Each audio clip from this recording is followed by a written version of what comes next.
I would say that overall Trump's performance in not only the economic arena but the military and geopolitical arenas have definitely shown more of a neutral stance to the United States and trying to get everybody to get along versus, but also protecting our own interests. I think that's what he's done very well. All right, Riley.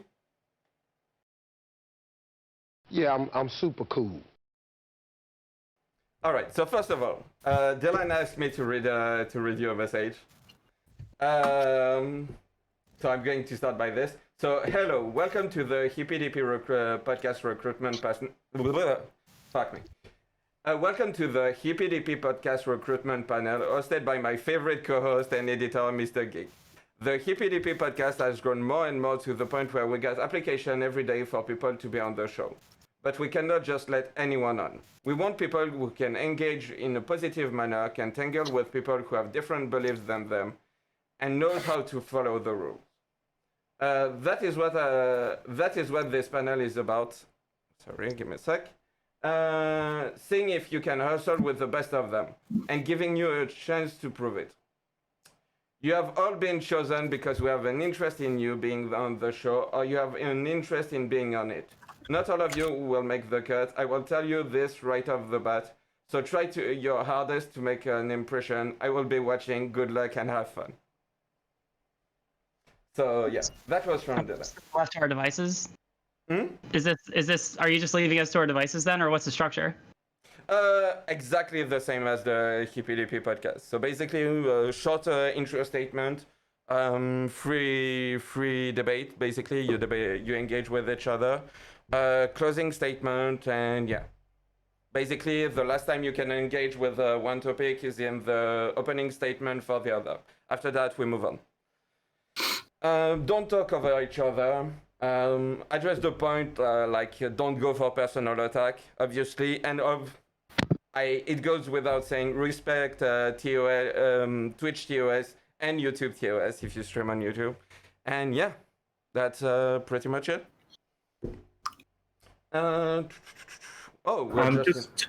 Just to go over the format in a little bit more detail, Geek is going to introduce the topics and then throw from person to person.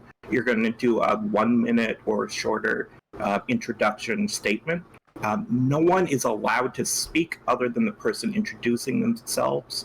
If you speak over anyone during the segment, we will warn you and eventually have to mute you during the segments if we can't trust you. After that, you'll go into a free form where you're just going to try to deal with each other respectfully, but there's a little bit of talking over each other aloud. And then for conclusions, we'll do 1 minute wrap-ups as well, where you're not allowed to talk over anyone. Yeah, usually it goes over 1 minute. That's why I say short statement. But yeah, 1 minute. Try to go in 1 minute. That's the thing. Anyway, I think we're just on time, and also congratulations to everyone for being here on time and all of you being here, except Undernax. But hey, at least he sent someone to replace him. Happy to have you, Sushi. So yeah, we're going to start by people introducing. Basically, introduce you. We're going to start by Polar. So yeah. Yes. Oh, sorry. Oh, yeah. So, hi, my name is Polar. I do political content on Twitch. I tend to be relatively left-leaning. I'm very excited to be on the panel today, okay? I see the gracious support in chat, and I'm just going to say thank you for Mr. Geek for giving me the opportunity to be on here today. I will definitely take advantage of it. All right. A for Osmosis. Yeah, I am a gaming streamer, but I also have been engaged in politics recently. I've joined the A4 crew, and I'm just here to represent I don't know if I necessarily want to label myself as full-on leftist, but I get a lot of left ideas, so that's why I guess I was put on that side. Okay. Riley? Sure. Hi, everyone. My name is RileyGraceRoshong. I'm a law student in Baltimore, Maryland. I do a lot of political and especially legal streaming content. Increasingly, I've been getting into more of debates and I suppose these sorts of panels. And I I probably am best labeled as a sock dem. I'm pretty, a lot of my ideals probably fall in line with Bernie or a lot of conventional left leaning people in America, but nothing too much further left than that. Yeah. Also, thank you for replacing. We got Kino Alice who dropped out last minute. Thank you so much for replacing. Her. So caveat to people, I was let known about this like yesterday. So if I didn't have as much time to research as everyone else, then like that's why. So I'll be trusting you all to be honestly representing everything. So like if I ask a lot of questions, and I'm trusting y'all. We're all friends here. I trust people to tell the truth here. So I'm looking forward to it. All right, Dr. Heem. Hey everyone, my name is Dr. Heem. I'm a Canadian streamer who is a candidate in biomedical physics, getting a PhD, and I like to talk about politics and bullshit around on stream with chat and have a good time. I would probably label myself as a SOCDEM as well. Hell yeah, SOCDEM, yeah. So yeah, that was for the left. Now for the right. Critically thinking veteran. I 37-year-old Navy veteran who served 9 years on submarines. After I got out of the Navy in 2010, I spent a lot of time driving trucks, and I've only been on Twitch for about a week and a half. So y'all are definitely at the advantage, but like Riley, I'm here to just have a good conversation, kind of trust everybody and their facts, and kind of go from there. Nice. Red, gray, blue. Hey guys, my name is Red, Gray, Blue, or Andy, whatever's convenient for you. I am probably described center right. I do believe in some more, I'd say, progressive, some of the economic ideas that are out there and how they play into social, social welfare. I believe that there is an opportunity in Twitch to kind of continue to promote healthy discourse and have a dialogue around some of the ideas. And I don't necessarily think that there's a lot to be gained from dunking on each other, but predominantly I stream politics and I enjoy learning from others. So I'm happy to be here and kind of see what everyone's ideas are and to have a nice, a nice discourse really on the topics today. So looking forward to the conversation and thank you guys all for, spending your time to do this. So appreciate it. Yeah. Suspect Sushi. Hi, everybody. Wait, can you hear me? Yeah. Hi, everybody. I'm Endernax. I'm socially conservative, economically liberal. I'm not a Nazbol. I'm not a Nazi. That's basically it. I'm just kidding. I'm Suspect Sushi. I'm $1-800 conservative. I'm always here when I need to be here. And I will totally be not toxic and very polite to everybody on the panel. I saw you were on the Austin show yesterday. Congrats. I was. I got a amazing opportunity that I did not think I would. And I'm very thankful for it. It was a lot of fun. I went a lot farther than I thought I would. I just want everybody to know, if Titan's in the chat, by the way, he said I'd get knocked out first. I'm almost made it to the last couple of rounds, okay? So just, finger in your eye. Again. And last but not least, Tiberius D. How are you doing? I'm doing good. Hello, everyone. I'm Tiberius D. I stream. I'm sorry, actually, I got my intro already screwed up. I'm socially liberal, economic, and conservative. I tend to kite a lot, and it pisses everybody off. I study in economics and political science. I stream very, very often. I got a very diverse community from far left to far right. I'll be doing after show open panel after this if you guys want to join. So go ahead. Yeah, good to know. I read to your stream after the show. So yeah. That's everyone for the panel tonight. Give me a sec. Critically, CTV just jumped. Real lack of conservatives here. Where are they at? I don't know. You tell me. It's super rare to find some. Yeah, we're like little hidden gems. All right, so we got so our first two topics are what do you think Trump did well and what do you think Trump failed. I just want to add something about those topics is that if you're going to talk about points who are like from Jesus, sorry, I'm getting harassed by some fucking huge ass insect. Anyway, sorry. You gonna get stung like LSP did? Yeah. Hey, Suspect, I'm hearing double feedback on your audio, bud. I'm not sure if it's just me. No, muted and whereby I think a couple of you need to do that. I thought I was muted as well. I guess I heard some other people like that as well. But there you go. Please mute your whereby. So yeah, if you're going to talk about something that has something to do with the other topic, please, please don't. Please reserve what you are going to say for the other one, because we're going to talk about like how Trump handled the COVID-19 crisis and Soleimani. So yeah, if your points on what Trump did well and what Trump failed is about this, yeah, talk about this later. That's all I have to say. So without, let's start on the first topic. So what do you think? Quickly first, Dr. Heem still needs to mute in the whereby. Oh, sorry. Is that better? Is mine okay? No, you're fine. Should be good. Am I vibing? I All had to good? mute you in whereby. Sorry. That or just mute the whereby tab too. Yes, please do. Okay, everyone is muted, so let's start on the other topic. On the first topic, sorry. What do you think Trump did well? So first, we're going to start by Tiberius. Well, that's a bit loaded. I'm not a big fan of Trump, but the thing that I really do point out is the U.S. trade policy. I do side more with the protectionist camp at this point. I do like free trade to some degree, but right now it's more advantageous for the Americans to be trade protectionist, at least in my opinion. And the second thing is I actually do approve of Space Force. I know that sounds a lot of loaded or really loaded to some folks, but that is going to be one of the next generations in theaters of warfare. Better to be ahead of it than behind it. And that's really about it, actually. I'm not a big fan. Okay, sorry. Polar, your turn. Yeah, so I really enjoyed the whole aspect of initially engaging with North Korea. I think diplomatic measures in that area is very valuable to a certain extent. It was sad for me to see those go away, but I think it was a good olive branch, especially to draw, even though he got a lot of flack from the Democratic Party. I guess I have some leverage towards the Space Force. I see a lot of the value. I just don't know if it was. I like the actions of the Space Force. I don't know if I necessarily agree with the creation of the Space Force branch, though. Okay, CTV.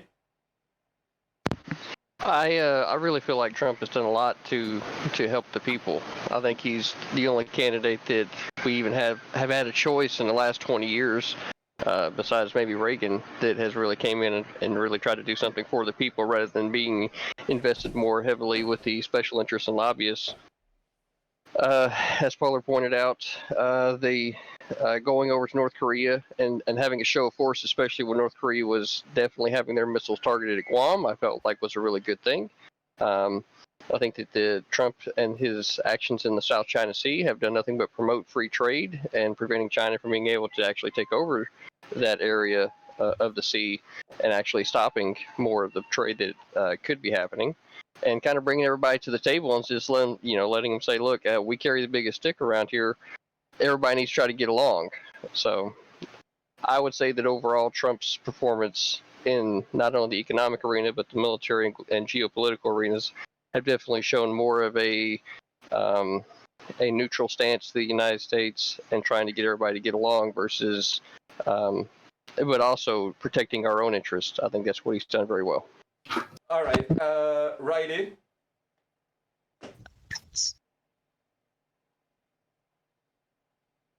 I don't know if you can hear me. Riley.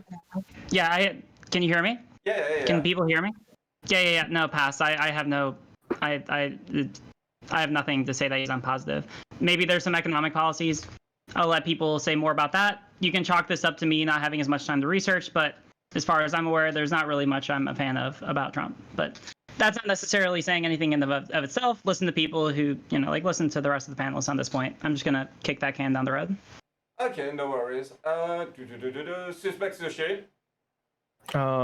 Basically making a fire sale to on things like EpiPens, insulin, and allowing us to be more competitive in our pricing for people who need medicine and making it considerably cheaper. Over $100 billion invested in opportunity zones and historically black colleges. Once again, the North Korea thing, absolutely. Space Force, which most people don't understand that it was actually a contingent of the Air Force. So we're just partitioning it away from the Air Force. It's not really creation, just like allowing a certain subsect that was already existing within the Air Force to get more funding and more pinpoint in like their pursuit of like, I would guess, space domination or whatever the hell we're gonna do with it, which just seems pretty cool. Also, I think that like unironically, I think that China respected America more during the Trump's presidency than Obama's presidency. Personally, I don't know. Like some people have the issue with like the strongman type of bravado that comes from like people like Trump, Putin, other people who might be in like the Middle East, like like Maduro, things like that. But I think it has been actually to the benefit and not the detriment of America that we've finally had someone who's a little bit more aggressive in their demeanor when it comes to the geopolitical scale. Also, historically anti-war and pulling soldiers out. Not all of them, but a decent amount. Okay, Dr. Heemdall.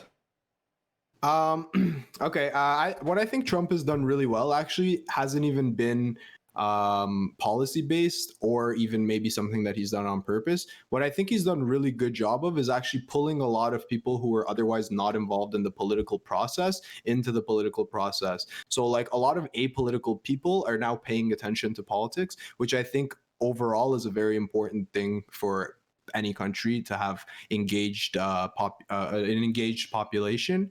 And another thing I will have to give him credit for is like he keeps his base engaged.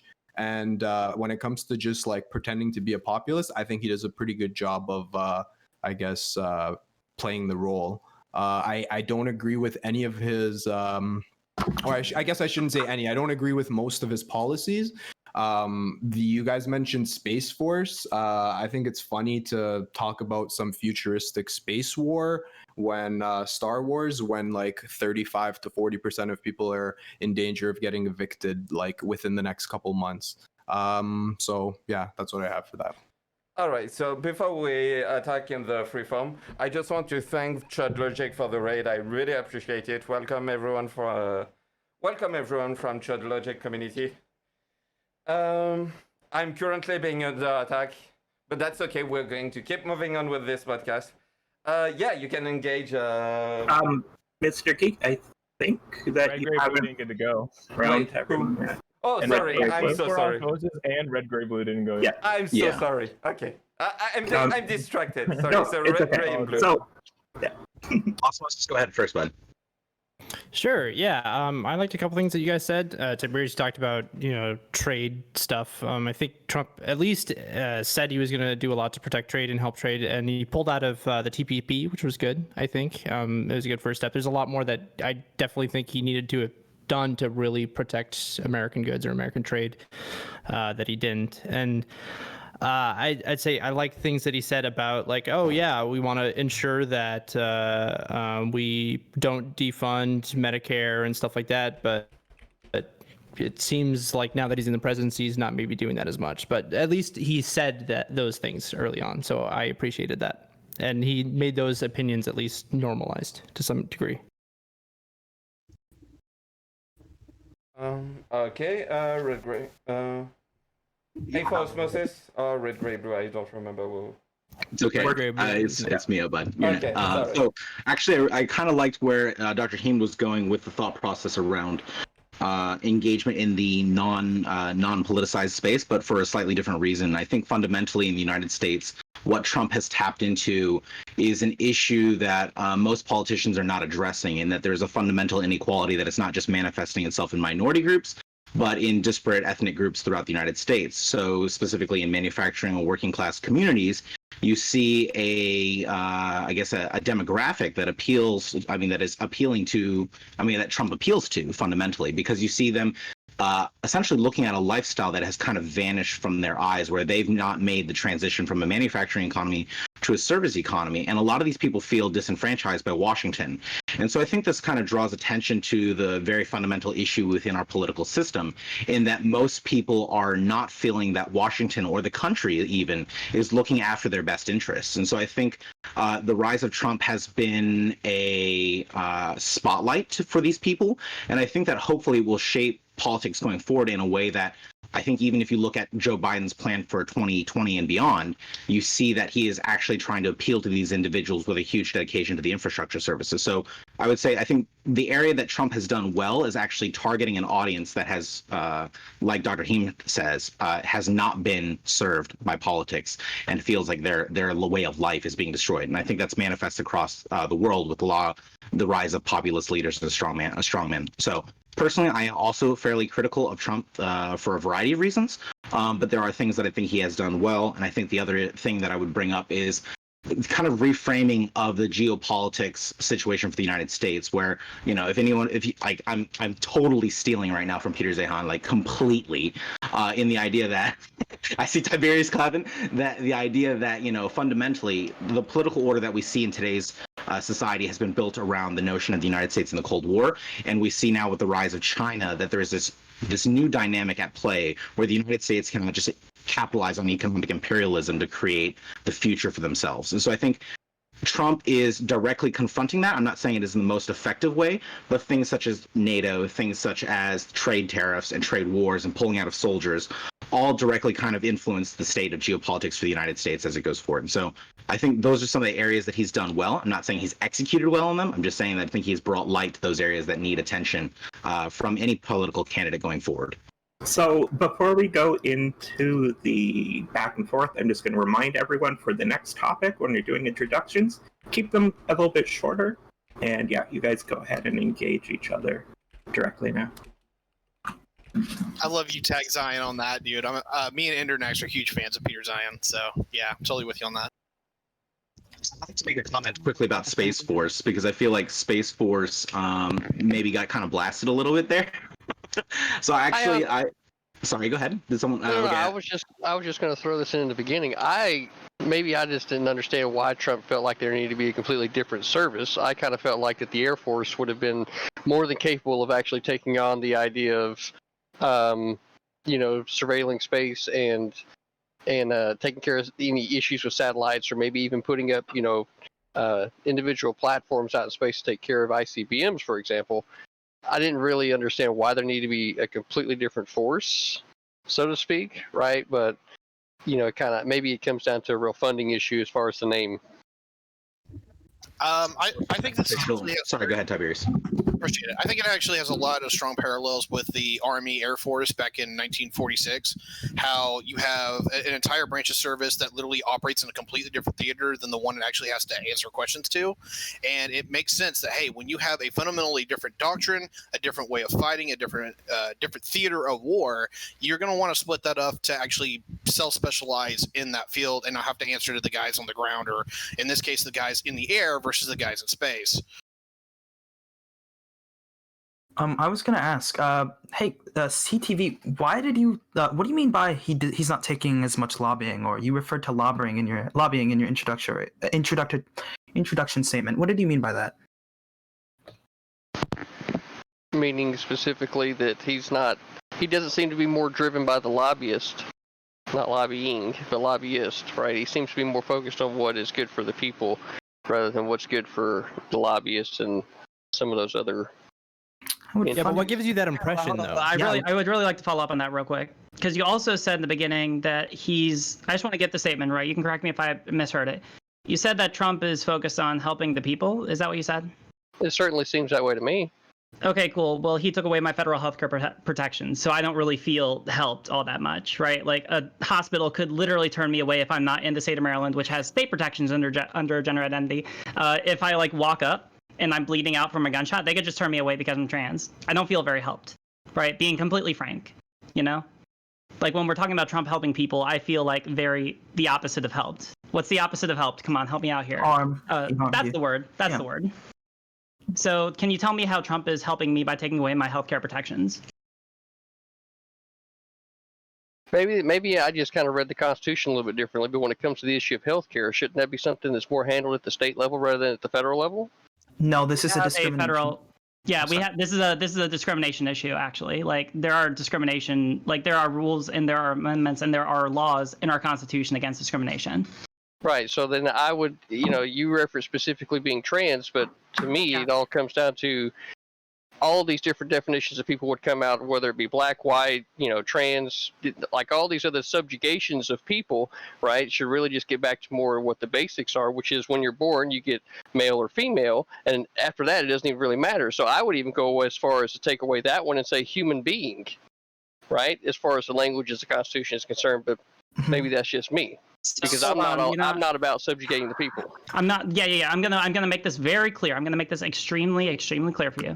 I had protections under the Obama administration. All right, I had it under Title IX. The Obama administration interpreted Title IX of the Health Care Act to say that on the basis of sex included protections for trans people.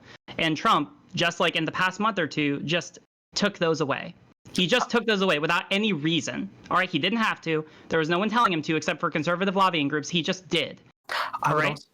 I would also like to add on the specific piece of legislation that did this was, I'm pretty sure section 1557 in the Affordable Care Act. It specifically talks about sex discrimination, right? And under the Obama era the interpretation of that piece of legislation, it refers to sex discrimination as well as on the basis of gender identity, whereas currently the Trump administration redefined it to only talking about sex in the complete biological sense. The Supreme Court already ended up disagreeing with this when it comes to the discrimination aspect of the Civil Rights Act. So this is a relatively inconsistent form, and it seems to be kind of targeted rather than being constitutional, especially in that aspect when the Supreme Court tends to disagree with him on that. Yep. Red Guy Blue, you're muted. Yeah, you're muted if you're trying to talk. Sorry, guys, I'm actually talking to my chat. Apologize. Oh yeah, no worries. Yeah, and there's a bunch of other things too, like all of his appointees. Most of them. Do you really think that that's like draining the swamp? Is that the kind of idea that you're thinking Trump is really representing for the people? I don't know. It seems awkward to me I guess I want to know from your perspective, what are the things that Trump is actually doing to help everyday working people? Bringing manufacturing back to the country would be one thing. I mean, well, has he been doing that though? Do we have any numbers on him actually doing that or anything like that? Yes, we do, and they don't prove what he's saying. It seems like the exporting rates were higher under the Trump administration than the Obama administration. That's all I have to say. So when you bring back these manufacturing jobs, most of them are just going to go to automation anyways. Bringing back manufacturing jobs isn't going to really address any of the issues. It's too late for manufacturing jobs. Those days are over. I don't agree with that at all, because if you don't have manufacturing, how are you supposed to be able to manufacture things the things that make ships? No, you'll have manufacturing. It's just that most of it will be automated. It's not going to be the same thing where you have one person putting an item on a conveyor belt and then the next person picks up that item. He brought back 314,000 manufacturing jobs that are not currently being touched by automation. At least that's what the Bureau of Labor Statistics is saying. But yes, I will say that manufacturing jobs are systematically being removed by automation. But as of right now, those jobs that have been brought back are still being manned by people. Yeah, we still have a ways out before automation replaces everything. I don't think it's fair to use that. And there's still only so much automation that you can have in, say, like the steel industry, which Trump did actually bring back a lot of that. So. But I'm just saying, as you go forward, you're going to only replace those manufacturing jobs. Okay, cool, but that's the future. For now, people have jobs. Wait one sec. When you have any sort of policy, you want to project forward. You don't only want to do what's good today. Why would you go through the trouble of bringing back manufacturing jobs? Because when you know that in 5 years it's still giving people like fucking the ability to earn a check while you're trying to tackle those other jobs. Are you saying that just because it might not be there in the future, we shouldn't help them now? That seems very short-sighted. Sushi, this is bad policy, especially when we're trying to revitalize the economy and change it to It's not bad policy because you're literally putting people back into the. I disagree that it's bad policy as well. I mean, I fully understand that the service industry and the manufacturing industry is moving towards robotics and automation. However, that does not invalidate the need to have manufacturing domestically in the United States. And so until that point later on, and the reason, just to be clear on this, the reason I think that you should have manufacturing within the United States is for certain key national security dependencies, such as being able to provide healthcare products to the rest of the medical staff, or national defense products such as firearms, etc., weapons, steel, the like, right? I obviously am not trying to advocate for the full expansion of the manufacturing industry, because I'm fully aware that the service industry is where the United States is and is going to remain. But practically speaking, just saying, we shouldn't do that because it'll only go away later on, is indeed short-sighted, because at the same time, these people that don't have realistically the skills to transition in the service industry will need a job until they're at least out of the market. And so if you can create a manufacturing job that employs people for, the next 10, 20 years, you can invest in the transition to the service industry, as opposed to just saying, we're going to invest in these guys. And let's just be real here. Like, the boomers that are going to retire in the next 10, 15 years, do you really think they're going to make the transition to the service industry? No, they're not. They're going to go end up being Walmart greeters at the worst, at the best case. So just allow them to finish up the next 10, 15 years in an industry where they're roughly familiar with, and at the same time contributes to national security, and at the same time allows for you to have automation going forward. It's not short-sighted to say that we're going to invest in manufacturing now. But also, manufacturing is disproportionately manned by lower income people and people in more rural areas. I don't think that you want to isolate these people even more. It's also, well, I mean, I'm looking at something from factcheck.org on like the number of manufacturing jobs that are up under Trump. So overall, the number is up by 487,000 under Trump, but that followed a net decrease of 193,000 under Obama. So like it has gone up, with Trump, or we've gotten more jobs, but not as much as like the previous presidency. So if that's what we're talking about, I mean, like we're only talking about the frame point of what Trump has done. Like it's more of like just within the vacuum of like a Trump presidency, right? Can I just jump in real quick? It's kind of like it's like saying, black unemployment's the lowest it's ever been historically. When you look at it, like 31% decline in the black unemployment in the shortest amount of time in comparison when Obama had 17.6% unemployment. It's just not a fair comparison, especially because there's like an 8-year gap in those things. So that's why I think we should. Fair comparison. He's almost about to be out of office. Like he's almost done. If that's the case, then he actually has dropped unemployment at a quicker rate than Obama has in either of his presidencies. If you look at them as two different frame points of 4 years. Sushi, what policy was it? What policy was it? What policy was it? Yeah, what policy contributed to like the falling like rate of unemployment? You don't think bringing back jobs, economic policies, opportunity zones, things of that nature. Well, like opportunity zones haven't actually happened after faith in like the economy after Trump was like hired. Things like that. That's like fact, because we can necessarily look at the rates of unemployment. Do you disagree that when a president is elected, that people might have more or less faith in the economy and is more or less willing to invest in businesses? Sure. Because literally any president. Yeah, for example, exactly. So I think people have more faith. Every single conservative president has had a tiny aspect in the rise of the economy. But when we look at the actual unemployment levels since the Great the Great Recession, it seems like it was due to the Obama era stimulus, and the rates of unemployment and the way that it dropped was actually much more steep when you look at it. It's on the exact same curve as it was before, and you have failed to point to a specific policy that has necessarily contributed to this, right? So unemployment, opportunity zones is just high rates of gentrification because one, the policy itself didn't allow for any form of restrictions when it came on capital investments there. So it just increases the rates of gentrification on these areas. Also, when you bring back manufacturing jobs, just like you mentioned, Suspect Sushi, these are jobs that are going to lower income people, correct? Mm-hmm. But who is going to bear the cost of the rising goods? True. People, right? So I saw somebody ask someone to bring that up and say that stopping the TPP and NAFTA both did a lot to actually bring those things back to the United States, because then those people weren't able to take advantage of.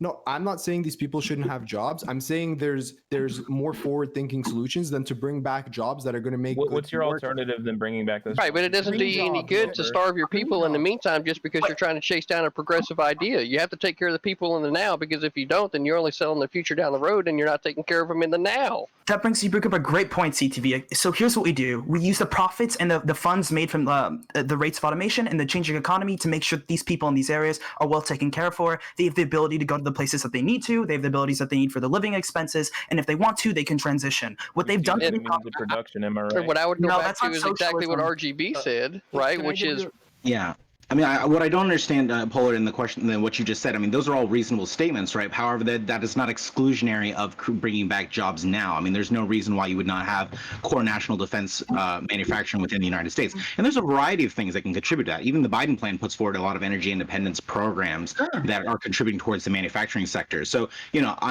I'm not sure how they're, disparate ideologies to say that, yes, you're trying to provide a way for the people to move forward. However, I don't think that justifies saying that manufacturing should not be brought back. So here's the thing. I would also like to say when we talk about manufacturing, the concept of bringing it back may be much more difficult than we seem. The Biden plan specifically talks about investing and subsidizing forms of firms that necessarily push forward forms of manufacturing, right? My whole goal is I'm not necessarily against manufacturing, but this concept of bringing back all these manufacturing jobs to like prop up the economy seems not to be a positive way of introducing these things.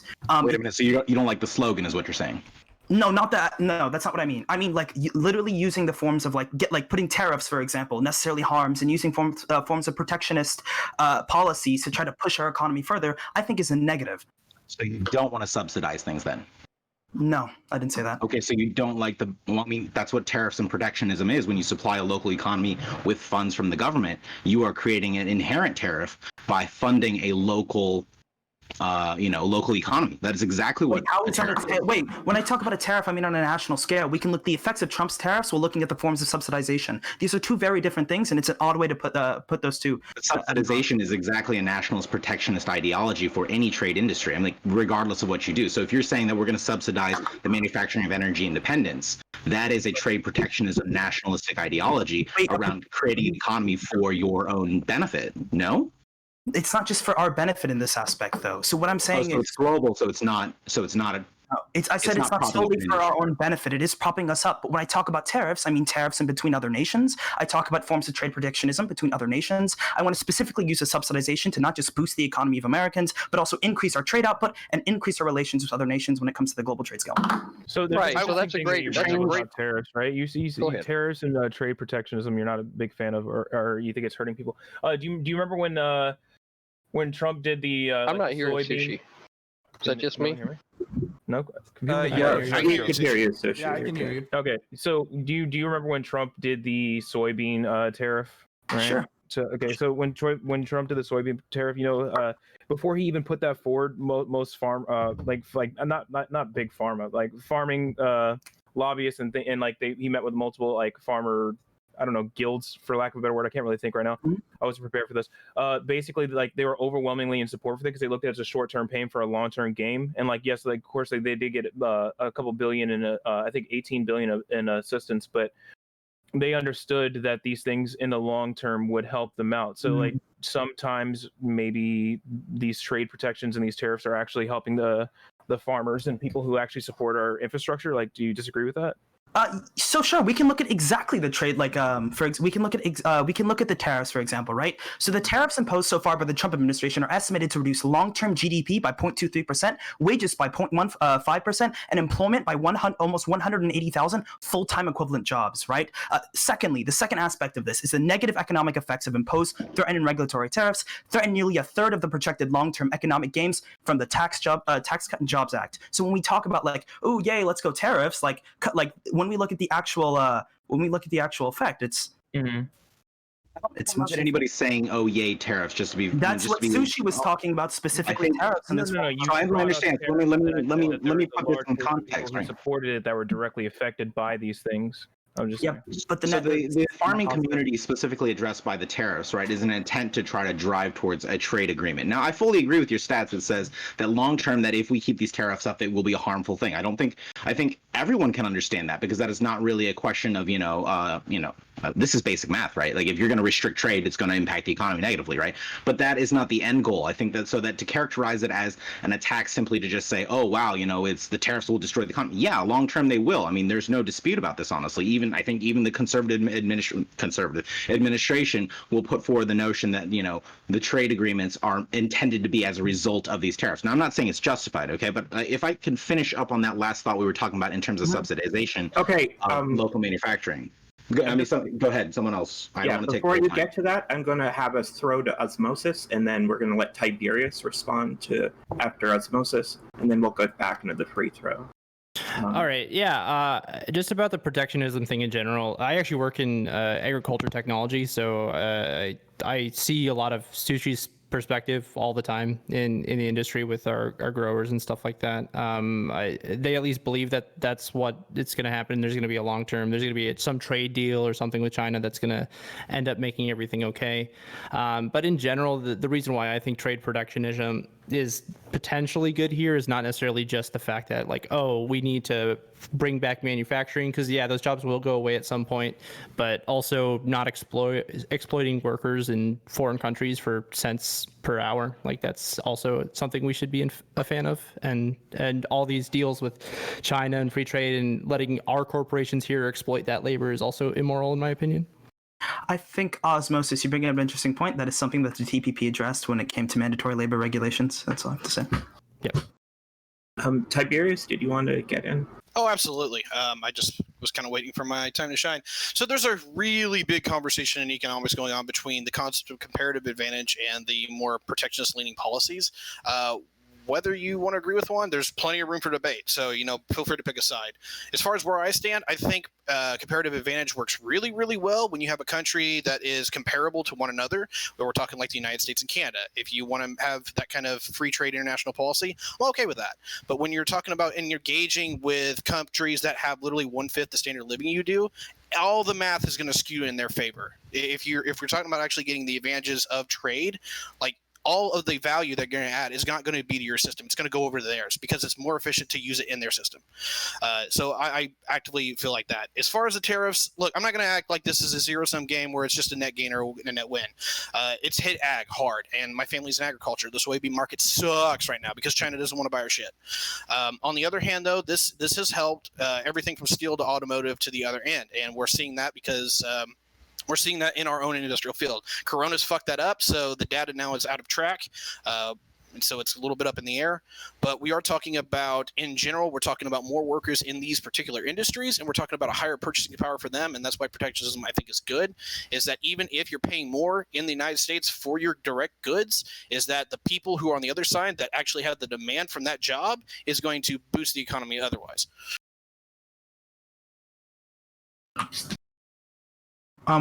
So when we talk about this conversation, are we talking about specifically protectionism or the acts at which Trump has contributed to those? Well, that's the problem. I hate to argue this under the guise of Trump because I hate to defend that son of a bitch. This would be an interesting conversation to have, but yeah, I'm more of a policy guy, but I'll put it this way: I'm not gonna support Trump's policy, but I think Robert Lighthizer knows what the fuck he's doing. But that's another thing entirely. I agree with that statement on the Lighthizer comment because I feel like his negotiation tactics are often very unilateral. And don't get me wrong, I'm fully for put America first and all that idea. But at the same time, when it comes down to practical negotiations and practical discussions around how are we going to evolve as an economy, I think practically speaking, we need to be realistic that bilateral discussions are probably more productive towards moving towards a trade deal long term. Either way, so I'm not fully in love with Lighthizer, just to be fully honest. But at the same time, I still think that a new trade deal is necessary because I think it does reshape the economic pecking order, if you will, slightly.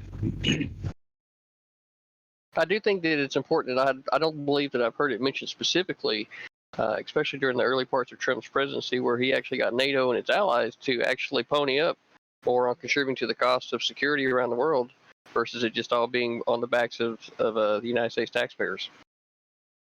I really have to address that, but that's to the next topic.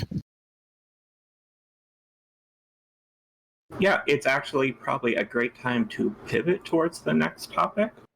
So if everyone wants to do a very, very short closing statement on the successes or like what Trump has done well, we'll move into the next one afterward. And if we'll just go in the same order that you guys introduced in. Go ahead. I don't remember the order. Okay. Yeah, let's start by red, gray, blue. Oh, thank you.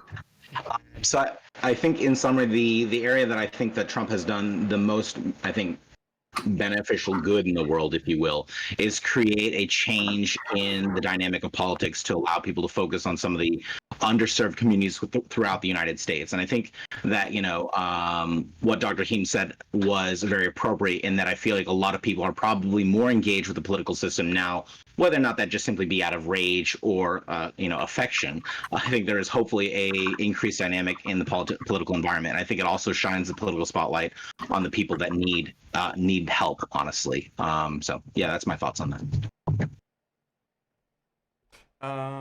Dr. Heem Dowd, sorry. So I guess I'll just piggyback off of RGB.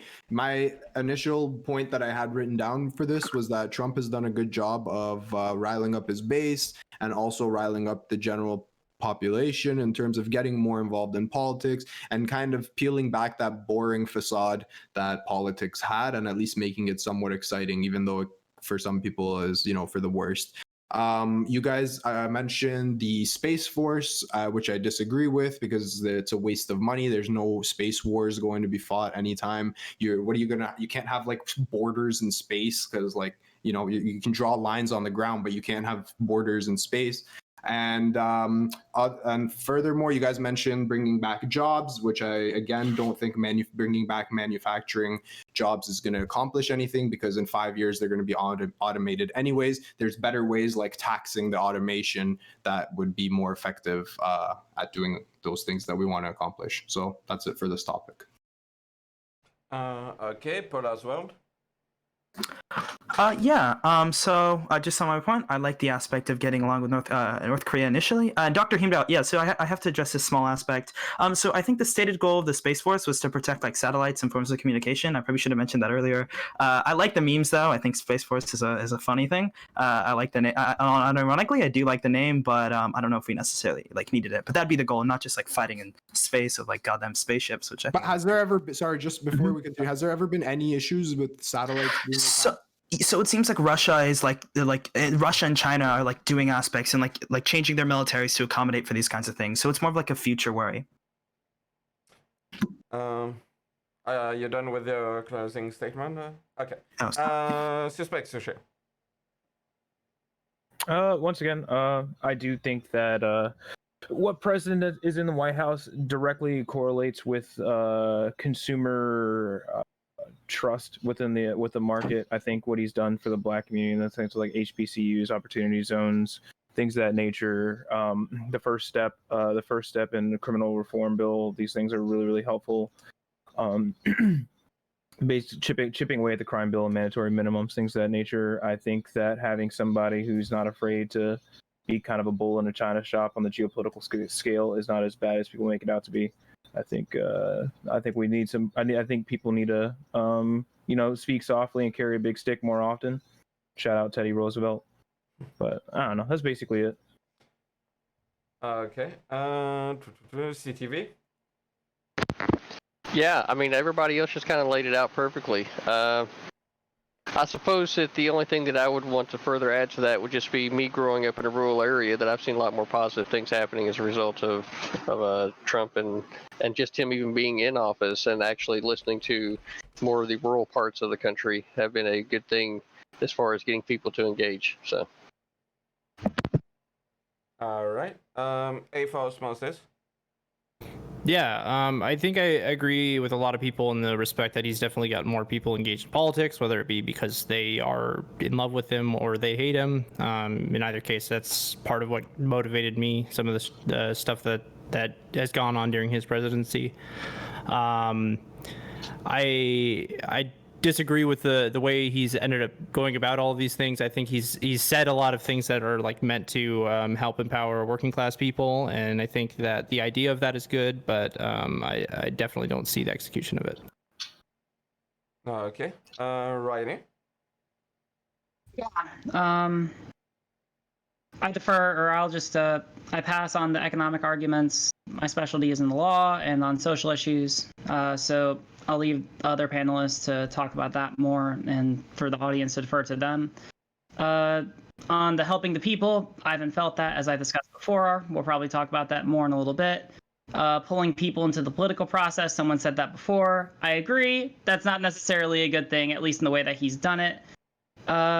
One thing, if I want to be super charitable, the one thing that could be good is, I don't know, sure, he can have Space Force. All right, Space Force, that can be good. That can be good. Sure. I will give him Space Force. All right, that is something that could prospectively be good. All right, aside from the memeable quality of it, he can have Space Force. Yeah, I think that pretty much sums it for me. Okay, and Tiberius. I appreciate it. Yes, well, Space Force is memery, and I think I made my arguments well. We didn't talk about Space Force that much. the notion that we will not actually have to fight a war in some degree in space, I think, is a little out there. The Russians, the Chinese, the Americans have all had anti-satellite missiles since the early 2000s, where most regional powers have at least some level of satellite network that they use for their military, economic infrastructure that they are using for the prosperity of their nation. The idea that we're not actively going to target satellites in the next war is a little ridiculous, and as we get into the next world order, whatever the hell it may be, you're definitely going to see a lot more anti-satellite weapons, from just something you launch on the ground like the Dongfeng to space-laced weapons, which we may or may not have. All right. Yeah. Very quickly, before I let Geek throw to the next topic, if everybody watching could drop a follow for Mr. Geek and go follow all of our panelists as well as DylanBurns TV. I'll be throwing the links into chat. Okay. So let's jump to the next topic. What do you think Trump basically failed? I think the left are gonna have much more to say about this. Yeah, so let's start with A for osmosis. Oh shit. Okay, so yeah, I mean, if we start from the beginning, most of his employees were horrible. Betsy DeVos is the worst person. Hey guys, I had the situation come up, so I got to run. Okay, sorry about this. All right, no worries. Oh, okay.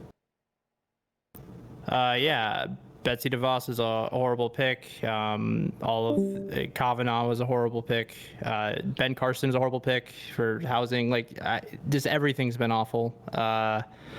Let's see. He repealed part of Dodd-Frank, which was what helped us get out of, or which is preventing the same sort of things that happened that caused the 2008 financial crisis.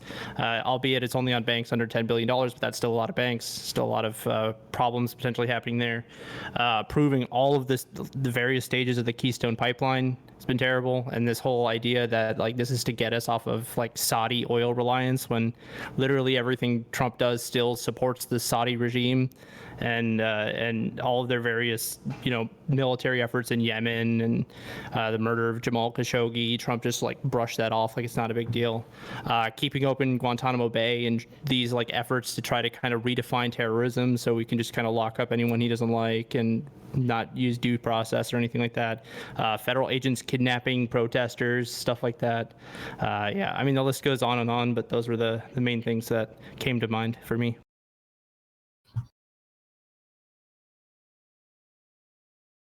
Who's next? Hello. Sorry, I'm muted. Suspect Sushi. I think he didn't do enough when we had both House and Senate. We should have muscled through a lot more stuff that everybody would be complaining about right now. Also, I hate nature, so when he passed the largest wildlife conservation act, I was pretty mad. I just want concrete everywhere. What else? I hate when people who are innocent of wrongdoing get put into the Supreme Court. So I was really mad when Kavanaugh got put in there. I was also pretty mad about that. What else? Also, I hate making things cheaper for people when it comes to medicine, so I'm really angry about the pharmaceutical thing he just passed as well.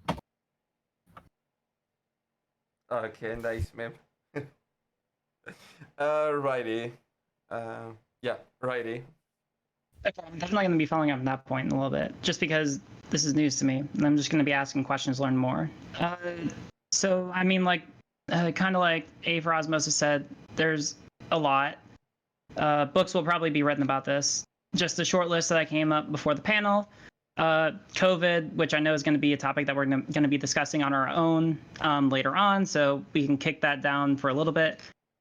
Basically, how he's handled all of, like, BLM and especially like Portland choosing to send in like undocumented, unlicensed quote unquote federal officers who have like multiple times like blatantly infringed on the First Amendment rights of people to be able to peaceably assemble. Also, he was impeached.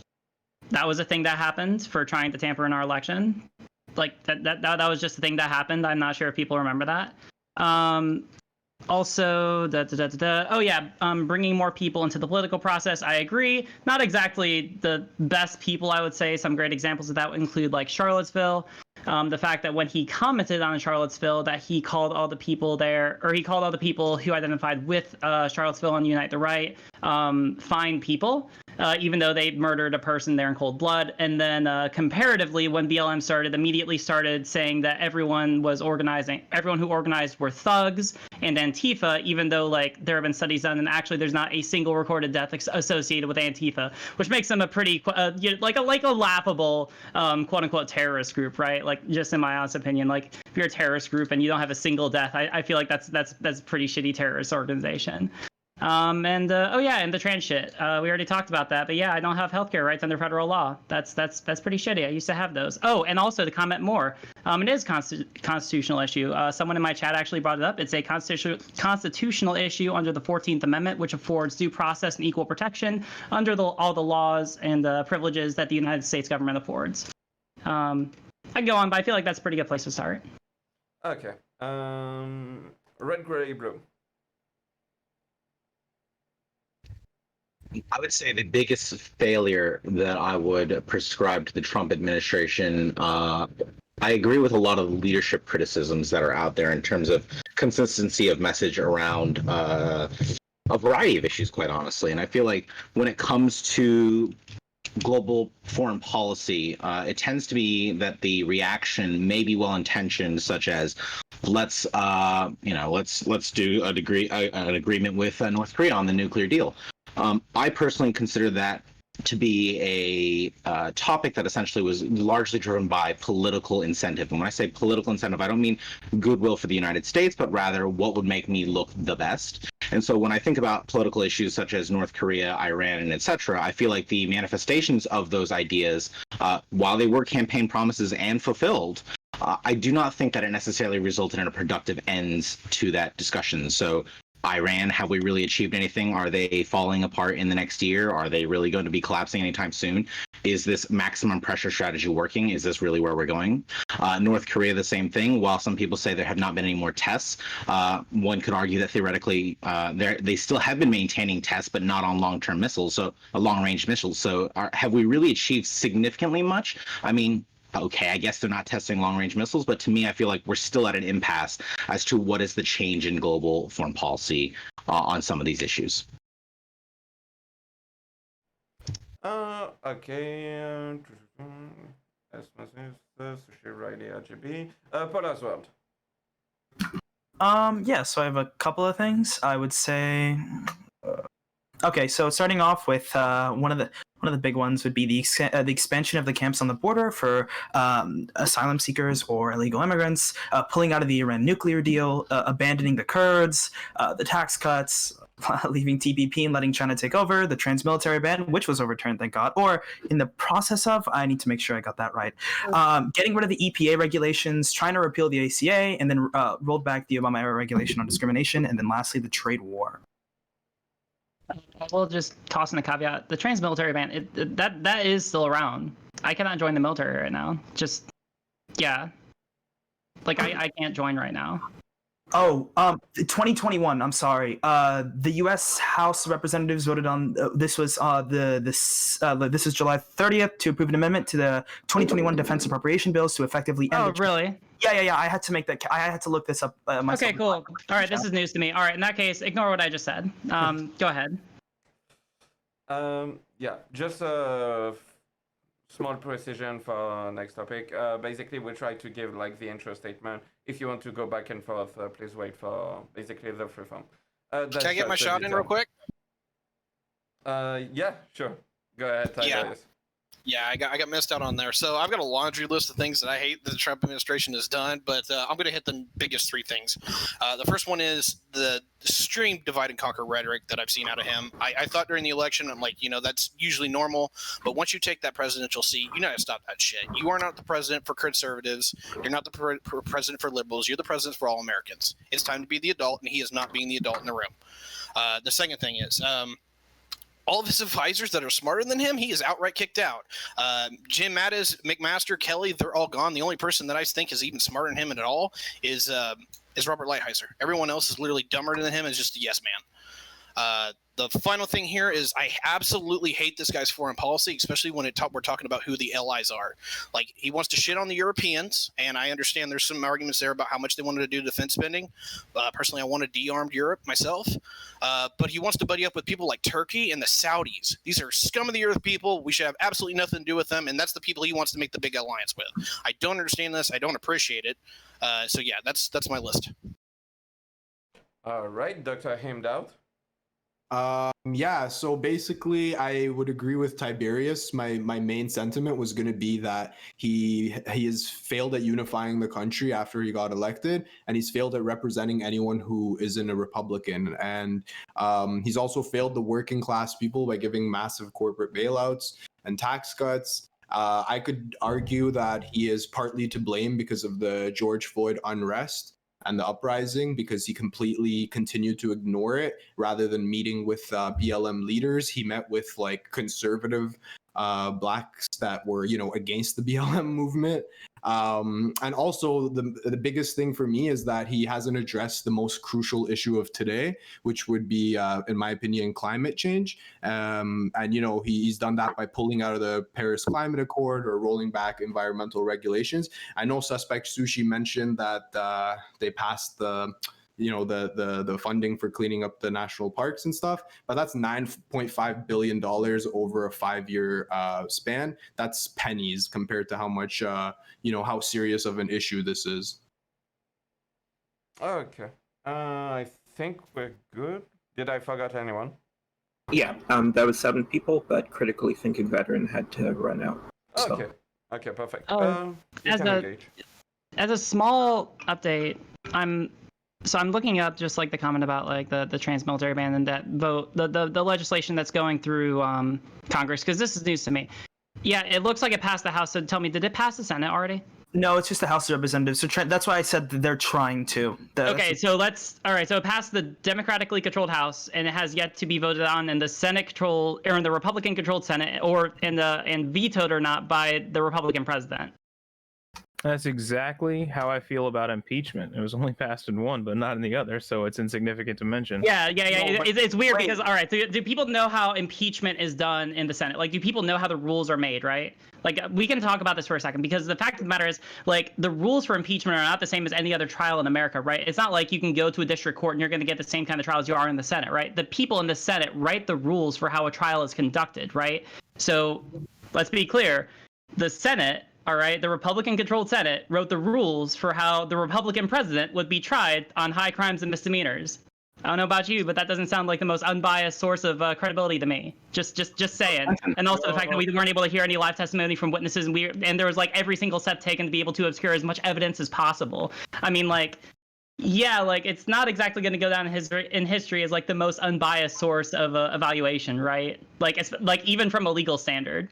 Okay. So my understanding is Democrats were 100% unbiased in their judicial duties, right? Well, they actually had testimony, and they actually allowed people to like take the stand and testify to what they saw and what they believed, right? That certainly helps. And regardless, what Riley is saying is that the trans ban was passed in the Democratic Congress, and now it's surely going to get passed in the Republican Senate, whereas the impeachment was passed. I'm saying the opposite of that. I'm saying it's surely not going to get passed. Sorry, sorry, I misunderstood. Oh. I thought I was using sarcasm. I'm saying it's surely not going to be passed in the Republican-controlled Senate, but right? So this doesn't necessarily even like I should make a correction to that. It was just to the House of Representatives. I thought I kind of made that clear, but maybe I didn't. But this still puts the blame on him. It was his executive order not his executive action that specifically did this. So he should still probably take credit for that. Wait, who made an executive action to do this? Trump was the one to ban it in the first place. Yeah, I was talking about the ban. Okay, yeah. That's the point that I was trying to make. That's an important distinction. Yeah, he was just trying to cover his bases. So if anyone said, "Oh, well, they're actually repealing that," Well, I just want to make sure, because like when we're talking about the law, like that's my thing, right? I want to make sure that, because like I'm hearing this and this is all new to me, right? This is all news to me when I hear that. Oh, actually, there's a law that's being passed that actually overturns this, right? I feel like I would have been the first person to know that. But okay, no, that pretty much covered that up. All right, continue with what was. Question from me, I guess. can I ask a question from the liberal perspective, or maybe the left perspective, if you will, on the nature of the Mueller report and the nature of I can't remember the gentleman's name for the special investigation, and how it contributes towards the I guess the indictment. I genuinely am asking this to understand, because the Mueller report obviously did say that there are some questions kind of left open. How would you say that character, or how that differs from the Democratic investigation into the same or similar documents to try to pursue that idea of collusion or collaboration with the Russians? Because quite honestly, I'm not a fan of Trump. I'll be realistic here, but I read the Mueller report and I've read some of the special investigation documents, so I'm trying to understand, at least from everyone else's perspective, like, what is the issue that you were saying is indictable? And just as a frame of reference, right, you look at the Senator from Bill Clinton, they did the same thing for him. So it's not exactly abnormal in politics to see a party defend their party leader. Yo, Hippy, I was literally looking up Bill Clinton's impeachment. Like, that's fine. You got it, RGB. You speak way better than I do anyway, so fucking. So are you asking what was indictable? Like, as far as like the Trump impeachment, like, are you asking like what was the thing that was indictable that he did? What is not indictable. What is the charge that would justify him being guilty, right? Because a lot of the commentary that I heard just earlier was a question about whether or not that Trump was wrongfully dismissed from being guilty, right? The Republicans refused to hear any evidence, as you say, right? And I'm just curious, what new evidence are we proposing that is different from the Mueller investigation? And are we saying that the Mueller investigation was largely ineffectual, or is it just useless? I'm just trying to understand that. Yeah. So I'm trying to remember all this. So essentially, there were, from what I recall, two major charges, right? So first, it was like the quid pro quo, gotta say that 10 times fast, where Trump asked the leader of another country, hey, get me some dirt on my political opponent and I'll help you, handshake, you give me something, I give you something, quid pro quo. That's, it violates, God, I'm trying to remember if someone can give me like the specific, enumeration under the Constitution. Like, it violates pretty explicitly an enumeration under the Constitution that can warrant impeachment, right? So there's that. And then beyond that, the fact that he took many steps to try and obscure the evidence that was presented, either by blocking witnesses or by blocking the recordings or transcript. He kept saying, like, read the transcript, and he didn't actually release the transcript until like much later on down the line. And then when it was released, people were able to see, like, oh crap, he pretty explicitly said the things that people are accusing him of, right? So there was like effectively two charges. I think that was brought into like high crimes and misdemeanors. The first one was bribery. So regarding the quid pro quo, one of the comments that I've seen a lot circulating from just in general is that asking WikiLeaks, right? WikiLeaks to drop the documents, right? Is that what you're talking about? I mean, there's a variety. I think there's a variety of commentary on the quid pro quo, right? So I think specifically it's referencing Ukraine, correct? Not Russia in this instance, right? So we're saying that the incident where he was working with the ambassador and gave an instruction to do so, etc., right? To look into Biden and his son. Yeah, exactly. So in regards to that, I believe that there was a conclusion that, this quid pro quo is actually only guilty if defined as specifically agreeing to it. Or ironically, it's a weird little world that they're operating in. Essentially, if you do the quid pro quo and you are caught, that's when it's a bad thing, right? And I'm not trying to justify this by any means, right? I'm not trying to justify this by any means. I'm just trying to understand. So that is the defense I've heard from some conservatives. I'm not trying to defend the impeachment, because I actually think, hey, if you need to go through that process, you need to go through that process. But I think it's a largely pointless debate, because at the end of the day, this is the same nature that happened with Bill Clinton, right? Whether or not he was guilty or not guilty, the political party decided to stay along partisan lines, and it contributes to a breakdown in democracy, which is my greater concern, that we allow partisanship to determine whether or not a person is guilty, not guilty, and allow them to continue on. So I remove myself from the criticism of the Ukraine thing. I think it's more of a concern that we're allowing this breakdown in democracy, where we see that happening with the Clinton administration moving onwards, and I guess the concentration of executive power disenfranchising the American people. That's my commentary. Two things, and I can build a bridge with that, right? I can do something with that. So the first thing, like, under the law, like, you can be charged with an attempted crime, right? And usually when you're charged with attempted murder carries the same kind of penalties or very similar penalties as like regular murder, right? Like, if you attempt to do something, it's normally punished just as bad as actually doing the crime, right? Because you have the same mens rea and usually like some degree of actus rea, right? Like, you've usually taken like some conscious step to do it, right? In this case, like literally making the call and saying what he wanted the other person to do, right? Like, that's that would satisfy actus and mens rea, in the legal sense, right? And the second thing, right, like on the Clinton impeachment, if we're talking about like I don't think that most people nowadays really care about Monica Lewinsky. I don't think that most people care. From what I understand, you can correct me if I'm wrong, but it mostly has to do with like obscuring the testimony or like lying under oath on one instance, or like lying on one occasion and then not lying on another. Right? Is that effectively Right? Yeah. So I agree that was probably like not handled in a good way, right? Like I can agree to that. You know, if you lie publicly on one instance and then you don't lie on another, right? Like without thinking more into this take, I'm just kind of spinning off the top of my head. Then like, yeah, I can agree, which is probably why what we need. I think that everyone can agree that we probably need a lot more stricter laws or regulations on how we conduct impeachment trials, both in the Senate and in the House, right? I think that's a bridge I can build, right? Because like the fact that we allow parties, and especially like oftentimes partisan parties, to be able to just completely arbitrarily decide the rules for how a trial proceeds. I mean, that kind of flies in the face of like all common law, right? Like most of how we do trial nowadays is built on like years upon decades upon centuries of court precedent, right? Like that's how we got here. So to allow people to effectively like draw the lines so that they can allow their their candidate to win, I think that's a problem that anyone can agree on. Personally, tell me if I'm not building. I'm really trying to build a bridge here. So I know. I would hope so. I have like a really extremely quick thing. One, for Riley, I tried to DM you the links I was talking about the prescriptions, unless you weren't referencing that when you wanted to learn about that one. But what prescriptions? Like, oh, you mean the insulin and EpiPen prices and things of that nature? Did you DM me on Discord? Yes, I did, but you don't allow that. And then I have a question for Dr. Heem. Like you said, he's not meeting with the leaders of BLM. Who's the leaders of BLM? Like, is there like an avowed leader? Is there I mean, I would say anyone who at least understands the movement would help. So anybody can be a leader. No, I'm saying at least sit in a room with people who understand the issue, not in a room with people who are denying that the issue exists. Okay, so you're just using that for lack of a better term. Okay, because I thought you were implying that there's an actual, No, I'm just saying at least sit in a room with people who can tell you what is going on and kind of try to help you to understand the other point of view, rather than like insulating yourself with like yes men who are only going to praise you. I watched the Trump it was like a press conference / I don't remember really. No, not a press conference, kind of like a roundtable discussion.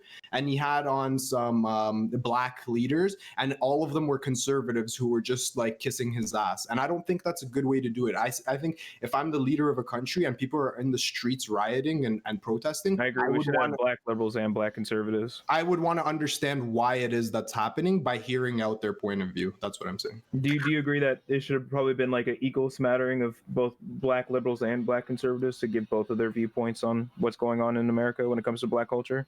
Or do you think I was just wondering. Like, I mean, I think it's always good to have various points of views, but especially if you're trying to figure out, hey, what's going on? What is this BLM thing? The worst thing you can do is isolate yourself and insulate yourself with people who only agree with you.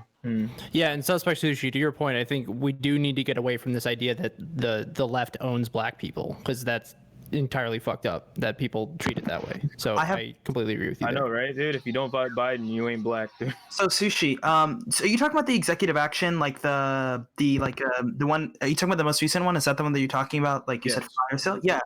Mm-hmm. But then secondly, did you say culture when you were talking to Heem Dow? No, I asked him a question about it. Like, hey, we're not gonna, dude. We already have like a schedule lined up. Dude, please don't derail. No, Buck. Okay, man. I know what you're. Yeah, but I didn't mean to interrupt. I apologize, Polar. I thought you'd finished. I apologize. Go ahead. No, he's trying to derail. I'm not trying to derail. What you said was an interesting comment. There was a misphrasing of what was actually happening. No, I know what you were trying to do. I've gotten more than enough people spamming the clip of you. Like, yeah, we're gonna have a combo. Think of it. That's kind of a weird way to phrase it. When Sushi, when you were asking Heem Dow about what this, when you were talking about what the issue was, I just thought it was an odd way of phrasing it. Can I make a comment about the impeachment thing? Maybe it was an unconscious bias thing. Sorry. Can I make a comment about the impeachment thing before we get too far away from it? So like I think I have a hot lefty take on here. So I think the quid pro quo thing, I think even though maybe it is illegal by illegal standards, I really don't care that much about it. The whole, like, he was saying they should investigate him for potentially illegal things that his son was doing, which, yeah, that's wrong, but who cares at the end of the day? And this whole idea that Trump is a puppet of the Russians the entire time when he's cozying up to Russia's enemies like Saudi Arabia and Israel is also ridiculous. There's plenty of things to impeach Trump over, but trying to get him on those specific things is just ridiculous. Emoluments clause, there's so many other things. And regardless, like, yeah, at the end of the day, it ended up just being kind of a whole show with no results and fake resistance. Yeah, it kept the American people, and it also, to some extent, like the complacent left was just like, oh yes, this is the cause we should champion over, when there's so many other productive things we can be doing. I want to throw it real quick. I want to throw it to LGB. Yeah, perfect. Oh, thanks, bud. I just want to say I love the hot take because I personally think that from a strategic standpoint, it was not a productive use of the Democratic Party in order to attack the Trump base. Quite honestly, like, you know, this just accelerates the notion that there is this deep state. Oh boy, taken down, you know, trying to stop Trump from rising up, right? So I mean, like, I just feel like, practically speaking here, this is a self-harming strategy. If the Democratic Party wants to take it all the way, you know, I think that there are better ways to dominate the landscape, because practically speaking, you know in advance, I mean, you just know in advance, the Republicans are not going to allow this to go forward, right? They're going to vote party line. And you may say that theoretically we'll find some evidence and it'll just be so damning that it'll be good. I mean, look at the nature of politics today. I don't believe that is really the defining factor of what makes Trump stand out. And so actually I wanted to go to the other comment quickly that was around, I think it was, oh goodness. I think it was around. It's actually dated at this point, but there was a comment about like Antifa not having any kills. I think it might have been Riley. No, I had it up. Damn it! Oh, everything, dude. Pitch it to you, brother. It's all you. You go ahead. Jump in. No, a little quiet. Just look at an avowed Marxist BLM participant, Antifa sympathizer named Micah Xavier Johnson. Dallas, Texas. Gung, gung, gung, gung. Dark time. Killed 5, injured 9. Can you bring up? Yeah, can you send me a source on that? Sure, I gotcha. Did you open for DMs, or does that work or no? You have to add me as a friend. Okay, no But problem. I mean, like, I just go off, like, there were stories circulating, you know, in The Guardian. It said anti-fascist linked to 0 murders in the U.S. in 25 years. Also in NPR, I am Antifa, one advocate's violent death became. Oh, that was where an Antifa person died. Yeah. The problem with those kind of statistics, though, is that defining someone as Antifa or not Antifa is really difficult to do, I guess. Right? So you could, a lot of people who murder people in general are not fascists, right? So I don't know. It's weird. So basically, like, it doesn't matter regardless if they are part of Antifa or even like Antifa. Well, what makes you think they're part of Antifa? Like, what's the evidence for that? Well, I know, like, I gave you the link for Micah. It's just like, you know, part of the Neo Black Panthers, part of BLM, had a lot of pro Antifa things on his Facebook and things of that nature, and those are the killings. And where was this? Real quick. Sorry, you can go ahead. Yeah, I was gonna. If you have those to share, please share them also in the chat, just so everyone can have them. I have one for you, bud. You had mentioned a second ago that why didn't Trump meet with black leaders? On June 10th, he does meet with black leaders regarding the nature of race politics. So I mean, like, I'm not using that as justification because I clearly see that there is a race disparity in the United States in terms of like the you know, at least the outcry of I guess suffering, right? The outcry of what is the injustice in society, right? I'm not saying that doesn't exist, but what I would like to correct is that Trump has met with black leaders. And so do you consider, like, for example, if he met with Jesse Lee Peterson, would you consider that a black leader? I'm just talking about Miss King, right? This one right here. So, you know, I put the link in there. It's the White House remarks on meeting African American leaders. So, I mean, like, if you're saying that they're not leaders, that's a different story. I mean, that's fine. RGB, are you talking about MLK's niece? Is that who you're specifically talking about? I'm just referencing the link that I saw on here from the White House. It's not. So, I mean, whatever's on there, right? So I'm just referring to that. So I mean, if we don't call them the black leaders, then that's fine. I mean, I guess the question kind of goes back to Sushi's comment: is who are we defining as the black leaders essentially, and who? I mean, are we saying we want the 3 from BLM, the organization? Who's our black president? Leftist. So specifically, who represents us? Who represents me? this is a specifically really important point. I think what Heem is trying to put out is that like it's not just the fact that they're black, but they're representing the issues that the BLM community is trying to represent. Yeah, exactly. That's why you wouldn't just bring like black leaders who end up being like for example that's why you don't bring like someone like Jesse Lee Peterson on who doesn't necessarily even agree with those issues. Exactly. You want the community that's being affected by it, or the leaders of the groups that are pushing it out. No one who challenges the narrative, who's also part of the same community. Trump challenges the narrative. The whole point is for them to advocate to him. No. Like, are you saying it's not productive to have like a black conservative who may have grown up in the exact same area saying that, no, I don't believe that this is as big of a deal? Really? I don't know. This is it just seems like you want to have like your little mini echo chamber with Trump. No, because like when we talk about this is a really, if you want to advocate for something, you do want to have an echo chamber because you want to have a direct conversation with him. You don't want to be. You always want to have your ideas. One sec. You don't want it to be derailed by some people who, if you're going in to talk to Trump about, let's say, whether the Earth is flat or not, you're not gonna or whether the Earth is round or not, you're not gonna bring flat Earthers there when you're trying to advocate for one specific thing. This ain't a debate. It's a specific group that's trying to represent their ideas to him. It's not like it's not a one-on-one debate in front of the president. What he did was make the echo chamber the exact opposite way by having only conservatives who love Trump. They were literally. I watched the entire. And I even said that. Did you not hear me say that? That you should have both sides in that. Okay. I literally said that. Real quick, I want to hear from CTV. Well, I kind of missed part of this. I had some issues going on. They were completely outside of my control, so I appreciate you guys' patience and allowing me to deal with that and to be able to come back. I heard a lot of stuff here in the aftermath of all that about BLM and black leaders, as far as the movement is concerned. The only thing that I would really point to is if you go to the Black Lives Matter website and then go to donate, it'll take you to the Act Blue charities, right? And those Act Blue charities actually directly contribute to the Democrat Party. Feel free to look up the information for yourself. So what I would say is that it's the Democrat Party, right, that is trying to set themselves up as the black leaders instead of allowing those individuals inside their own communities to be able to lead themselves. So this party is really taking its stance to say, oh, well, you can't think enough for yourself, so we're going to do it for you. And I ain't down with that. So if you have a party who represents your values, then of course you're going to want to help to get them elected. What do you mean? If the Democrats are the only ones who are acknowledging that there's a systematic oppression in America, then of course you would expect that BLM would help get them elected, no? No. I really feel like that the Democrat Party historically has only done anything to keep down black people and black communities and other minority communities as well. That's been their agenda. So since, why do you think we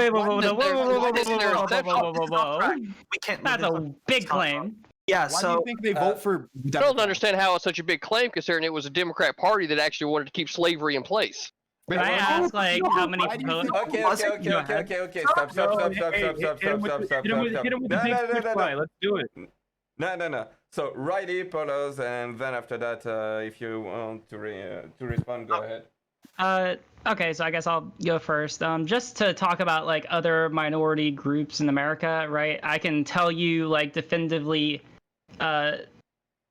not actually. I'll phrase it differently. I can tell you which party has proposed literally every anti-trans law in America, and I can tell you it's not the Democrats. And that's not saying I love the Democrats either, but when one party literally has proposed every single piece of anti-trans legislation in the entirety of our country, I feel like that's a pretty good indicator of which is actually fighting for minority rights and which is not, right? So just with that, and then obviously the counter to that is that every pro-trans piece of legislation has been proposed by the Democrats. So to say that obviously I'm not handing it over to the Democratic Party to represent us devoid of our voice, right? I expect them to platform trans voices and other minority voices, but I certainly appreciate the help when we live in the two-party system, right? Because that's the only way that we're actually going to get laws and this kinds of legislation passed, right? That's how it works in this system.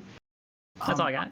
And also, sorry, one sec. And also, CTV, if you think that the Democrats haven't helped to lift up black people's, condition, why do you think black people vote for Democrats? Oh no, yeah. I think you really want to know, right? Is you go back to Lyndon Johnson, who wanted to say that he was passing the Civil Rights Act in order to keep Kennedy's legacy, to make that a part of Kennedy's legacy, right? But it's inherently it's inherently racist whenever you are quoted as saying, I will keep these N-words voting Democrat for the next 200 years, and that's the whole reason why you decided to do that. So, I don't know, maybe I'm just taking a more objective look at history and actually listen to the people, what they're saying behind closed doors whenever it comes to light. But one sec. So you didn't answer my question, which was I did? No, my question was, why do you think black people vote for Democrats if they don't have their best interest at heart?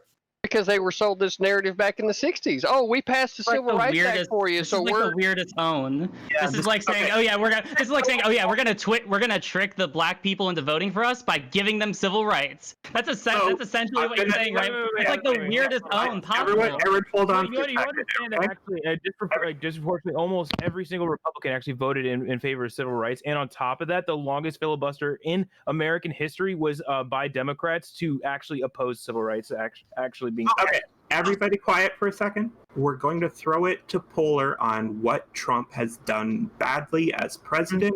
We're going to get off this complete diversion from the topic at hand, okay? So, Catherine, there were some things that were said that were like actually false, like provably false. Can I address those things, or can I only address the very quickly wrap up on topic? Okay, so first, the Lyndon B. Johnson quote is unproven. Secondly, the Act Blue charities only act as a way to collect donations. They're not just a democratic donation, right? And campaign finance experts specifically say that it's false to say that donations through the Black Matter Group are going directly to the Democratic Party. Simply because the website uses Act Blue. And then, okay, so one thing, I was really angry at this aspect, but we like draw this conversation when we talk about like BLM, but there are massive issues that this president is doing, right? Trying to repeal the ACA and the expansion of camps on the border. These are major things that have effects on millions of people's lives. And like when we like get drawn into these aspects of like the small like nuances of BLM, I think BLM is something extremely important. But like when we talk about what's wrong with the current presidency, these are some of the largest issues. I mean, these affect people's like livelihoods. This is people. This is putting people in camps. I mean, these are easily some of the largest, to me at least. I want to hear from A for Osmosis and Tiberius, and after that, I think we'll go on closing statement.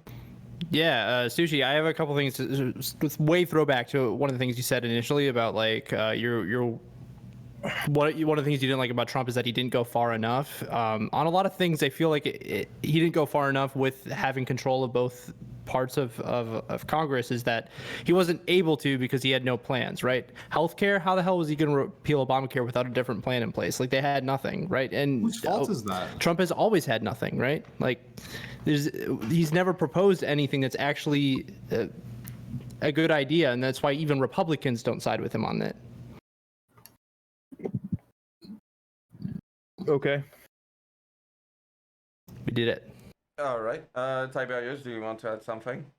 I really don't have much to say here. I made my original points from the beginning. We didn't go down any of those, so either everyone agrees with me or it's not worth arguing. And then as far as this particular track, I would be very, very, very much speaking out of my ass. So I'm just going to leave you guys to that one. All right. Anyone wants to jump in? Go ahead, Riley. I was just saying, like, yeah, like, you know, leave the economics to y'all, but like, you know, social shit, like social policy laws, like, you know, I can talk about this. So is this closing statements or just responding? I don't think I have anything to add on to the last discussion. Yeah, so Riley, if you want to start us off on closing statements, that'd be great. Sure. Orange man bad, but unironically. No, but seriously.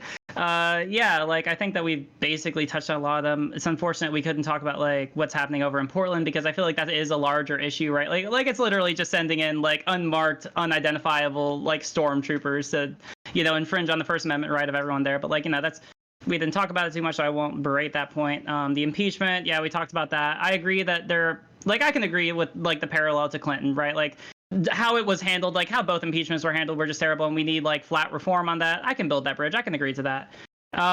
Let's see, the way that he's radicalized a lot of people, like Charlottesville is a good example. Otherwise, and also before I forget about it, I did find because I did want to address like the single person that you talked about, because my Discord gave me something when we were talking about it, and so there's a publication in Business Insider, I can send it to y'all, that basically covered it. The headline is Trump frequently accuses far left of inciting violence, yet the right-wing extremists have killed 329 victims in the last 25 years, while Antifa members haven't killed any, according to a new study. But to the credit, like if you read through it, it says that there was one person who was associated with or who was linked to quote unquote Antifa, according to their social media. So I assume that's who it's talking about, right? So all right, I'll concede that point. Yes, right-wing extremists have killed 329 people over the past 25 years, and Antifa has killed 1. I'd still maintain that's pretty shitty terrorist organization, but hey, who am I to judge? That's it. All right. CTV. Considering I wasn't here for the first part of it, I was only here for the latter part of it. Just going to pass on the rest of it. Okay. Dr. Heem. Yeah. So basically, in closing, I think one thing Trump has done very poorly is he's normalized this like anti-science, anti-intellectual sentiment, and that comes by telling people to inject bleach or shine UV light inside their body, and these are just 2 small examples, and that broader behavior is manifested in the biggest issue that I think we have today, which is climate change. And again, he pulled out of the climate accord. He rolled back environmental regulations, and so I would say the biggest thing that he's done is normalize this anti-intellectual, anti-science sentiment, which is growing very, very popular, and it's very, very dangerous. All right, red, gray, blue. I think there's actually quite a few points that, honestly, I'm more of a filthy centrist, quite honestly. If that's manifest in some of my opinions so far, well, then I don't know what to say. But at the same time, I think there have been areas for improvement. I'm happy to criticize, honestly, any president for their lack of ability to, quite honestly, unify country, but I think that this is something that is not unique to Trump, admittedly. So to comment on that point, I do agree that there is an issue around anti-intellectualism and anti-science. I do believe that there is a inherent issue, I guess, around global foreign policy, where I think we're doing things in a way that may have a nice stated objective but manifest themselves poorly. I do not necessarily think that Trump's response to the BLM has been ideal by any stretch of the imagination, and I honestly don't have any other critiques that I wish to make a comment on, so I'll save that for the next fun round. Okay. Paula's World. Yeah, I would say this, when we talk about the president, it sometimes annoys me how we sometimes get into niche like issues that instead of issues that have like major institutional aspects. Dr. Heem brought up a great point when it comes to things like climate change, the destruction of the EPA regulation, making a lot having issues with water, having issues with clean air. Another aspect of this would be like terrible aspects of foreign policy, but we will go into that later. I would say that the way that Trump engages, for example, when it comes to like the science aspect and the rhetoric, when we talk about rhetoric, I think that I know this is going to come up. So when I look at rhetoric, for example, of a leader, I don't necessarily just look at what they're saying, but I look at the effects of what they're saying has on the people. So to point out what Dr. Heem said when it came to injecting bleach, there was like a 40% intake or like a significant rise in the calls of like health centers around. Some people died, right? Yeah, well, I don't know if they died, but 2 people actually ended up injecting themselves with the bleach, and as a result, there was a massive uptake in these kinds of issues. Again, please don't interrupt. Basically, if you want to go back and forth, wait for the... Yeah, no worries. Sorry, Polars. Next, Tiberius. Just to reiterate the points I made earlier, what did Trump do wrong? Divide and conquer rhetoric, which Polar just tagged on. During an election, I'll take it. I don't like it, but I'll take it. But once you have that chair, once you are the president for all Americans, it's time to be the adult in the room, and that has absolutely not been the case. Second thing was, I think his advisors are absolutely dog shit. They're just a bunch of yes men. I absolutely despise this. You should have people absolutely smarter than you who are going to tell you you're wrong and to actually make informed and critical decisions. And then finally, what the hell is this man doing with the LIC picks? Like, you're telling me Germany and France aren't good allies, but the Saudis and the Turks are? Like, what the hell's wrong with you? Yeah, I agree. France is a great ally. Osmosis, your turn. Why don't I go last? Yeah. You're not last. Sushi's after you. No, that was Sushi. You said that, wasn't it? Yeah. Anyway, yeah. Oh, sorry. Sorry. Yeah. So I think main thing that Trump does that just bothers me beyond all belief. He doesn't have any like actually progressive progressive is not the right word. He doesn't have any ideas that actually help anyone. He just has this idea of like, I need to own the libs, and then if Republicans support him on that, he'll just push their ideas through. Whatever Tiberius said that he just has a bunch of yes men, but someone's got to be feeding him these ideas. There's nothing. I don't think he's coming up with any of it himself. Saudi relations and all of the shit that he's been involved with for the past 4 years is an extension of the Obama administration and the Bush administration before it, of course, but now demonizing other allies of countries that are actually trying to be a positive force in the world, and instead he's going after dictators and calling them good people and stuff like that. It's just ridiculous to me. And federal agents kidnapping, saying when the looting starts, the shooting starts, this kind of Twitter war he has with owning the libs and doing whatever he can to just placate this violent, disgusting portion of the population. I just don't like it at all. All right, we can jump. No, I'm joking. Suspect Sushi, your thought. All right, you understand, like, dude, just Google rooftop Koreans and you understand why when the looting starts, shooting starts, right? People are defending their businesses and things of that nature with rifles and stuff like that. Like, that's just like the meme. Like, there's just, but anyway, it was during the LA riots. Also, to Polar, you don't know what you're talking about when it comes to LBJ. Well, multiple people have attributed this quote to him. Like, the lines of contention that you have for is kind of weird, right? Not only has Robert Caro, the man who wrote the biography of Lyndon B. Johnson called The Years of Lyndon Johnson, frequently quote the fact that he would add the word, I'll spell NIGRA to the end of words that had absolutely no meaning just to make them racist inherently. Also, if you don't believe that, how about Robert Caro, who is his chauffeur during the entirety of his presidency and a little bit after that, said that he would only call him boy and any variation of the N-word to his face consistently and never use his name. If you think it's a stretch that somebody would do these things and wouldn't have that quote, it's a little naive. So I don't care about anything else. I think Ender Next is going to tag out for me now. Oh, yeah, sure. I mean, like, he was supposed to be on. Like, I'm just going to be silent now. Your choice. If you want to, I don't know if he's in Discord or what. Yeah, he is. Okay. Well, anyway, thank you, Sushi, for replacing him. As always, great person to have on the panel. And let me send you the link. Is it the co-op show? No. Nope. Sorry for this little pause. Oh no, I'm sorry I wasn't here. I thought it was going to be 8 p.m. my time. That's why I wasn't here. So my bad. I was at dinner. All right. Well, you're joining right now. There's a lot of background noise. Is the next topic obesity? Is that? Whoa! Look at that haircut. Yeah, I know. That is sharp. That is sharp. I like it. I feel motivated. All right. The next topic. Give me a sec. I need to find it again. Was killing Soleimani a good idea? So we're starting on this.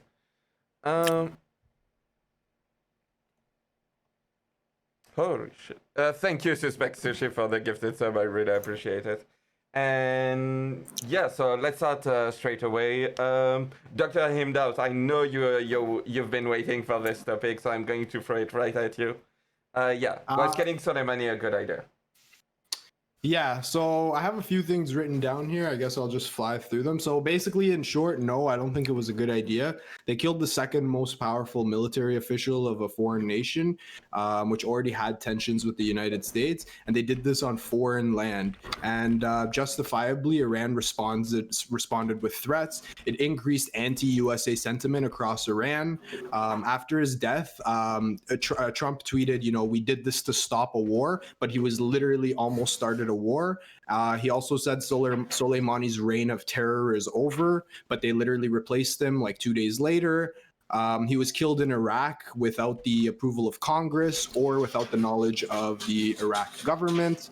And that would be the equivalent of like John Bolton getting assassinated when he came to Canada to go for some trip to Ottawa or something like that. So yeah, and in closing, I guess, killing Soleimani just basically made him a martyr, allowed Iran to have more propaganda, more anti-U.S. sentiment, so on and so forth.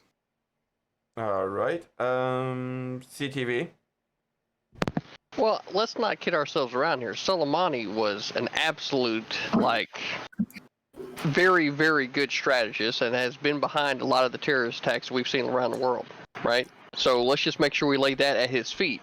So whenever you're trying to stop a lot of the terrorist attacks that are going on around the world, do you really want to be trying to fight the guys that are down there on the ground, or do you want to take out the guy at the top so that you can stop all further conflict, right? It kind of goes back to I don't know, that movie Ender's Game, right? You want to stop all future attacks, and the guy that replaced him went, we already know what they're capable of. We already know what they can do. Do I really want to be that guy? So no, let's just cut the head off the snake and be done with it.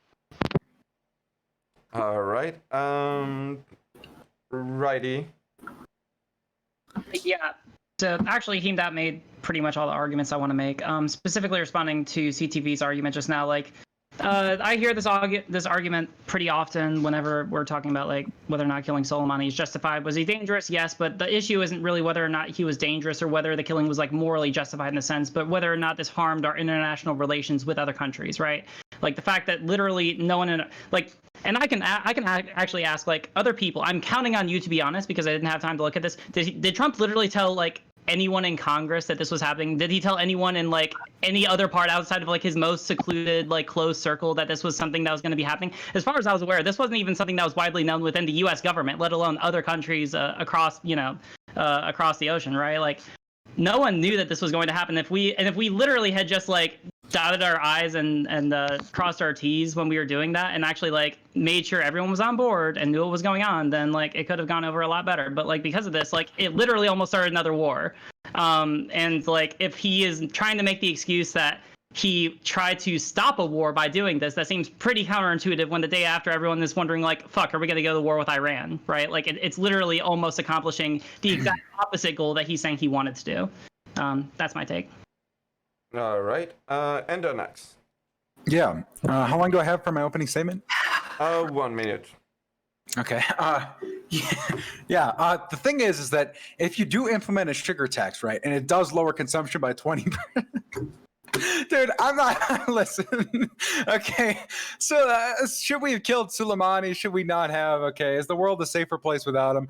The guy was pretty much the cream of the crop when it came to the Iranian forces. The guy was was very well respected in the ranks of the military.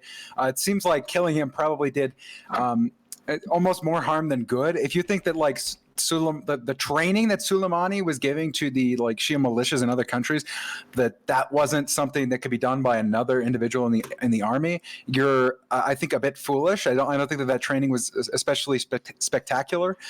In my mind, he was more of a symbol. He was beloved by the people, and killing him was probably not great. Probably drummed up more anti-U.S. sentiment. Probably allowed the regime to harness. I can't speak today. Harness even more nationalistic fervor from their people. So I personally, I don't have a super strong opinion on this one. Other than that, it seems to me that killing him was more harmful than not.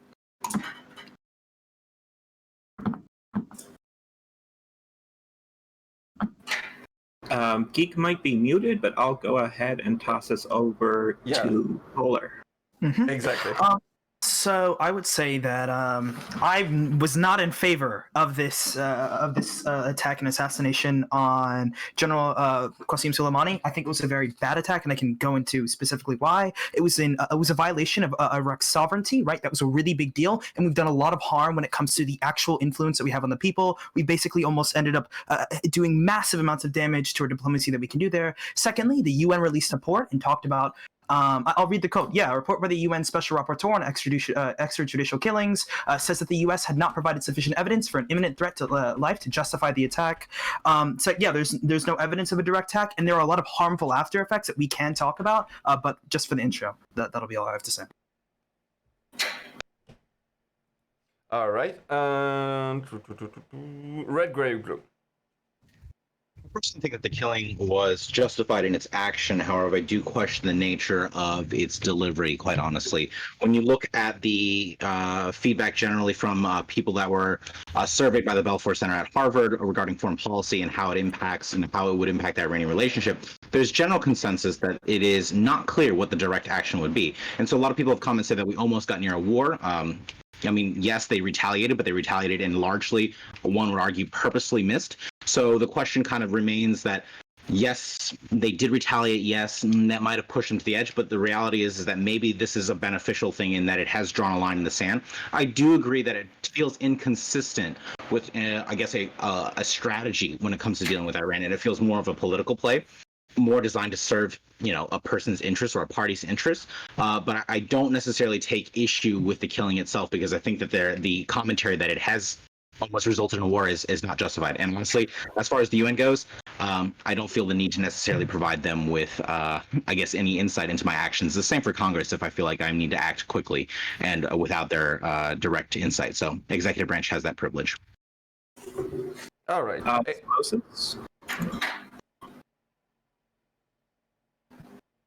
Oh, sorry, infra osmosis. Yeah. Oh, okay, gotcha.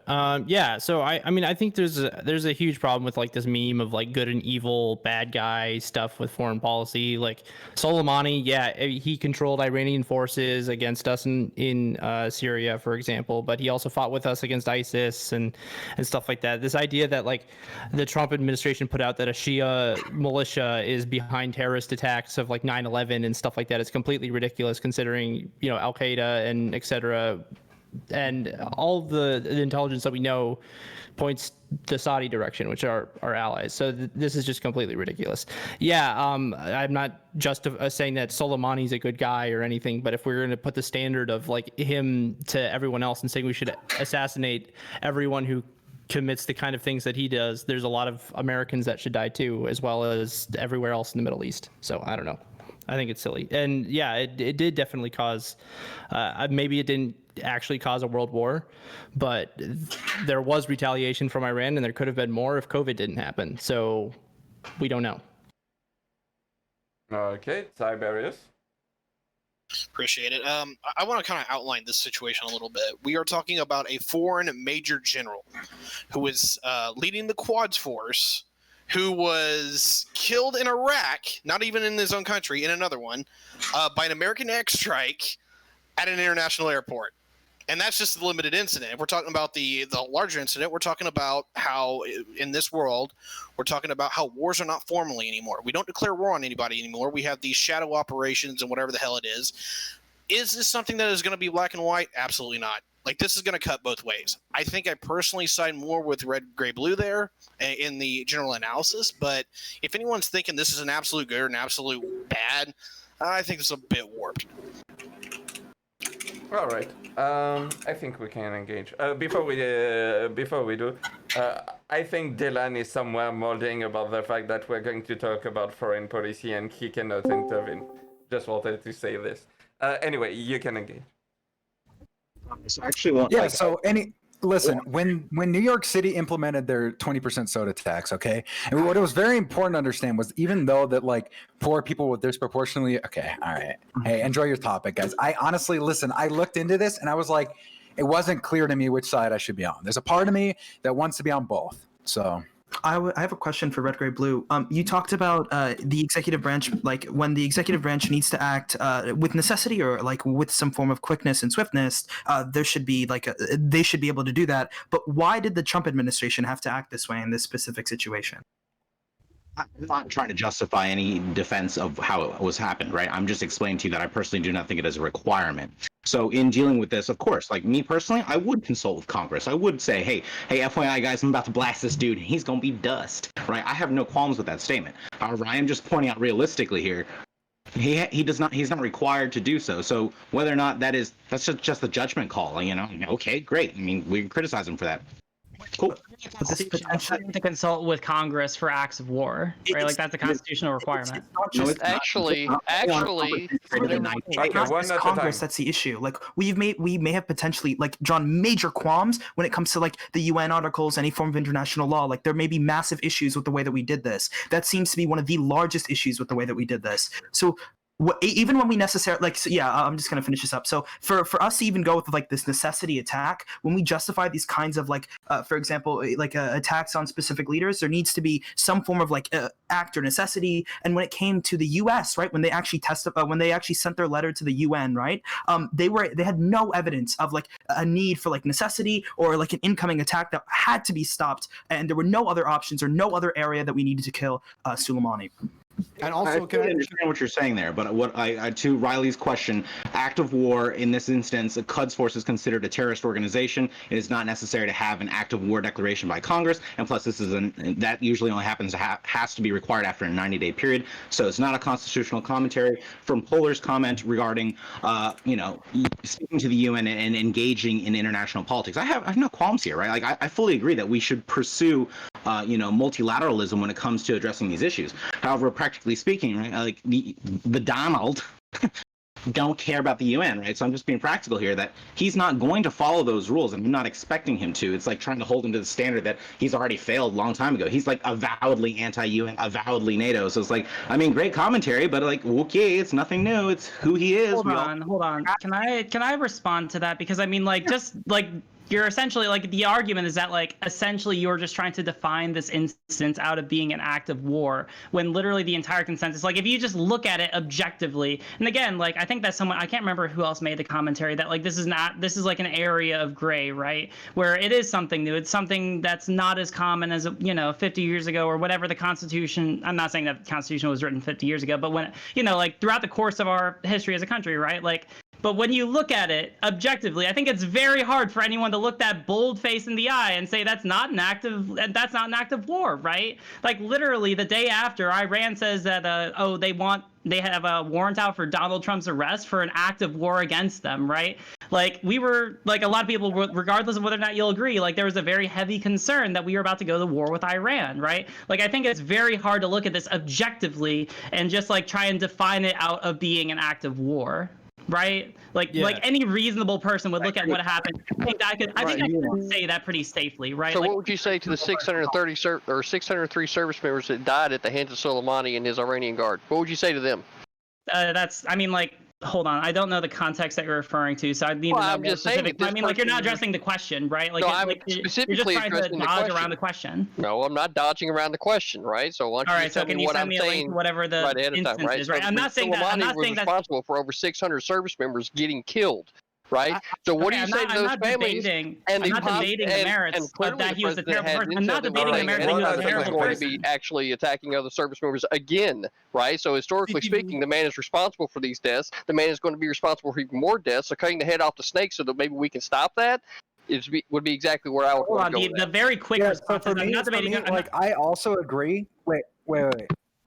I also agree. Like, it's very important that we use like historical analysis from like Ender's Game. Well, that's like a very historical piece. So, like, Riley was talking. After that, you can. Sorry. Please, Riley, respond to CTV after that, and the next you can engage. Thank you. So first, I'm not debating the merits that he was a terrible person. I'm not debating the merits that he did awful things. I'm sure that he did. But when you look at this instance in its isolation, which is the topic of discussion, it is like objectively, and I think I can pretty safely say this, an act of war. They may have committed acts of war against us, but there's a constitutional requirement that for us to do acts of war, we as a country need to be able to consult Congress. We need to be able to consult the people before we take our actions. They have different rules from us, and we need to be able to abide by our rules. We can't just throw them away when we feel emotionally justified in doing that, right? Constitutional question. It's not a constitutional question. Yes, it is. It's literally. Whenever they passed the War Powers Act, they completely took the whole idea of having to get Congress involved out of it because it allowed the president to engage in these things. Okay, so CTV, we're going to throw back to Endernax. Yeah. And I'm trying to figure out my lag issue. Sorry, I keep like people keep cutting in and out and roboting and stuff. So and the video stops. So I'm just trying to fix that. Sorry. I don't know if you guys can hear me. Yeah, we can hear you. Can I jump in? Yeah, go ahead. Okay, so I just want to address a couple of things. So first of all, RGB, I kind of agree with you. You mentioned that the tactic is inconsistent, and I would say that inconsistent is a good way to call it, because the one major thing that he also did was to revoke the Iran nuclear deal, right? So going forward, how is any country supposed to make any sort of long-term deal or treaty with the United States when they know that the next administration can come and easily just fucking, get rid of that legislation? And secondly, CTV, you mentioned that he's responsible for 630 American service members' death. I'm just wondering, like, what do you think is supposed to happen when you're in a military conflict? Like, obviously, if you're getting shot at, you're going to shoot back. Hey, I'm shooting this down to RGB. RGB, go ahead. I mean, no one here is at least I'm not disagreeing on the commentary on the Iran nuclear deal. The question was more like I've said already that it's inconsistent, and it was a critique in my final closing statement in the last topic, right? So on the second point, when it comes to that, you just said that Iran was in a state of conflict with us and that they were doing acts of war and that people were dying. I mean, I guess if someone's waging war on us and killing people, and you just said that they're actually declaring war on us and killing soldiers, is it not within consistency then to just go ahead and retaliate in the same line? And to Riley's question about the War Powers Act, the War Powers Act does not require an act of Congress in order to pursue military engagement. We have the executive branch has the right to do so within 90 days, and this is in the Constitution. So I mean, as long as troops are not in foreign soil for past that period without receiving a declaration of war, that is the War Powers Act. So I mean, you can say that it is an act of war, okay, fine, but still, executive action is still allowed to do so within that time frame. That is the War Powers Act. All right. I'm just looking it up, so I'll respond later. Yeah, no, that's Okay. Listen. I have one point to make. Okay. Look, Iran doesn't have a single McDonald's. Oh fuck! Okay. No.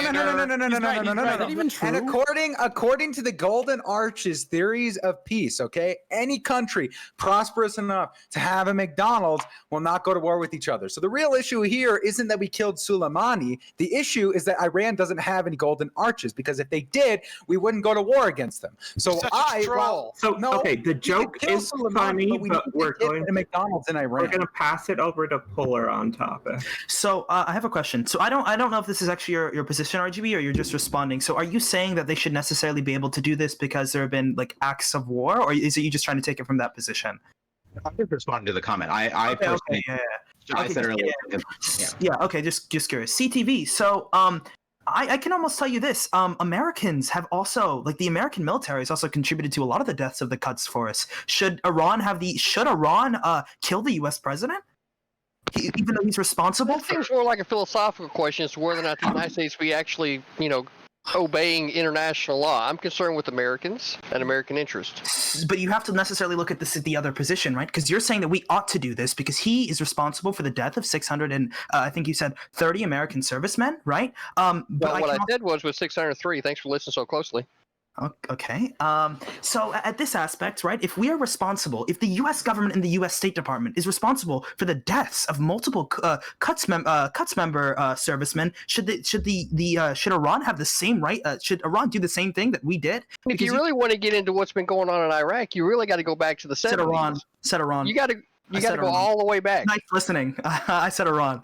Okay. That's what I said was Iran. If you want to start, picking on me because of my dialect, I mean, that's okay, right? But I said Iran. Okay, we're going to bring Tiberius in now. I think there's actually kind of a more nebulous but important topic here, and is that are we in a new form of war? Let's just lay out a few ideas here, right? First, have U.S. service members been killed in our exchanges with Iran? Absolutely. Are we actively allied with people that Iran considers as formal enemies that are actively having a pissing war with as far as terroristic actions? Yes, that is Saudi Arabia. We have actively allied with them. So does it stand to reason that this is already a war, that the shots are already being fired and we just haven't formally declared one yet? That's a really interesting question. I think the topic actually has to go there. I think that is a very, very good thing to bring up, actually. Yeah, I mean, I think in some sense it's like a Cold War, right? I mean, Russia's involved with the alliance with Iran. We basically fought through Syria as well. helping their rebel forces and stuff like that. The thing is, though, at the end of the day, you're escalating. That's what the problem is. It's not necessarily that whether or not we label it a war or not. It's the problem that we're escalating it to potentially be worse, right? Because you know what else kills American service members? Escalating wars and sending more troops over there to get killed. Like, at the end of the day, that's what I'm worried about. I don't want anyone to die, regardless of if they're American service members or Iranian civilians or anything like that. And the thing is, the Republicans, to defend the assassination of Soleimani, they basically said, similar to like, oh, there's weapons of mass destruction in Iraq. They basically said, oh yeah, he was planning a plot with no evidence ever given to anyone. Like, that's the problem. We need, at least, even if they do the assassination, at least give us the receipts afterwards. You can't just make claims and then we're just supposed to go with it. Similarly, I just want to make a comment, and people can comment on that, right? But also, just like the idea of like expanding the definition of what it means to be in a war is very dangerous, by our own legal precedent. Because if you start expanding the definition of what it means to be in the war, our country is afforded a lot of leeway in terms of what it does when it's in the warm time, right? And you're basically just giving the U.S. government more opportunity and more liberties to be able to do basically whatever it wants, and more opportunities. And like, I would hope that people who are conservative, who are against big government, are not exactly keen on giving more power to the government, right? I don't know. Maybe I'm building a bridge there. Maybe I'm not. But like, you know, if we want to like limit the power of government, then we need to make sure that like according to our own laws that we don't expand the definition of what it means to be in wartime. I would also. I have two comments here. The first one is, yes, you have a very, very legitimate concern, and I've been hammering for a long time that the executive branch is way too powerful, and I'm absolutely against the War Powers Act to begin with. However, the other side of this, the second comment is like, you know, war evolves, war has changed. We don't have formal wars anymore because the Americans would literally beat the living shit out of you in about 12 hours, you know. So they're going to do underhanded tactics. They're going to use any wall that they can, whether it's just hiding behind civilians or operating under diplomatic immunity or whatever these processes are that they can use to get at us, whether it's us or their enemies. This is the new era of war, and I think we have to make at least a rebranding or an allocations for that. Is that a dangerous conversation to have? Absolutely. You know, the executive powers that is granted to the government during a time of war is scary as shit. But this is the new paradigm, and it's more likely to get more like this and worse like this than it is to become a conventional shooting war where we formally declare war and slug it out. I can agree with that. I mean, like, I'll just respond very quickly. I can agree with that. I would just make sure that, like, whatever is, you know, like, if you are expanding definition, like, because a lot of our rights afforded to the executive branch is based on legislation, just like introduce further legislation expanding specifically what the definition of what it means to be in wartime is, right? Like, if you want to do that, then at least do not allow just like the actions of the president dictate what it means to be in the war, because that is, I mean, like, either of them are slippery slopes, but one of them has at least more safeguards than the other. That would be my argument. That's fair. I would also like to join you on this bridge, just to be clear.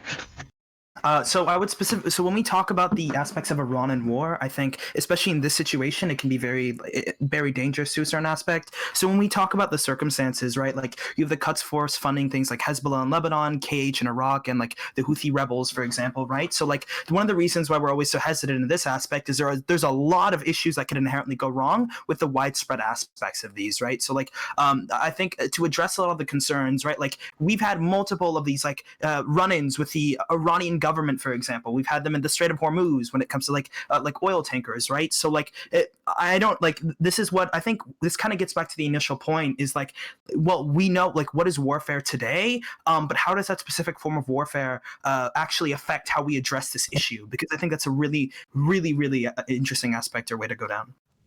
On this, because I feel like in this zone, it's important to talk about the the militia group, the militia coalition that is being essentially used as Iran as the proxy military for them in Iraq. And so you have this concentration of Iranian-backed militias in Iraq that are directly managed by Soleimani, and they have directly resulted in, you know, a variety of instabilities. And they have, I believe, they have killed some individuals of U.S. personnel. I believe they have killed Iraqi other militia personnel as well. You know, just, you know, equally they're killing people. They were also used in the fight against ISIS, but directly they are a tool of the Quds Force. So, you know, when we look at the conflict and we say, okay, yes, how is the conflict manifesting itself? They're using Iraq militias as a proxy war, and Soleimani is that direct individual who was supposed to be working with another gentleman, that's a stretch. Yeah, the KH Hezbollah, right, to coordinate a next attack. And I know earlier you had made a comment that it was not validated or proven and shown that there is a justification for that attack. But I think that, broadly speaking, that if you're in a situation where they're using a proxy war and they have a figurehead at the very least, that it almost, of a sense, justifies taking action. Now, I understand it's not a consistent, strategy broadly. But, I'm just pointing out that if we're going to look at it from the lens of this modern warfare, that this modern warfare is manifesting itself in this Kataib Hezbollah, and then at the same time, he is working directly with them to cause instability in the region. So, but I would also like to say that's what kind of makes it so dangerous in that aspect, right? Like the aspect of proxy wars, the multiple groups across the region. It's one of the reasons why we should probably address this in like very different ways than we've done in past wars, right? So you're right. There's a lot to be lost in this aspect, and there's a lot of potential conflict that can come from like forms of quick attacks that may have like a lot of harm. So like I agree with you to a certain extent, but I think especially here we should always be like, I don't like this aspect because it kind of like of the aspect of like just an inherently like murdering, like killing him in Iraq, because it kind of rules out any form of like diplomacy or future diplomacy or lowers the rates of that. And I would always prefer to go down that road where we have as least amount of Americans killed and at least amount of harm done to the innocent Iranian civilians and innocent Iraqi civilians who've already been through so much harm in these past 2 decades. So I hear a lot of agreement being come to, so I'm going to throw over to Tiberius's chair. No comment. Okay. Critically thinking veteran, if you want to get in there. Or no? Internex? Apparently no. Listen, I just think that there's a pretty I don't know. Okay, memes aside. The idea that killing Soleimani was a better outcome for the world than not killing him seems to me to be lacking in footing. There's a reason almost like, okay, nobody knew who Soleimani was in America prior to us killing him. It wasn't a name that was in the common vernacular. It was because, well, the guy is kind of niche. You're complaining about Shia militias getting trained. I got to tell you, man, there's people that are our allies right now who are training militias that are far more dangerous than the Iranian militias. Okay, I don't know. It just seems like it was like escalating tensions in Iran served only one purpose, and that's to gear us up for war. And I am not in favor of going to war against Iran. So, I think the topic has slowed down pretty well. So, I was gonna say, Catherine, I want to talk about the China-Iran deal that's being finalized as we speak, and if that's okay with you. Yeah. Mm-hmm. So right now, the reason why I brought up these after effects is it seems like this tension towards the West, right, has been super harmful, and we can look at places, major institutions like the Middle Eastern policy that dictate and do a lot of research when it comes to the Middle Eastern, at least the Arab world conflict when it comes to the West and other nations, and it seems like they're prescribing one is that their goals in the regions aren't changing. For example, like they're still trying to expand that Iranian influence, the tensions are still high, right, and their objectives in the region are extremely long-standing, right? And this kind of leads to the aspect of like, well, who are our allies in the area, and what positive things can they do for us? And this is where it kind of leads us to the China-Iran agreement, right? It's very under wraps, but it seems like let me read. Yeah, so the Chinese presence in banking, telecommunications, ports, railways, and dozens of other projects would be allowed in Iran. In exchange, Iran would supply oil for the next 25 years for the Chinese. I think this is a really bad aspect because you already have the Chinese in places like Africa and expanding their influence, like the Belt Road, right? And to put them in the Middle East, already hot button area, is really harmful and can provide massive forms of issues in the long term. I will join in saying consensus that I agree that this is a danger because, broadly speaking, the current strategy, and this is where I am critical of the Trump administration's global foreign policy, is that when you're addressing a China with the ability to invest in a wide variety of countries across all continents, you're allowing them to essentially have control of the entire Middle East, which is another issue that is also manifesting itself with Russia's involvement with the former Soviet republics, right? So you have all the stands, if you will, where you're seeing a concentration of power from Russia into all these groups to make the Central Asia pact, and then at the same time you have China influencing all the southern, southwestern, southeastern area hemisphere politics with their growing initiative in One Belt, One Road initiative, OBOR, to create, global favoritism towards Chinese economic imperialism. So I think this goes towards one of the reasons why I'm not entirely opposed to economic imperialism when it comes to the United States involvement in the rest of the world, because simply put, if we do not get involved, China will be happy to give people much more abusive and much more unfavorable terms towards their infrastructure development projects, etc. So you'll see a shrinking of U.S. foreign policy influence, where China is just sitting there like, cool, you guys keep fighting. I'm just going to give you guys this money, and you guys can come visit me in Beijing, And I'm concerned about that. As much as I would love to talk about geopolitics and how much I think China is like straight fash and we should oppose them at every door, this is absolutely outside of the purview of this debate. What? What you're saying? Yeah, okay. like talking about Okay, Soleimani. Now we're getting into the geopolitics of whether we should oppose China and Russia and shit. That's a completely different conversation. Yeah, that's a tangent, but yeah. Anyone wants to add something, or should we go through closing statement? Apollos, I know you're... Oh yeah, I'll start off. So yeah, I don't necessarily think the assassination of George Soleimani was a very effective form of targeting Iran. We've seen multiple reports talking about how this was not a good idea. This may have actually breached international law. This may have ruined our relations with places like Iraq. Secondly, there was no evidence, at least presented. And lastly, I think we do a lot of harm in the long run when it comes to negotiating with Iran and seeing how they will necessarily turn to other people and other foreign powers to support them, inherently letting the Arab world become a much more dangerous place than it already was. All right. CTV. I think that the assassination of Soleimani was warranted. I think that for far too long he's been allowed to act without any type of reprieve for his actions against American forces, considering our allies in the region.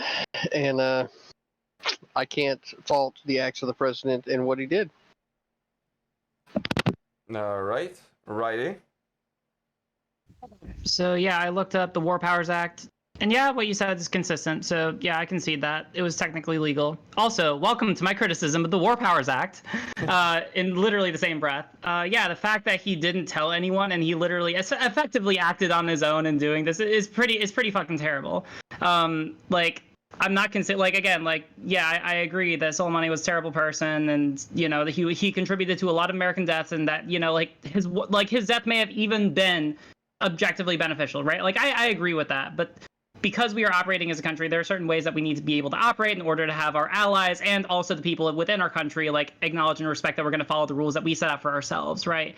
And aside from that, I think I agree with Endernax's recent comment that no one really knew about Soleimani until literally Trump bombed him, and then the reason that he gave was that, and again, you can correct me if I'm paraphrasing or maybe I'm adding a little bit, but the fact that his statement was that he was trying to prevent a war. I would still maintain that it almost started the war, or at least that was the fear of a lot of people, and that even if it has some positive effects on people, there just are better ways that he could have gone about it, right?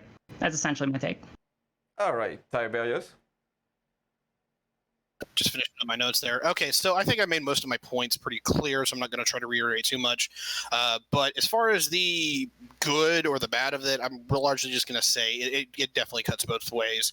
I think the real conversation here is a bit of more of an old standard versus a new standard way of thinking, and that's a really good conversation to have. I'm going to really just put my point here to say war is already here. This is a war. It's just not the formal declaration that we are used to. And so we need to have a conversation about what that entails. And so, yeah. All right. Dr. Heem. Yeah, so again, I'll just go over a couple of things quickly. So it's very inconsistent behavior. It was a unilateral decision, which was kind of weird. Even the Iraq government didn't know about it. And it comes on the back of pulling out of the nuclear deal, which I don't support anyways. And so we had a kind of a discussion about the cutting off the head of the snake. We already know this never works. It doesn't work with drug cartels, and it doesn't work in this situation. And he was instantly replaced. Trump said that Soleimani's reign of terror is over. And then he said that he was trying to prevent a war, which we obviously almost had a war, right afterwards. I mean, imagine if Iran had, their retaliation was, on a military base with American soldiers, it would be a full-out war, right? They did. No, there was no people there, right? Oh, yeah. There was I believe no there was like some. There was like I guess some people got like brain trauma or something. Yeah. Okay, but I'm just saying, like, if Iran had, I mean, Trump is saying that this was done to prevent war, but like he's putting the ball in their court to basically start one, right? And also it just increases there's a rise of anti-USA sentiment all over the world, a lack of trust to the USA on a world scale, and like again, just to reiterate, like he was made a martyr. He was celebrated. People continue in Iran to say it's kind of a justification to have anti-USA sentiment, to say, look, all of our fears and our paranoia about the US is 100% confirmed and 100% justified. All right. RGB. You're muted. Sorry, guys, I pushed a different mute button. My apologies.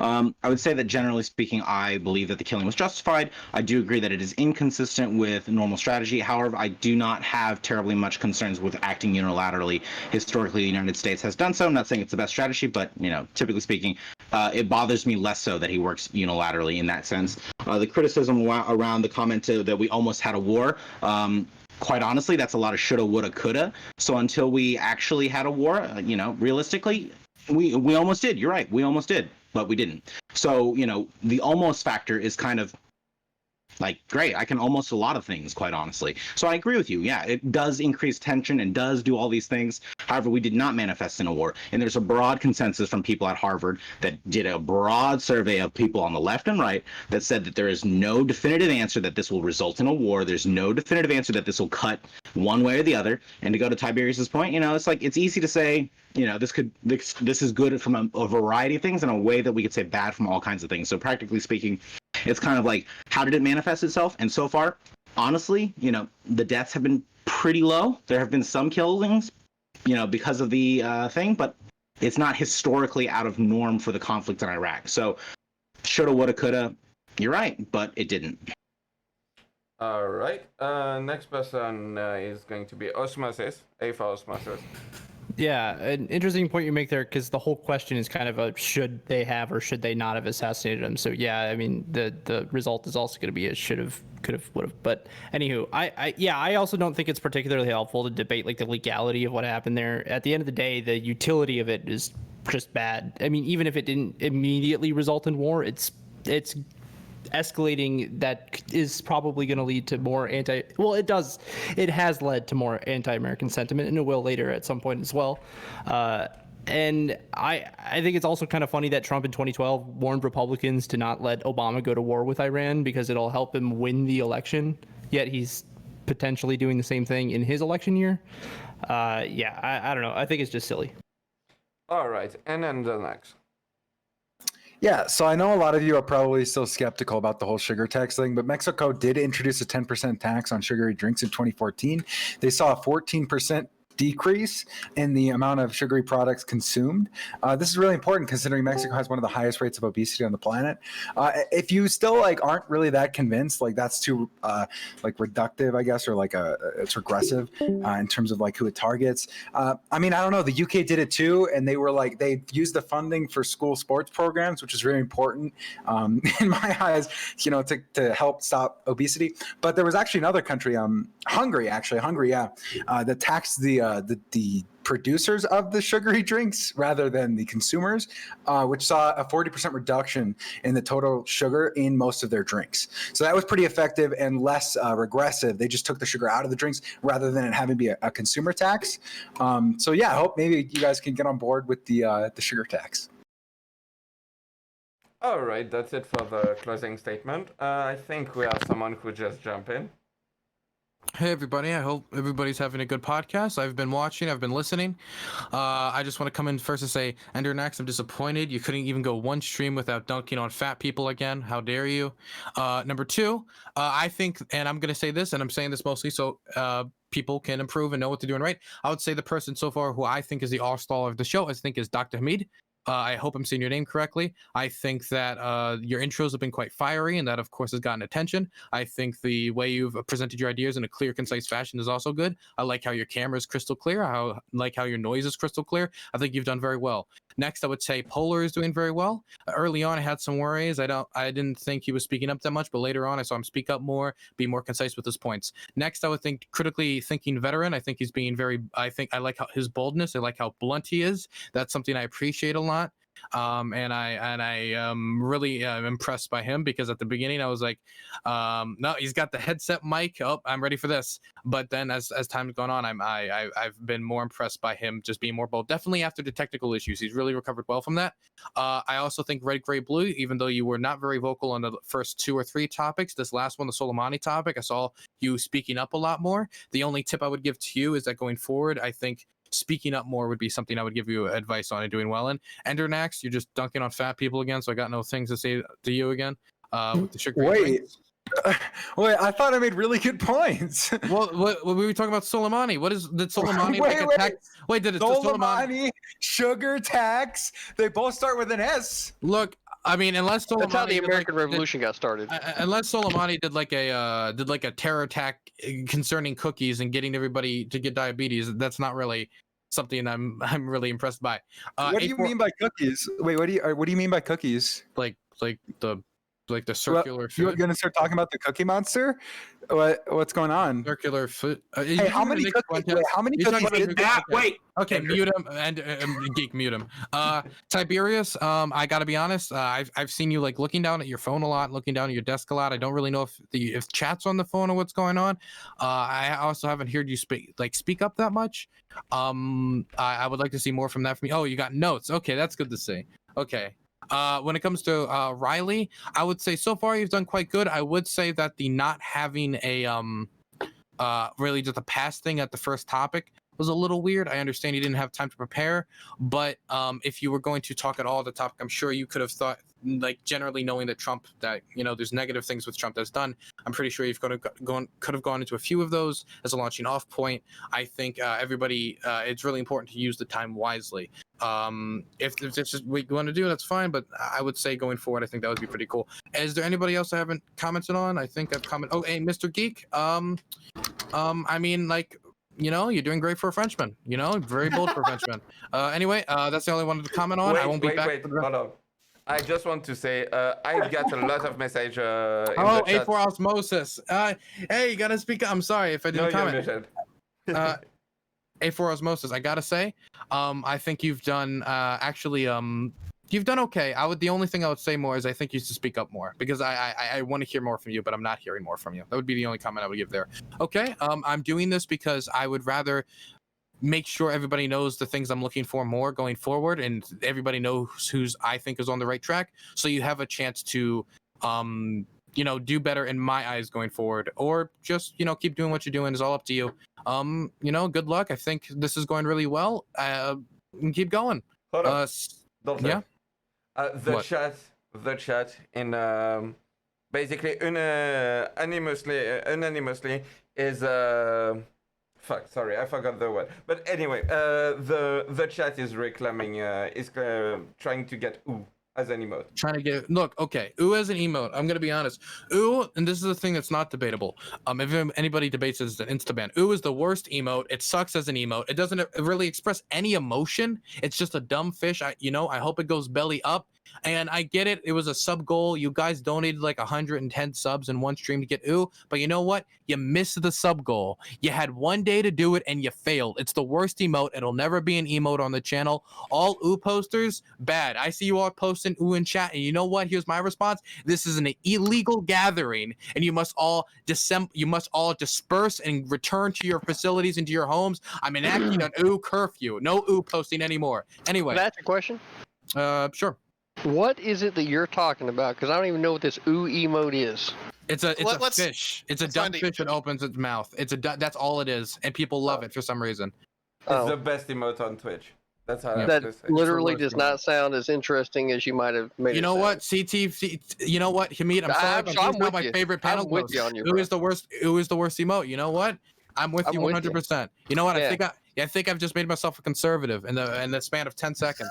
If conservative values is being anti-ooh emote, then you know what? I got to sign on board. Anyway, I hope you all, everybody, I think you're all doing relatively well. I just wanted to give a little bit of criticism, and this is a really good panel show. I'm really excited on the performance you guys are giving. Very great for the first recruitment panel. I wish you all the best of luck. I will not be returning, so to this one, I will be watching though. So good luck, everybody. Okay.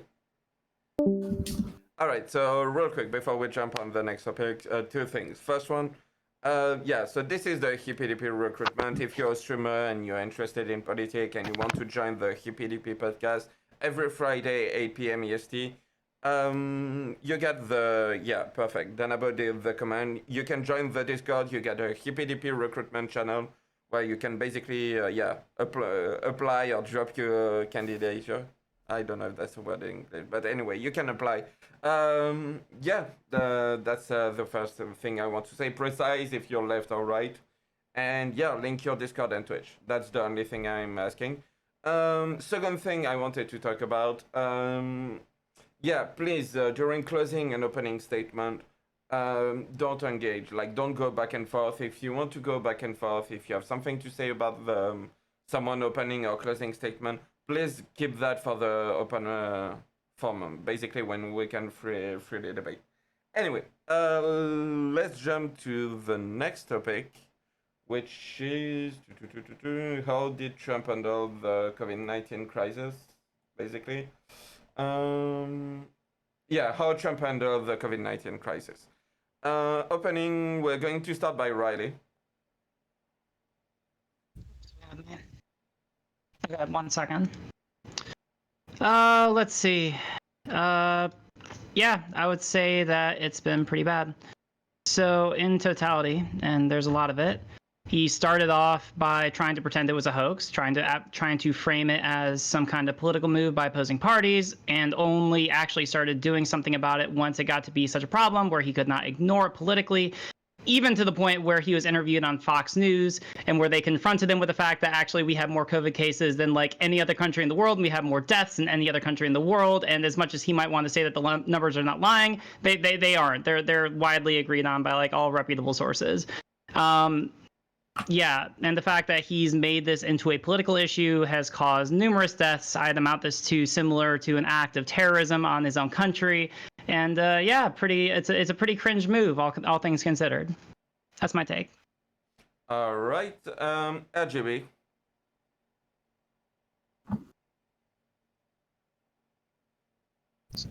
We can't hear you, dude. We can't hear you. That's good. You're too far away from your mic, I think. It's robot. My bad, guys. All right, how about now? Are we good? Okay, stabilized. Great. I think that the president made the right decision in the direction of transferring the rights to the response to the states. I think that is a healthy response in the nature of the federal government, because I believe that the federal government is largely inefficient at managing localized crises. And I think that's manifest in a lot of pretty much the history of the United States. The state government has been much more attuned to the problems of the local population. However, I do not think that the states have managed it well. I do not think that the president has shown leadership in the crisis. I do not think that he has been consistent on messaging in terms of, recognizing the seriousness of the situation, trying to address the national response instead of coordinating local responses with governors. He has the ability to do all these things. He has the ability to set the tone, at least for the general person, to allow them to, get, I guess, a more serious thought process around dealing with this virus. So I am critical of that. However, I do agree with the decision to transfer the responsibility to the local state government, because I believe that is a necessary devolution of power as mandated by the Constitution.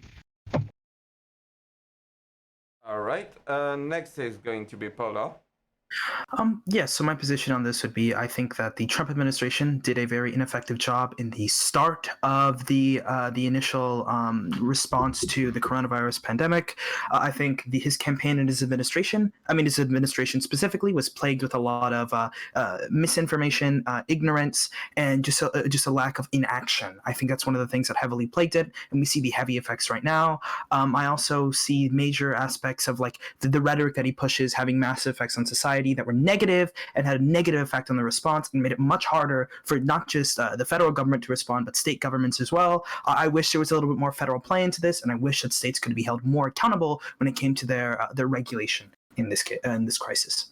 Thank you. All right. Next is going to be Endonex. Yeah, to be honest with you, he fucked up big time. The guy literally could have had this election in the bag, and I think anybody who doesn't recognize this kinda is just like insulting the intelligence of the average American. All he had to do was make sure that Congress passed some form of $1,200 check to the average person every single month. I don't know if you guys can still see me. Everything on my screen froze, but if you could still hear me and see me, can you? Yeah, we're good. Yeah, bro. Okay. Well, everything is frozen on my screen, but I will say that all he needed to do, and it was very clear, was increase contact tracing, not deny that this existed, not call it a hoax, not say that it was going to disappear when obviously he wasn't taking policy seriously to address it. As it turns out, there's 160,000 people now dead in the United States who otherwise wouldn't have been. I think that if we had a mask mandate earlier, there was a study showing that basically over 30,000 lives would have been saved.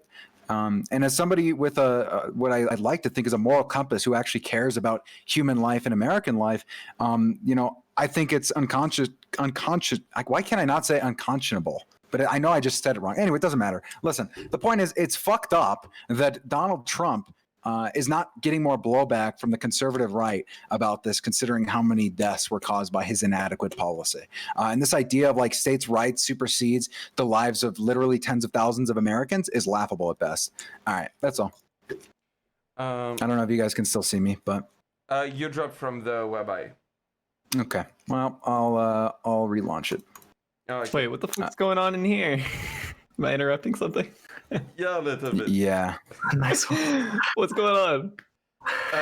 We're doing recruitment for the Hippy Dippy. Oh shit, you're doing that already? All right, I'll peace out. That was my noise. Next, A for Osmosis. Yeah, thanks Endernax for making part of my point for me. Yeah, I think it's ridiculous to like ever talk about ideology concerns when we're talking about human lives. At the end of the day, yeah, the federal government needed to step in, do mask mandates and all these other things from a high level, right? I'm not saying that they need to execute on everything. Yeah, the federal government's going to be inefficient in serving the local areas, but of course, like protecting human lives and being a leader, right? Like he has to be a leader in the crisis for him to be effective at his job, right? Every single like talking point I hear against wearing masks and all this stuff that's killing people mostly is coming from him or is being protected by him, because he's like, oh, those protesters, it's fine, it's free speech, it's whatever. I'm not going to wear a mask when I go to any event, and Mike Pence isn't going to wear a mask when he goes to the Mayo Clinic or whatever. Like it's ridiculous, right? I think this whole diversion of responsibility to China is incredibly harmful. Yeah, China is the origin of the virus and it sucks, but it's here now and you have to do something about it. I don't give a shit about China anymore. So I don't know. That's my take. All right. Next is going to be CTV. Well, honestly, I felt like that Trump's initial move to actually ban travel was within the federal government's purview, and I think that it's important also to recognize the fact that these 50 stars that are on this flag behind me represent 50 independent governments that need to be responsible to their own people, right? So to think that the the federal government is somehow just going to be able to overstep into the state's boundaries is inherently one of the things that has actually caused a war before. So you have to remember that whenever you're talking about Trump's response, it has to be inside the purview of what the federal government is actually allowed to do. Him restricting travel, he was, heavily criticized whenever he enacted that. He's been criticized from everything that he's ever done, which is not to say that the criticism is a bad thing, but it certainly seems like that there's always been a negative, let's just try to figure out some way to dunk on this guy rather than try to see the good that he's actually trying to do. So the responsibility of a lot of these things actually comes down to the state governments as far as what's going to happen within their states and for their own people. He's not even telling us. Oh, wait, are we done? Yeah. No, there's no, more. no, no. Never mind. Sorry, my bad. Yeah, thank you. I'll wait. Next is Dr. Hamid. Heemed out, sorry. Everyone's saying Dr. Hamid now. I have to change my name. Okay, so I'm just going to quickly go through a few things. So December 31st, 2019, there was reports of illness in Wuhan. On January 23rd, Wuhan went into lockdown. And on January 31st, there was travel restrictions to China. But on February 24th, Trump tweeted out that the coronavirus was very much under control in the United States. And it wasn't until March 11th that they started to ban travel from Europe, which at this point was the epicenter of the virus, mainly Italy and Spain. So what's the point of praising him for locking down China when Europe was still coming in right up until March 11th? What he's done wrong specifically, other than, all the tweets and whatnot, America and Canada and many other Western countries, I would say, we could have stockpiled PPEs from the end of January until the middle of March because we knew that that Wuhan was on lockdown. I work at a hospital, and many of my colleagues were tracking Wuhan's lockdown and saying, "Listen, this shit's coming to fucking Canada. We're gonna go on lockdown too." And this was in January, right? So. And then second of all, he keeps blaming China rather than addressing the actual problem that's happening. Like it's weird to say that. It's like if I drop a match in my house and it starts to catch a small fire and I think I can put it out with water, but it turns out I can't, and now there's a fire in my house. And I call 911, and 911 just takes 2 days to show up, and then I'm the one to blame. Like, no, we knew from the end of January what was going on, and we still chose not to do anything about it. Furthermore, this is more in his anti-science, anti-intellectualism by questioning masks, right? Even to this, there's a big population of Republicans that don't want to wear masks. Trump could end that with one sentence or one tweet saying, my base should wear masks as well as every other American should wear masks, right? He was promoting questionable medication, promoting injecting yourself with bleach and disinfectant, and he keeps making it an electoral issue about him and Joe Biden when it's much bigger than that. And finally, as Endernack said, the lack of government stimulus checks, which has led to the eviction crisis that is being faced now. In Canada, we've been getting $2,000 a month to anyone whose job was affected by COVID, $2,000 a month direct deposit into our accounts. We have no eviction crisis, no crisis economically, really, and everything's been pretty blessed. Is that the end of it? No. We still need to hear from Tiberius. I'll take that as my turn then. All right, so I'm going to really piss off DylanBurns now because if he thinks I wasn't talking about before, I mean, this is going to be pretty short. I am not an expert in infectious diseases, and I'm largely ignorant on pretty much all that's going on. Anytime that I listen to Trump, I can't do it for about 10 seconds before I feel like I'm losing brain cells. So all I can say is as far as what I've seen, like when Trump tries to take credit for something, he takes credit where anything that good happens on. He's just like, oh, yes, we've done an excellent job. And then when anything bad happens, he's like, oh, Governor Cuomo did something horrible. Or it's like, it's never his fault. That's pretty much the only summation I can give here because, like, anytime that I ask people who I know that actually do know the details, all the righties are like, Trump is awesome and he's doing great, and all the lefties are saying he's absolutely fucking terrible. Like, this is so goddamn partisan, I cannot sift through the bullshit. So I would like to add, so Dr. Heem, okay? Great intro, okay? You make Canada become want to become super, super appealing, but I really do want to drill on this point of like actual inaction and just ignorance, right? This is a really important aspect, right? So we have, for example, we had reports coming out from the coronavirus task force and the inaction that was going on there. And let me push further into that. The coronavirus task force on February 21st conducted a mock-up exercise of the pandemic that predicted 110 million infections, 7.7 million hospitalizations, and 586,000 deaths. The group concluded they would need to move towards aggressive social distancing, even at the risk of severe disruption to the nation's economy and the daily lives of Americans. And that was supposed to be in the third week of February. It took more than 3 weeks for the Trump administration to enact any form of social distancing guideline that was needed to help prevent this. And as a result, due to this inaction, it's expected that we've lost due to his inaction, it seems like there have been almost 100,000 deaths estimated to his inaction in this aspect. And this poses a question to CTV. CTV, you talked about states' rights, and I get the panel's understanding, but if I could offer you two situations, right? With one situation, right, where the federal government is in charge of this like response, right, and they're able to handle it effectively and quickly, would you take that one over a United States that just lets the states individually do these things and you end up having a worse response? Which one would you choose? I would always choose the rights of the individuals. What does that mean? You didn't answer the question. Well, you asked specifically, when it comes to the states, those states would be closer to representing their constituents than the federal government would be. So even if they did a worse job? What do you mean, even if they do a worse job? It certainly seems like that there's a leading question here, so let's get to the point.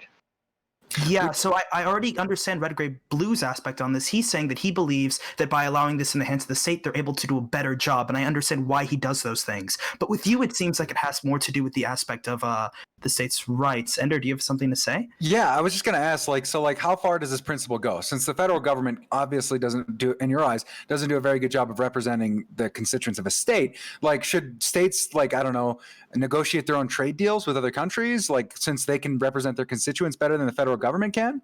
Well, no, because then you would actually be going into the bedrock principles of the Constitution and the actual federal government, mandating things like trade. But when we're talking about things that impact individuals, the states have a much better understanding of what their constituents are going to want or what they actually need, rather than the federal government. But the states also probably would be able to negotiate better trade deals for their individual states than the federal government could, because they obviously know their constituents better, right? Including the business people that live in their state.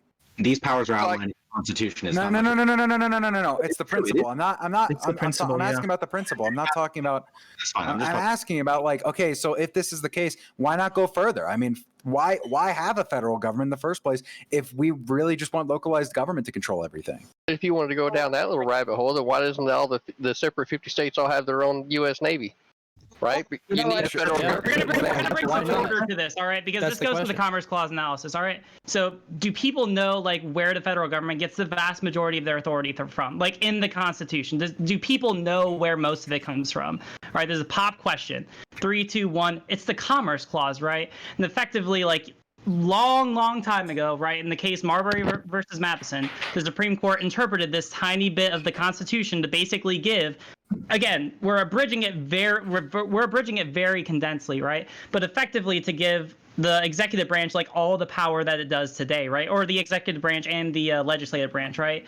And so what's important to recognize is that again, there's a whole lot of history that goes into this, but one of the main justifications for the federal government being able to do something, especially being able to implement laws among the several states, is whether or not they are doing something which affects broadly something which can be better regulated by a centralized federal government than something which is localized or more individually controlled, right? So when we're talking about something as large as healthcare, right? We've seen individual states flop when they've tried to deal with it on their own, right? We've seen this time and time again. They've had to debate with each other. They've had to what's the right word? They've had to bid with each other over being able to get the proper medical equipment for all their for dealing with the various problems that have arisen as a result of COVID, right? Whereas the federal government really could have eliminated all these problems right off the bat if they just acted on it, and they just chose not to and delegated it to the states, right? And so essentially, if we're talking about the legal constitutional argument, the federal government by far has the authority to be able to do this, because they could have dealt with this much better than the individual states. So they would have authority under the Commerce Clause.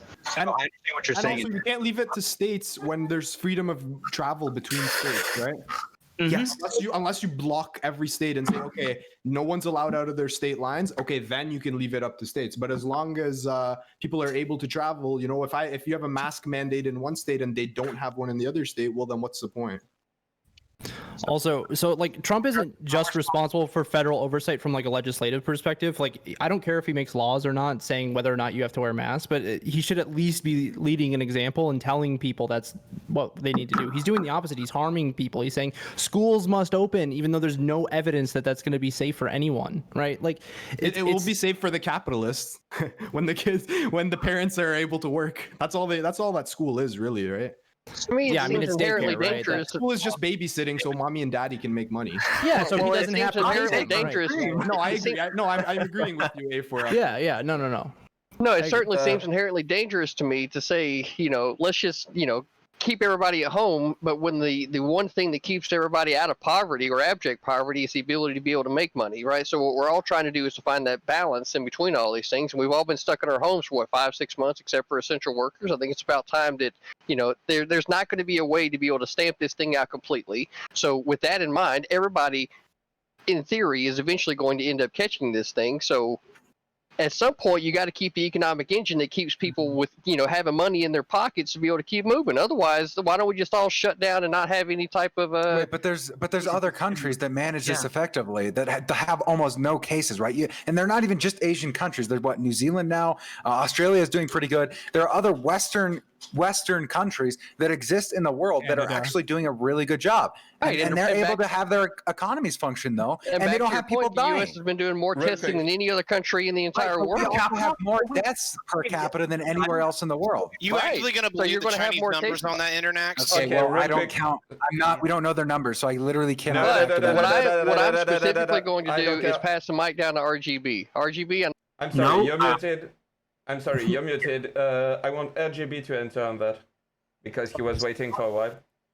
Thank you for that. I appreciate it. The commentary on the Commerce Clause is not where the authority for the states' rights to manage health crises actually originates. So the Constitution does grant a lot of power to the executive branch and Congress to do so with Commerce Clause. However, explicitly, powers are devolved to the state under the 1799 Public Health Act. And the 1799 Public Health Act explicitly calls out issues of pandemic and epidemic because they were dealing with issues across the nation in the old times where quarantine was mandated and managed by local government. Okay, so I'm not disagreeing that there have been wonderful national responses. I live in the UK, and so I see what better response looks like. I'm not here to debate that. What I'm debating, though, is the devolution of states' powers. And you can check this. There's a whole diatribe on states' rights and the power of the national government to look into public health management.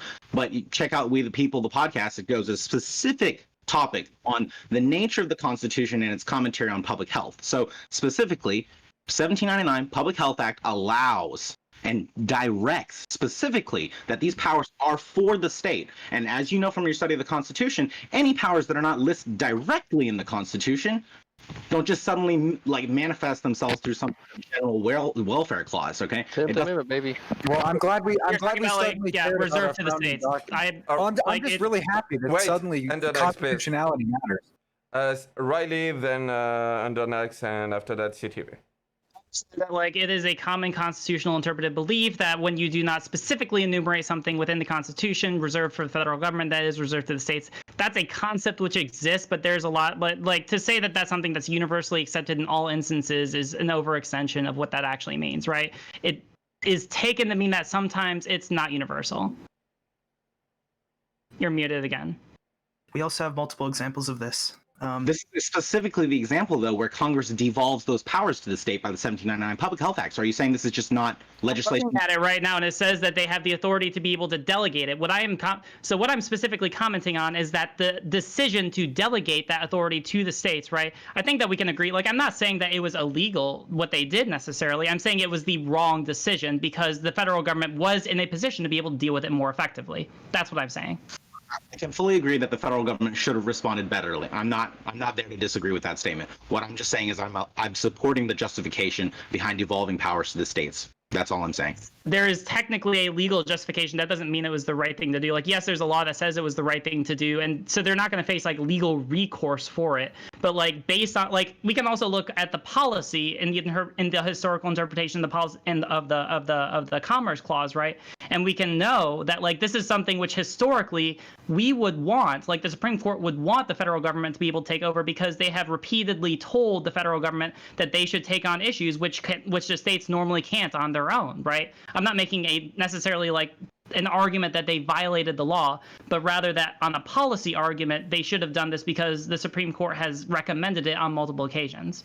Supreme Court specifically in Morgan Steamboat case versus in the Commerce Clause allows for the state to manage that directly in the issue of public health. Again, allows, yes, but recommends not necessarily, right? We're talking about recommendations based on the current circumstances. We're not talking about what they are literally allowed to do.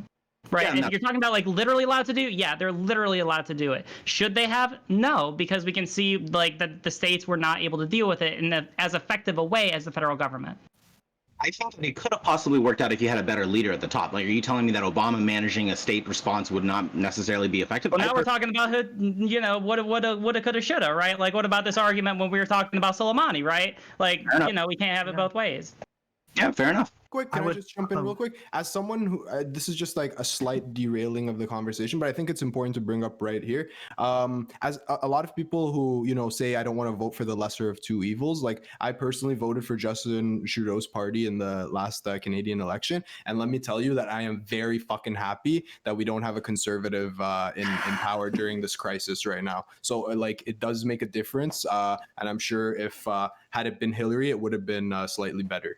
I would also like to say when we look at like diverging from the constitutional and the legal aspect, we can look at the effects of which putting this into the state's power has put this in, right? So we had initial examples of places like Georgia that tried reopening early, and the CDC had to specifically create reopening guidelines after because due to the threat of them reopening. We also saw the aspects of this reopening as well, right? So like one of the worst things about having like the states each delegated it was something that Dr. Heem already mentioned. You can go from state to state, and we saw in places like Georgia where there was a massive migration of people into the state to engage in like this this opened up like the economy's back up aspect, but you also had many more people coming in, which kind of ruined the other states' policy on this aspect as well. Secondly, we can look at the effects of like interstate travel as well, right? So you have multiple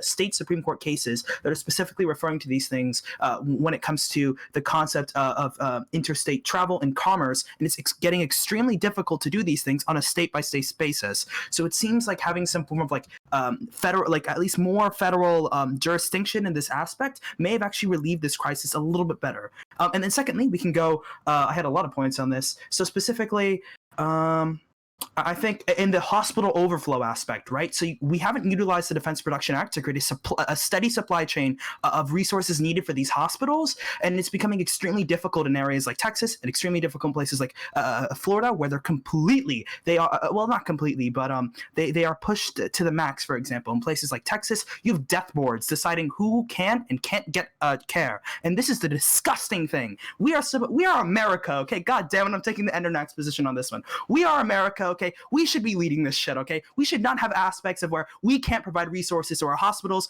when our people are frequently dying while we have a person in the presidency that isn't responding to this effectively just because of their ignorance and inaction. I think that's disgusting. Okay, that is not good for this nation. Healthcare rationing, by the way, is like the biggest fear-mongering tactic that a lot of economically right-wing people use against socialized healthcare. We are experiencing healthcare rationing in the United States right now, despite our privatized healthcare system. And we are literally choosing who lives and who dies based on who's younger, basically. Old people get fucked, they get to go die. It's literally the same fucking nightmare they bitch about all the time happening in Canada, places like Canada and the UK. Guess what? Happening right here in the US of A, baby. Polar's fucking right. America is better than this. Yeah, Fuck. America number it's not one. happening in America Canada. number one. Yeah.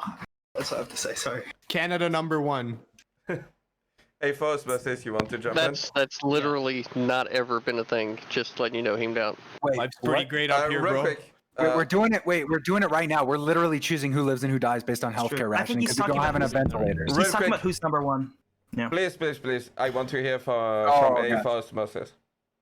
Yeah, I just want to point out, like, RGB, I'm kind of confused at why you're so concerned, trolled about like the legality and justification legally for things. At the end of the day, it doesn't matter. We want people to live, right? Like, okay, I'll let you respond at some point, but like, there's that, and also, the whole death panel thing is silly because that's exactly as Internet said. Republicans were making this argument over and over again about Obamacare. Like, if you're gonna, make that argument, then how about we not let Trump run the healthcare system right now? Okay. Response to that, I fully agree with you. Right, I at the beginning of the statement, I clarified and stated specifically that I thought the response was poor, and I think that the nature of this is abhorrent. Like, I live in the UK, and I see the level of deaths here, and I see the level of deaths there. I fully get that picture. However, I think it is important to question the narrative of states' rights at all times, because it's only in times of crisis where the devolution of powers is a problem. All right, I mean, fundamentally, that if you do not grant the states the right to manage their own processes, and I understand that there could have been a better response, and it's a shoulda, woulda, coulda thing. So I can accept that narrative, right? But what I'm saying is that I think that there should have been a stronger national leadership to allow for localized forces to actually address their issues more effectively. And I believe that states' rights are key because it's important to preserve the nature of the Constitution. Now, that does not take away from the fact that the response has been shit. I have no problem saying that. But do you think there was ever a threat of states' rights being impeded on to the point where it caused harm in this scenario? Like, what do you think could have happened? I didn't say that there was. I'm just saying that when you're dealing with a situation like this, it is important to be cognizant of states' rights, because when you're dealing with the situation, those that say we should federate and do a federal national response that overrides state authority, there are questions about, is this constitutional? And I'm a huge constitutionalist. So, I know it didn't manifest itself, but that is the point for why I think the decision to push it down to the state level is a responsible and appropriate thing. Now, I think the management of that was dog turd, right? So, I have no problems with that, but I'm pointing out that I think maintaining of the preservation of the constitutional nation of the split of powers is important to make sure that Trump, if you're for him or against him, doesn't get an overconcentration of authority. Okay, sure. And CTV, since you're back, and I don't quite understand your position on this yet either entirely. So let's say we give states all the rights that they have. Do you still think that Donald Trump provided states with the right leadership in order to handle this appropriately? I feel like Donald Trump did a lot of, specifically in the case of New York, where you had the Navy ship Comfort actually sitting there in the harbor that remained largely unused, right? So as far as the federal government's ability to be able to make sure that resources are there, that's part of their preview, and that's exactly what I felt like that he was doing. Now, back to RGB points, though, the states and their inherent ability to be able to take care of their constituents cannot be understated, and it needs to be something that is definitely taken into the purview of the actual conversation. Because, just because there's a particular quote-unquote crisis happening, right, that there's a way for the people to be able to just shove more responsibility onto the federal government, but that responsibility also comes with it then an inherent power that gets taken away from the states. So then we all end up just running away from the idea of there being 50 independent states that are operating underneath one federal government. It ends up just being 50 independent, or not even independent, right, but 50 dependent, pieces of land that are all up underneath this one federal government. And I personally like the idea of the 50 states being able to decide what's right for their constituents. Yeah, I'm fine with that. I'm saying don't even talk about any of his actually legislative power. Just talk about his social power, right? He has he's making rhetoric against wearing masks, saying we need to go back to schools, basically saying let's sacrifice the old people in our country so that we can be slightly economically advantaged or don't have to pay people monthly with stimulus checks because they're leeching off of the system. That's the kind of rhetoric that he's pushing out. You think that that's all okay? I would encourage everybody to actually listen to what the man actually says instead of just going to other news sources to try to summarize what it is that he says. I mean, Tiberius said it, pretty well earlier when he said that he can't listen to him for more than 10 seconds before he just feels like puking, right? So how many people are... I'm not saying that you haven't, you specifically. I'm just saying that I would encourage people to actually do that, right? I would also like to add on. I think Red Gray Blue did bring up some interesting points. One aspect of this is inherently, I don't think I would have had an issue with the states taking over if they were effectively able to do this. But this is also at the fault of the federal government, especially when it came to the Trump administration, right? So the states had literally had close to no idea on how to specifically handle this. We haven't had a pandemic outbreak like this with severity of this in a very long time. And to say that just give it to them, well, for example, the states didn't know what to do. They had no form of correlation correlation. Like they had like the federal government did a terrible job of like actually like linking the states together, and so like that's an issue with the Donald Trump administration. That aspect, the lack of effective social distancing policy that went out, the lack of like effective information that was being disseminated out to these states. So in that aspect, CTV, would you think that you should be proud of Trump's actions there? Repeat the question one more time. So one of the reasons why the states have had so much trouble is due to the executive branches in this aspect issue when it came to delegating what a state should individually do, the lack of correlation when it came to public health experts, as mentioned with the coronavirus task force team, and this made it very difficult for the individual states to address these things. You could see the easy correlation and causation with the President Donald Trump's affliction with this and the way that he was actually delegating powers. So would you say that it is at his fault that these states were confused with one another, or would you say it's not? I'm going to let real quick. I'm going to let CTV respond, but after that, I want to hear a little bit from Tiberius. I see you taking notes and everything. So yeah, CTV. Sorry, go ahead. I would not say that that's the fault of Trump. Oh, okay. I mean, if you want me to go into a little bit of detail as to why, but I don't think that's the fault of Trump. I'd be curious. Yeah, our government is set up the way that it has been so that we can have 50 independent states operating, right? So, you want to say that the crisis we've had 160,000 deaths because of COVID, right? So I would then just point to, like say the H1N1 or, the 68 pandemic H3N2 or 57 H2N2, right? Some of these, more death rates that may be along the same kind of lines. And it doesn't really seem, to me that whatever it is the particular topic that comes up, especially when it comes up during an election year, right, that somehow that the media wants to blow it up, right, to make it more seem like, well, we need to shove more powers at the federal government. I am all about keeping the powers that closer to the state level. That way they're more closely related to what those constituents in those states need. Can I just jump in here? And maybe I'm simplifying this too much.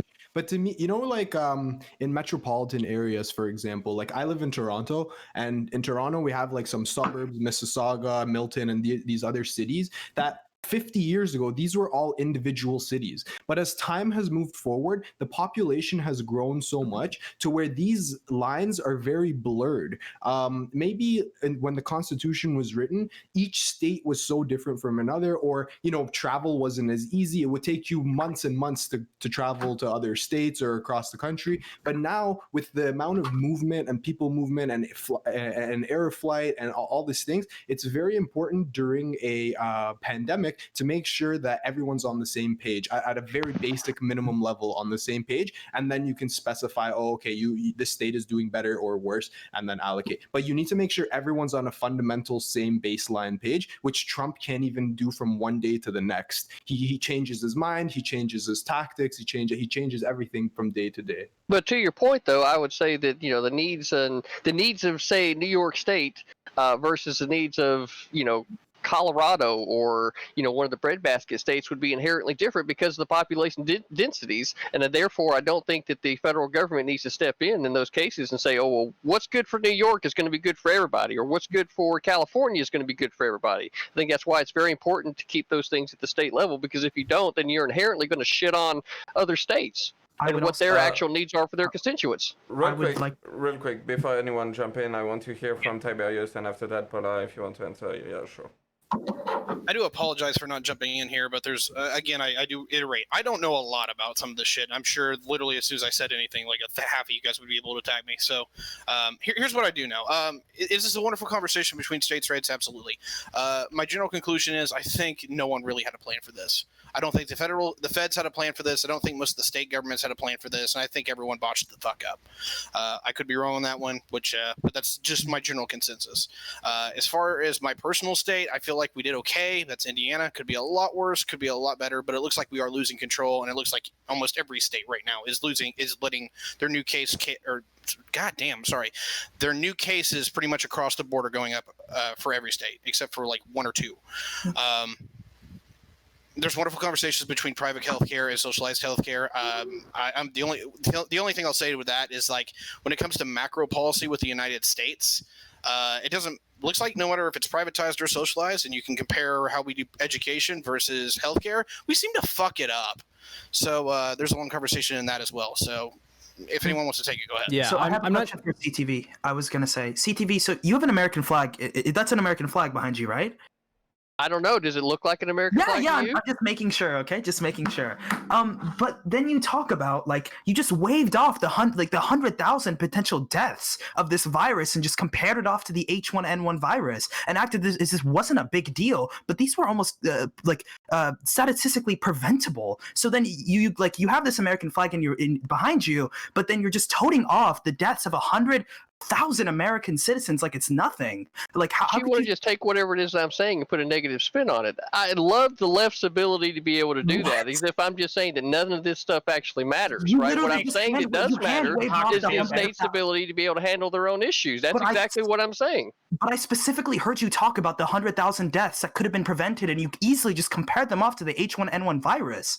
Like these are talking about the federal government's responsibility, right, and the state's government's responsibility to the people. But you right? That's specifically what this whole line of questioning and the framework that we're working inside of. So whenever you want to just try to take it and make it a, oh, well, he's just throwing the seat, just toting it off, right? All you're really trying to do there is a personal attack and really trying to stay on topic and talk about the issue that we're actually talking about. This is the issue. This is one of the federal government's responses onto what Tiberius was talking about. It seems like we had the Trump administration had noticed for weeks and had a full board of public health experts that were telling him what to do, and he ignored it. That is one of the reasons why the states have so much. Glad you wanted to bring that up because the CDC was not giving, the same steady guidelines across the board. Neither was the WHO, right? WHO came out and said the asymptomatic transfer was very rare. The CDC to begin with was saying that masks were not required. There was a lot of misinformation that was being put out, especially from the government agencies, that you would be the one saying that, they're the end all be all of what we should be doing. So let me actually respond to this point though. So the CDC aspect, right, was so that people weren't buying masks when the surgeons specifically needed them. That is a piece of misinformation. You should be careful talking about that. Secondly, you mentioned the Trump administration, right, had massive amounts of information coming from Fauci, and it was just completely ignored. I have so much data on this aspect where he completely just ignored them. And secondly, this has a lot to do with the aspects of the deaths where as a result of the federal mishandling. And then lastly, when we talk about the CDC, right, one of the reasons why the CDC had to end up changing their guidelines was because of individual states saying that we should reopen, and the CDC having a lot of trouble on what to do. So they ended up making reopening guidelines. Okay, so this aspect all ties back into the federal incompetency of the president. That's all I have to say. And correct me if I'm wrong, but was there not scientists under the Obama administration? There were scientists that lived in China that worked at the Wuhan lab that this virus supposedly escaped from, and Trump cut that from. No. Those are the people who released the virus. There was a CDC chair in China that resigned, and then the Trump administration just decided to abolish the position afterwards instead of refilling it. But also not to simp for Biden or anything, because I don't really have a whole lot of nice things to say about him. But he's right in the fact that the Obama administration set up a pandemic response team, and it got abolished in 2018 by the Trump administration because they're like, oh, that's not a real thing, that doesn't exist, and that basically rhetoric was used until March almost. I have a question for the panel, actually, because I've been trying to figure this one out, and I really can't. What do we actually have a plan now? What is the plan? Is it a federal plan? Is it states' plans? I know the whole flatten the curve thing. I completely understand that. But are we literally just flattening the curve to the point where we can manage it until whenever this is done? Or are we waiting for a vaccine? I don't honestly know the answer to that. Does anyone? I kind of feel like the plan at this point has been that the states have been taking over this now that they've actually been able to kind of get traction on their wheels, so to speak, have kind of been taking more over a more closer look at what's actually good for their own individual states rather than looking to the federal government to be the, end all be all for solving the problem. I would like to say CTV, look at places like Georgia, Florida, and Texas. That's all I have to say. But Tiberius, to your what you're saying, yeah. So it looks like it looks like there are multiple ways. So I've heard people talking about using the Defense Production Act to create a steady supply, so we have less of these like hospital issues, and it would be like flattening the curve would probably be the best goal, I guess you can say. But like, I am no health expert. I can only look at from the data that I've seen, and it looks like some states are having a lot of trouble when it comes to flattening the curve. So making sure that there's a steady supply of materials and making sure that people are following these forms of like social distancing.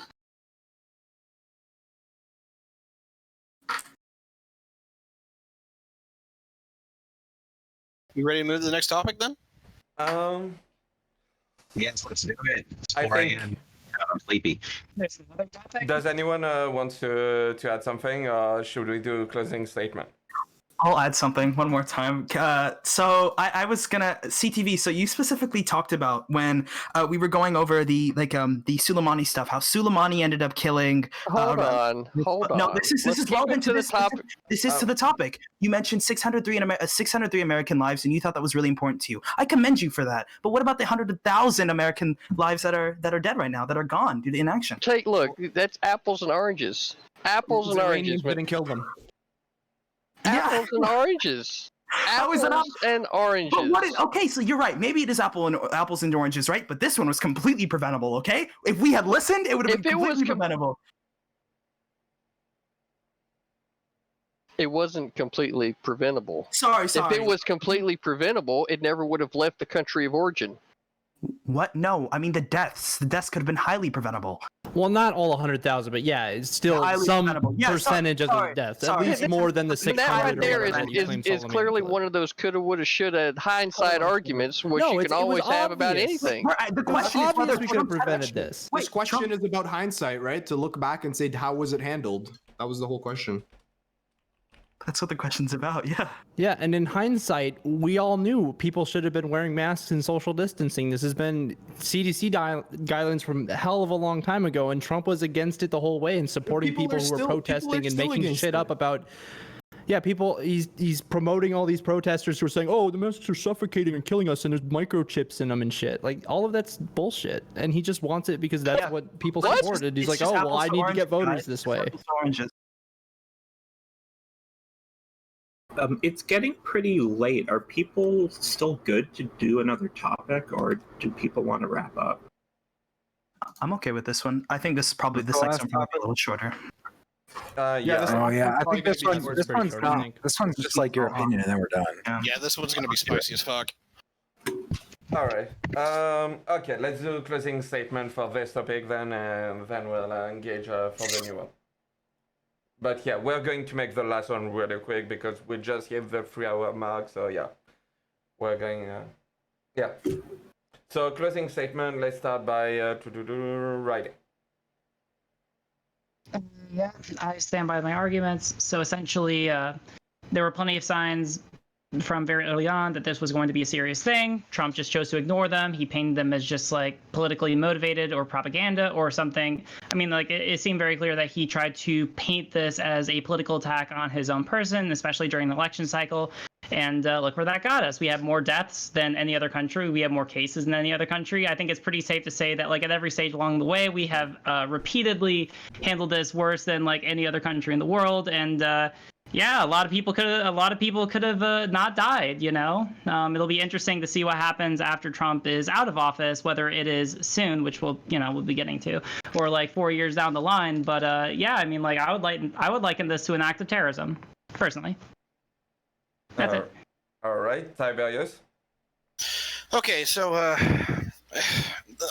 we can argue about how who's responsible how much. I don't get the sense that we were ever going to escape without a body count. We can definitely argue about how many was going to be there, but honestly, I'm not an expert enough to even comment on how good or bad we've actually handled this. What I can say, and just kind of for the general thread, is that it looks like Trump had policies, he reversed on them. My own state had policies where we're literally 3 days away from stage 5, where we were literally going to have everything open back up to 100%, and then we started reversing it. So even the people that had plans looks like they fucked about. I think the conversation that really needs to go ahead now is, what is the plan? Like, what are we enacting tomorrow that we're all on board with, that we're going with? I think that needs to be the conversation now, not what we did wrong yesterday. I want it from my governor or Trump. I don't care who the fuck it is. I want to know what we're doing. Are we all wearing masks? Yes or no? Are we all not going to the grocery store at a certain time? Are we, not going to out to eat at Applebee's or whatever the fuck it is that we do? I want these in code. I want them in writing. I want us all to be on the same page. And right now, that is absolutely not fucking happening. Okay. Next, osmosis. Osmosis, sorry.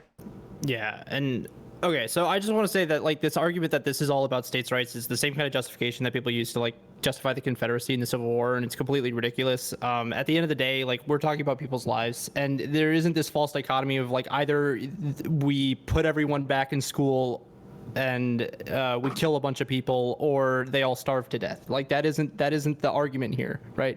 There are other ways to handle this, and the fact that we're not even considering these other ways and we're just saying, oh, whatever, it's just the old people, it's fine. Like that's completely morally abhorrent, and I don't understand how you can support that and then try to make this a states' rights issue. Okay. Next is going to be LGB.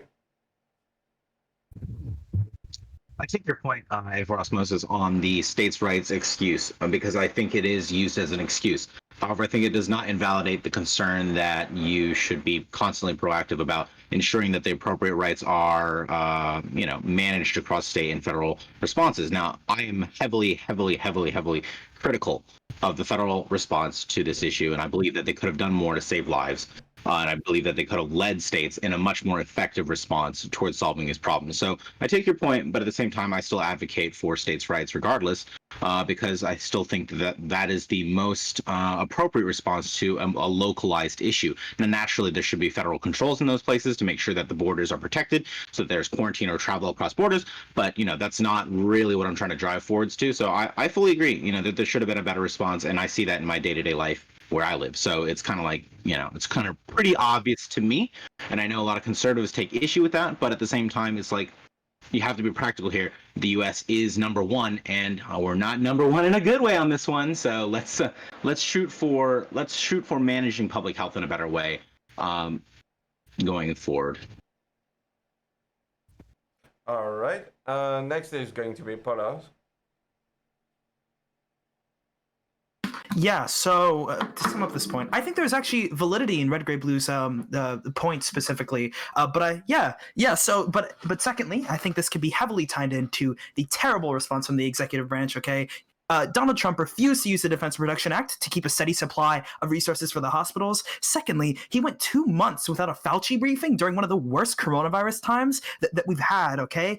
And then lastly, there are points coming out, like there were reports coming out that his campaign was putting re-election over the coronavirus response in a time where his inaction has led to about 100... assumingly has led to about 100,000 deaths due to inaction. Like this is a massive issue, and to just be like no it wasn't his fault, like the Democrats they did this, it was a hoax, guys. But in reality, he had direct evidence, a direct line with public health officials and exactly what to do, and he just didn't care. That doesn't sound very American to me. Okay, that's all I have to say. All right. Next is going to be Endonex. Yeah. So basically, so the first thing, the last thing, right? Here's what you have to understand. When you have 40% of the population that's obese, and right, these people are disproportionately going to have diabetes, and they're going to have health issues. And I think it was the Mexican government had, it was costing them about $800 a year for each diabetic person in their hospital systems. And this is very important to understand because sugar drink tax actually reduced the amount of diabetes in Mexico. Anyways, I digress. I could go on all night about how important it is to implement a sugar tax. Sugar is extremely dangerous. It should be basically compared to nicotine in terms of its addictiveness and its health problems that come from it. Okay, and we're going to go to Dr. Heemed out next. Yeah, Endernex is right. It's pretty clear that sugar is a big problem, and no, I'm just kidding. So I just want to say it's very obvious Trump did a horrible job of this. It's not even just so much Trump, it's this entire ideology of anti-intellectualism. As someone who's getting a PhD, I find it offensive that someone that's such an anti-intellectual is in such a high position of power, and it's very, very dangerous. He had a rally in the middle of the coronavirus where people didn't wear masks and he didn't wear masks and Herman Cain died. There's so many things, but the biggest one I would say is the lack of government assistance. One $1,200 check isn't going to do anything, which has now led to a massive eviction crisis, which this shit is real. This shit's happening fucking today, right? And in other countries, they've either had debt cancellation or direct stimulus from the government, which has been very fucking effective. And again, because of Trump's anti-intellectual, anti-science rhetoric, you have this disagreement about things as simple as whether or not masks work or whether or not we should wash our hands. These shits should be fucking done deals by now, but these discussions are coming up over and over again. I live in Toronto. Every fucking person is wearing masks now. It's not a fucking debate. And yet somehow with Trump as leader, these basic shits have become a debate. Whether or not the sun is going to come up tomorrow has become a debate.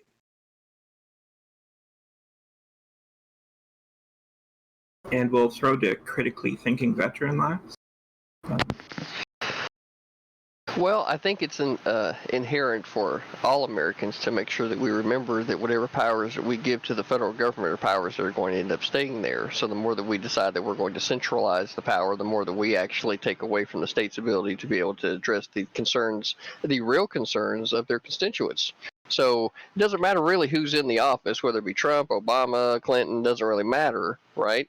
The more powers that you give to the centralized federal government, the more powers they are ultimately going to have, which take away from the idea, which really is American, of there being 50 independent states operating underneath the central government, under the Constitution, and its powers being limited. So in a unique situation like the one that we're currently facing, I would still be on the side of states' rights and the states to be able to decide what's good for their constituents. Period.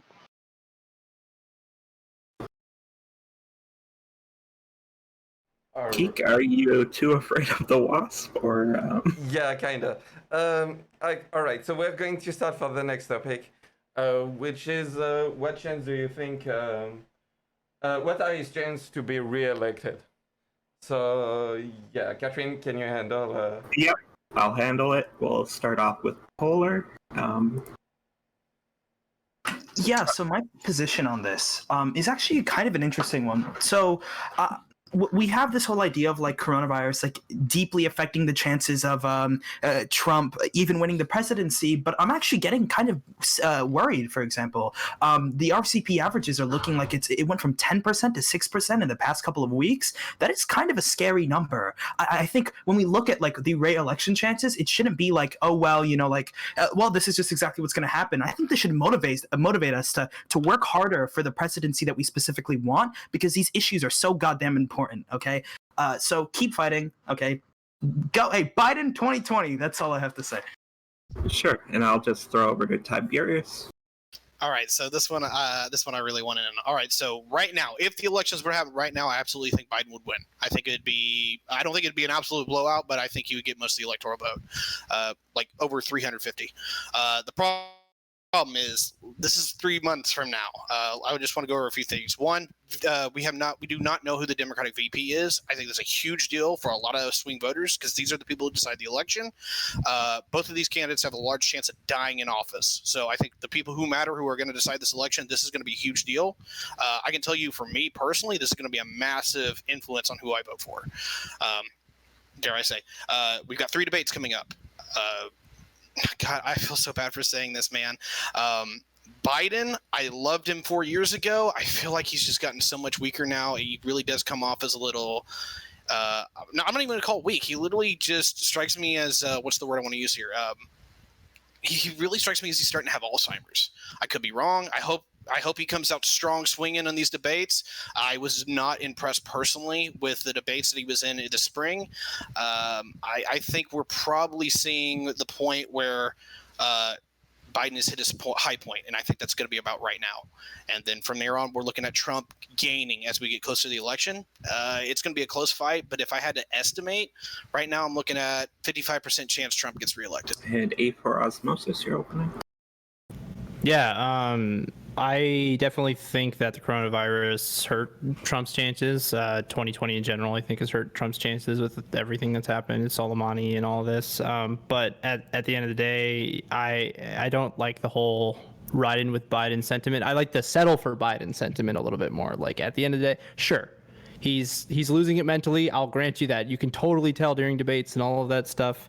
But at the end of the day, I'm about harm reduction to at least some extent, especially in an important point in history like this. Yeah, Trump's got to go out, but it's probably, I'd say he's got a 35% chance of still winning anyway.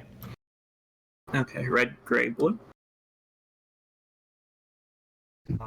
I think I'll take the bookies odds that Donnie's gonna win unless there's some kind of massive pivot that goes on in the next few months. And I think fundamentally, you see, I guess the narrative that comes from Trumpian supporters who really firmly, my God, they firmly believe that Trump has done everything right.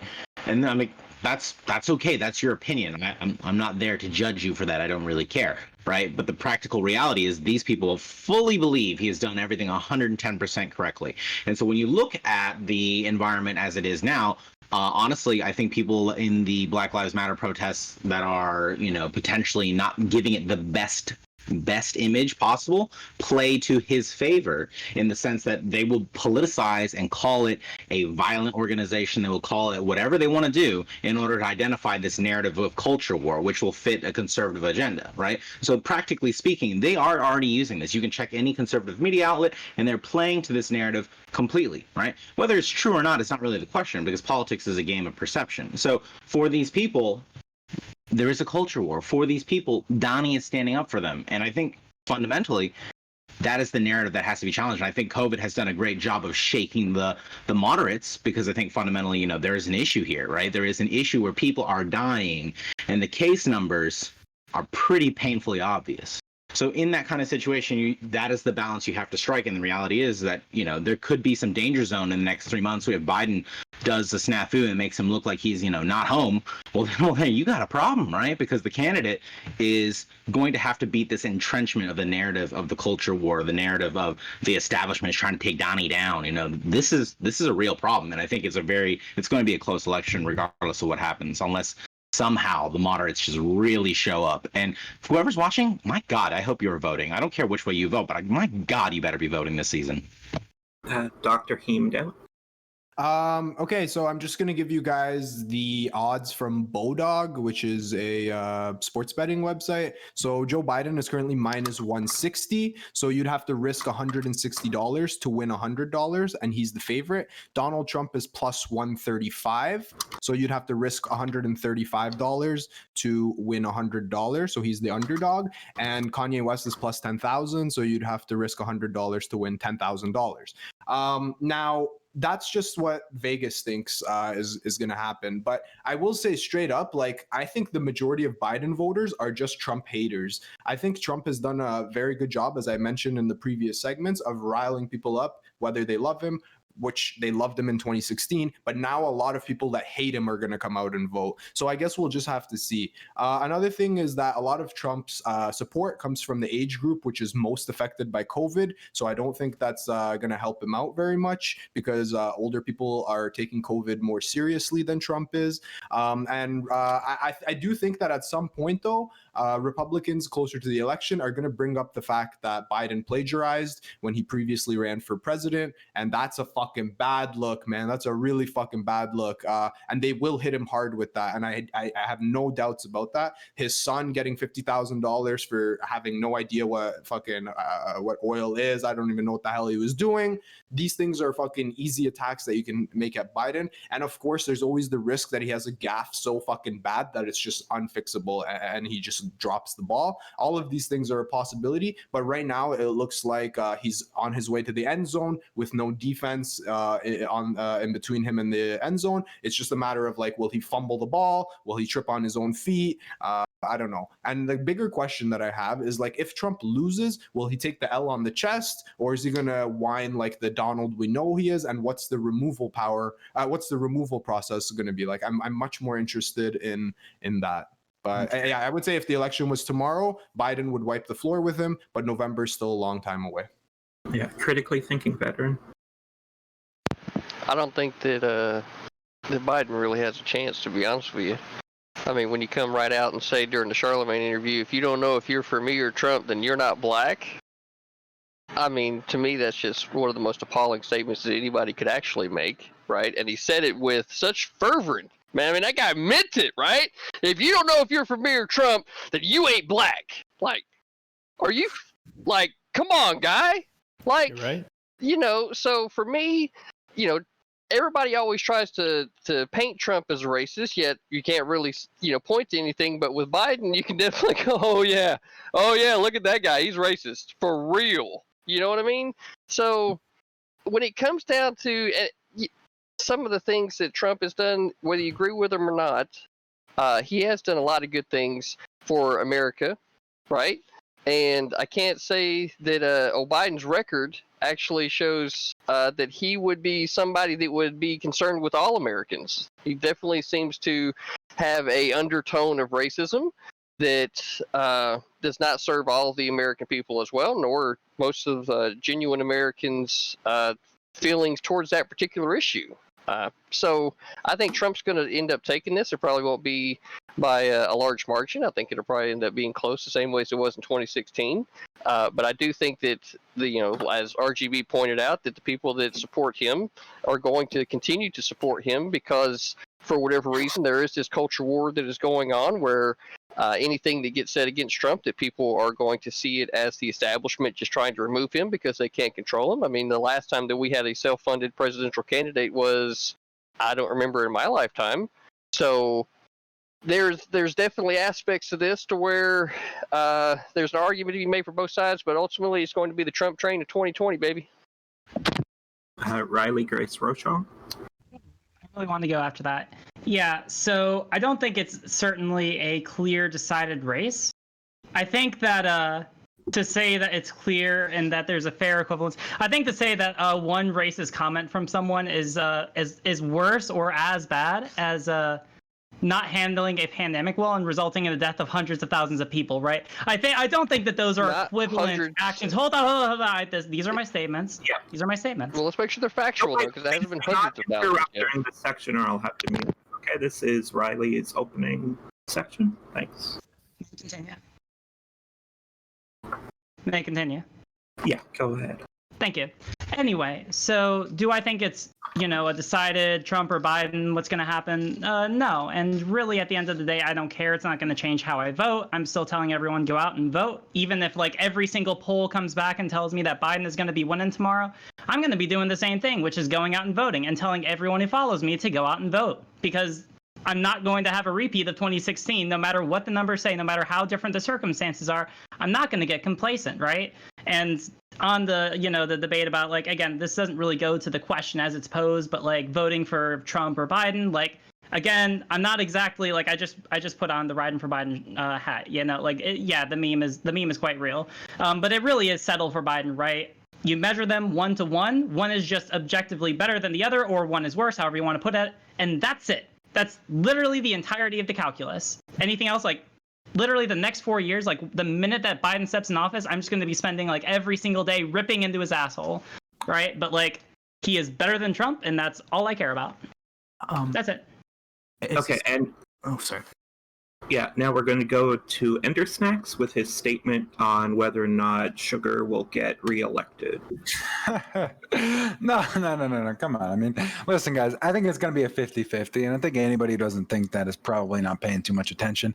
Last 2 weeks, Donald Trump has risen. I think it was 2 or 3 percentage points in every single swing state. Go look at Real Clear Politics, guys. I don't, even if that trend changes, the fact that man can make up that many percentage points despite so many fucking problems with his campaign in a very short amount of time, this guy, he's invulnerable. He nothing can touch him.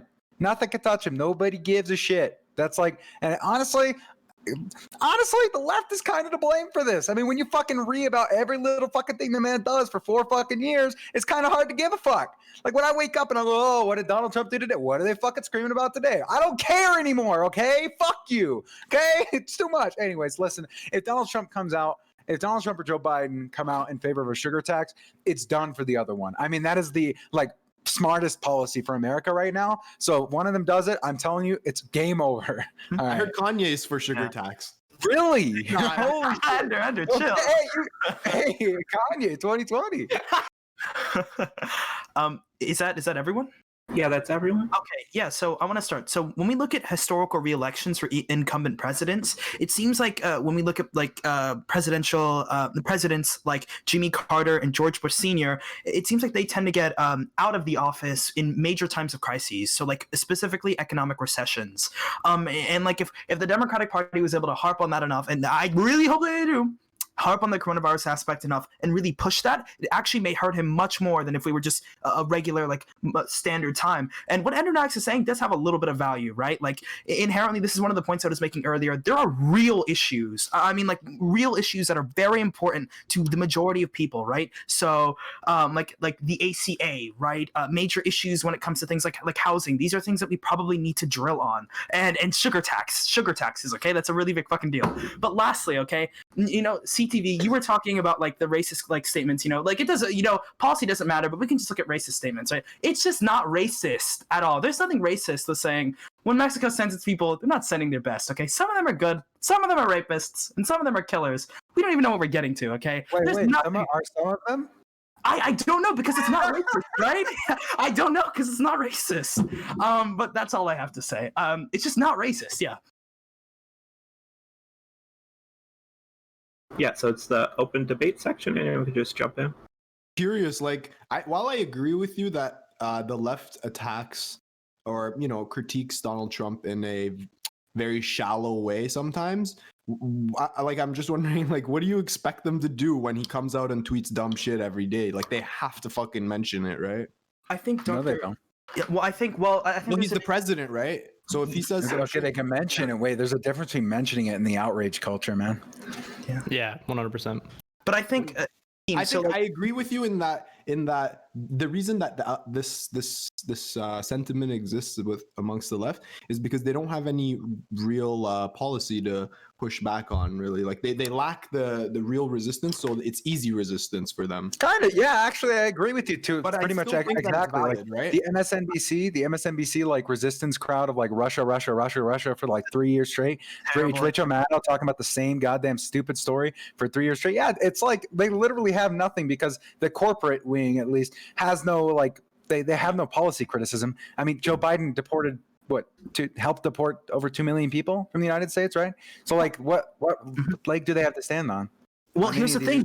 They have a bunch of policies. It's like we literally went over them. I think the Democrats are just doing a bad like job of like specifically targeting those things out, like the real substantive issues that really affect massive amounts of lives and really drilling in on the actual the major mishaps of the current president. I think that's one of the largest faults when it came to the Democratic resistance of this, and that was one of the things that some farther left candidates in the Democratic Party ended up doing a lot better than like we'll hear Klobuchar talking about. You know what's really hurting Americans when you wake up and you find a tweet from Donald Trump saying some dumb shit, and it's like, yeah, that's it. Not healthcare, not your income, not your wages. Like, yeah, the tweets. I think there's so much that we could really drill on. But have you seen how her hair fares in a blizzard?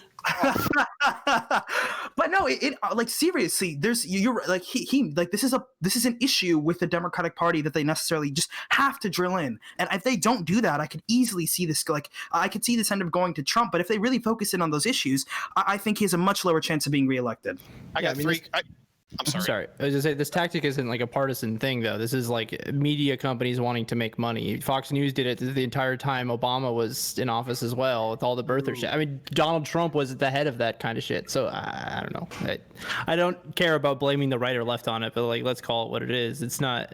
It's gonna be something that the media is gonna do no matter what because it makes them money. But I think there's a difference to make though in this aspect, because when we thought about it, like Obama, like Trump would literally come in and clearly like the Republican Party was really really good at like pointing out quote unquote issues. So like first the ACA, second I'm going to bring back the manufacturing jobs, and then like fourth immigration, right? Like these were things that they were like substantively able to point to, and I think that was one of the strengths the Republican Party had. But right now I really think the Democrats really need to narrow in on that and like have like make their platform much more concise, much stronger, that's much more palatable to citizens. I got three quick things real quick. Me and Polar have had a number of conversations on this particular topic, and that is the left really does seem to have a bad marketing scheme or a bad messaging scheme. I know he usually agrees with me. I think even most of the left would largely agree that the left can't market worth a damn. That is not going to do you guys any favor going into the election. That's part one. Part two, this might be controversial, but I think more often than not, Trump says dumb shit as a bait, not because he actually believes it. I could be wrong on that one. That's a wonderful conversation to have, but I see how the left reacts, and it plays into his hands almost every single time he does it. The final thing is that we are talking about a man who recovered from the Access Hollywood tape a month before the fucking election. I am not discounting this person out on any guard. Can I respond? Yeah, please. Can you just quickly reiterate your first point, because I had a response, but I forget what you said. The left seems to be really shit at messaging and marketing. And what was your second point? The second one was that the Trump seems to bait people with like posting dumb shit. I don't think he believes it half the time he says it, but he's just out there. Okay, I'll address that one. When you're the president, right? You're not fucking supposed to be baiting anybody and doing any of that shit. You have a responsibility. You're not a comedian or like Joe Rogan or something like that. Look, I absolutely agree with that. That's the part of the conversation I said where he does shit wrong is that he uses this divisive shit, and I absolutely find it deplorable and something I really hedge against him. But it's also a lot of people buy into this. A lot of people love this partisan blood sport shit, and it makes popularity. There's a long conversation of how much I like humanity on that one issue. But yeah, for some reason, this gets more attention and it gets more fervor than anything else. Isn't that why everyone's watching this stream right now? It's the entertainment value of people eating each other's faces off. There's a reason I don't jump on these sometimes. It literally just gets partisan and fucking shitty. It's your fault, Chad.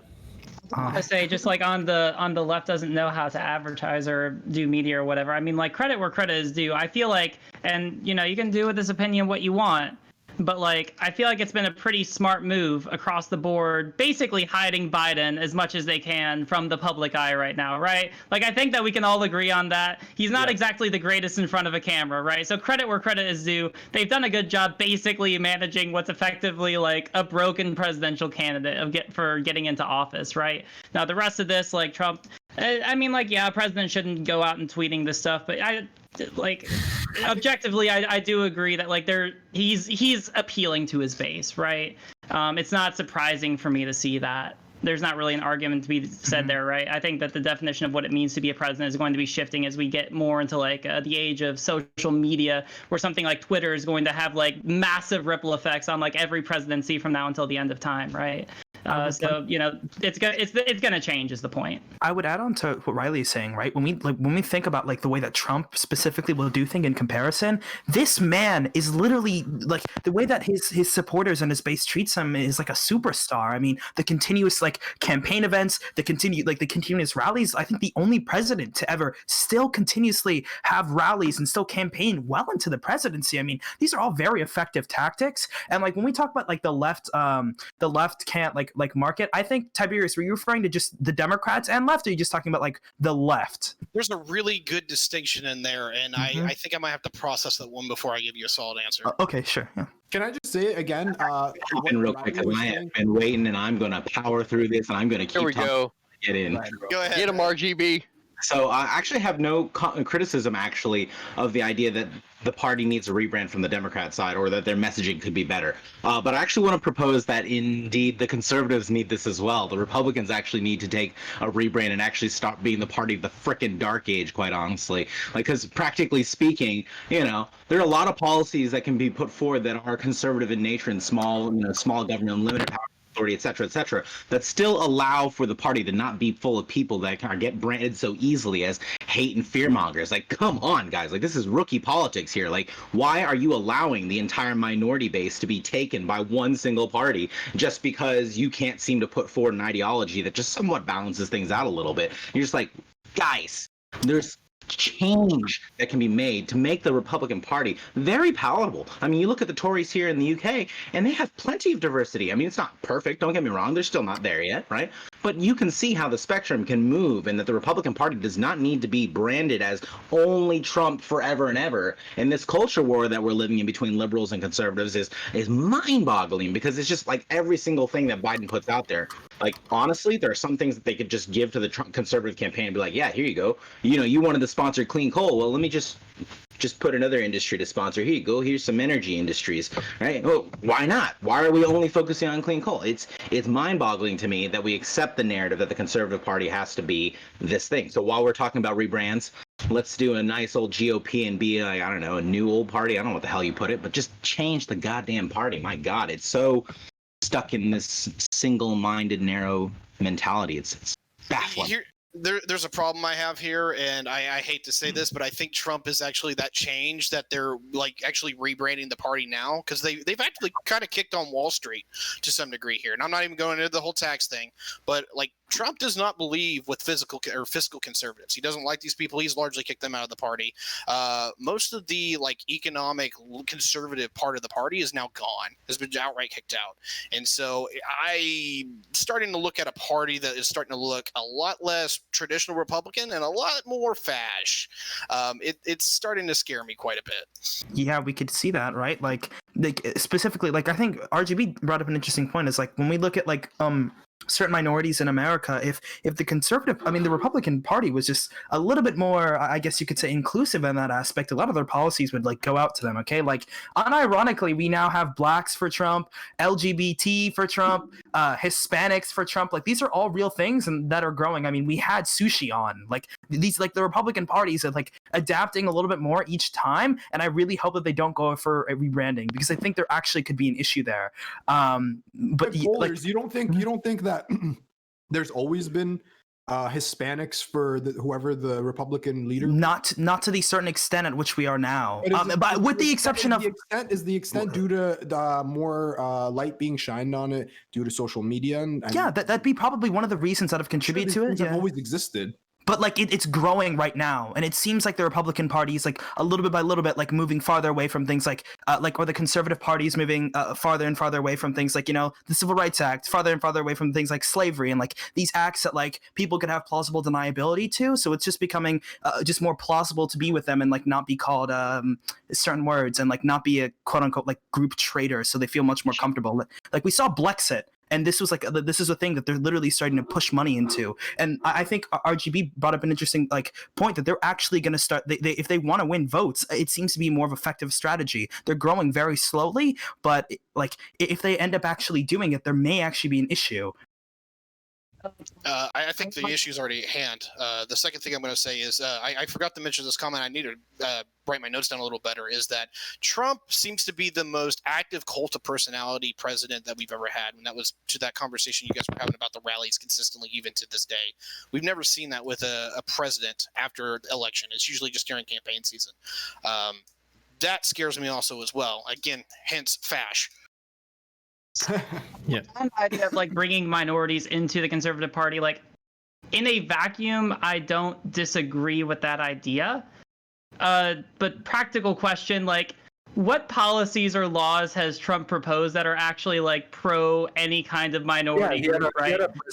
Because it seems like I'm just saying, like, it seems like people want to talk about bringing minorities into the whatever Conservative Party you have, but it seems to focus less on like the actual policies or laws people propose and more just on like having a token person to say, oh yeah, this person isn't X-phobic, right? Like I see this all the time in the trans community. Like literally every like anti-trans bill that's been proposed over the past 4 years has come from one party. It's not the Democratic Party. And like every single trans person who is conservative basically just ignores this, right? And they just say, oh yeah, the Conservative Party is fine, even though they're materially proposing every law that goes against our interests. I think there's a little bit of a difference between like the trans community community and like the black community, there is rhetoric actually being spouted that saying that Donald Trump is actually helping the black community, for example, or the Latino community and stuff like that. I think what critically thinking veteran kind of said earlier was really important, and even though I beat up on him a lot tonight, Biden saying that Democrats own black people basically, and if you don't vote for me, you're not black, is a ridiculous concept, right? That should never. Like, that's a bad comment. I'm not going to defend it. It's pretty shitty. Yeah. We can all agree that's a pretty shitty comment. He's the gaff god. We can all agree that.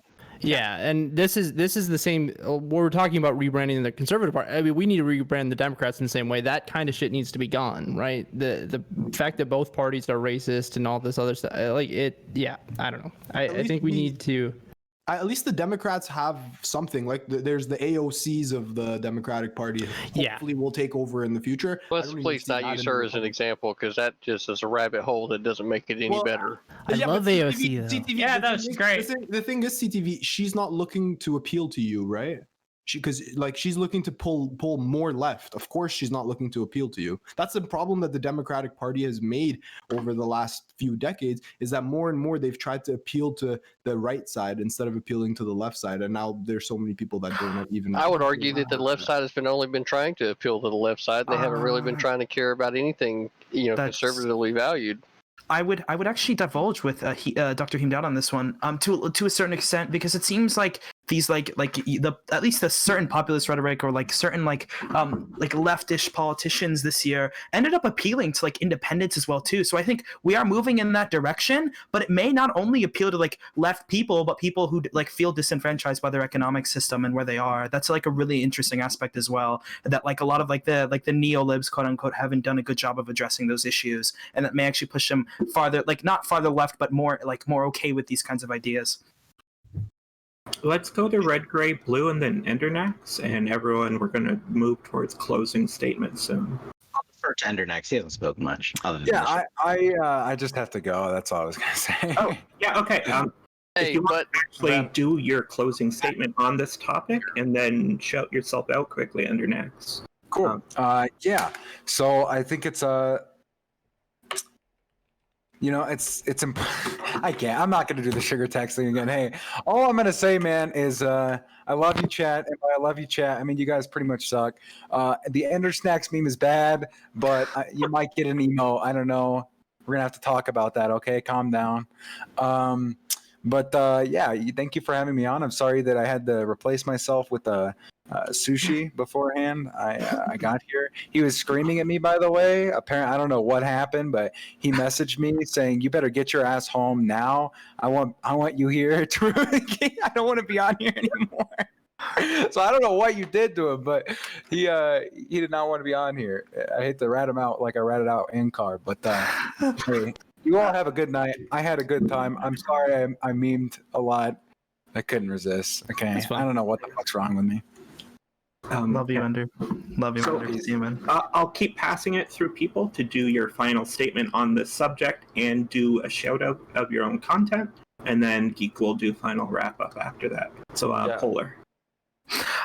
So, I had a very nice time talking to everyone, okay? I met a lot of cool people on the panel today. It was very nice to be on. I think I did an okay job of representing my points. Certainly some memeable content.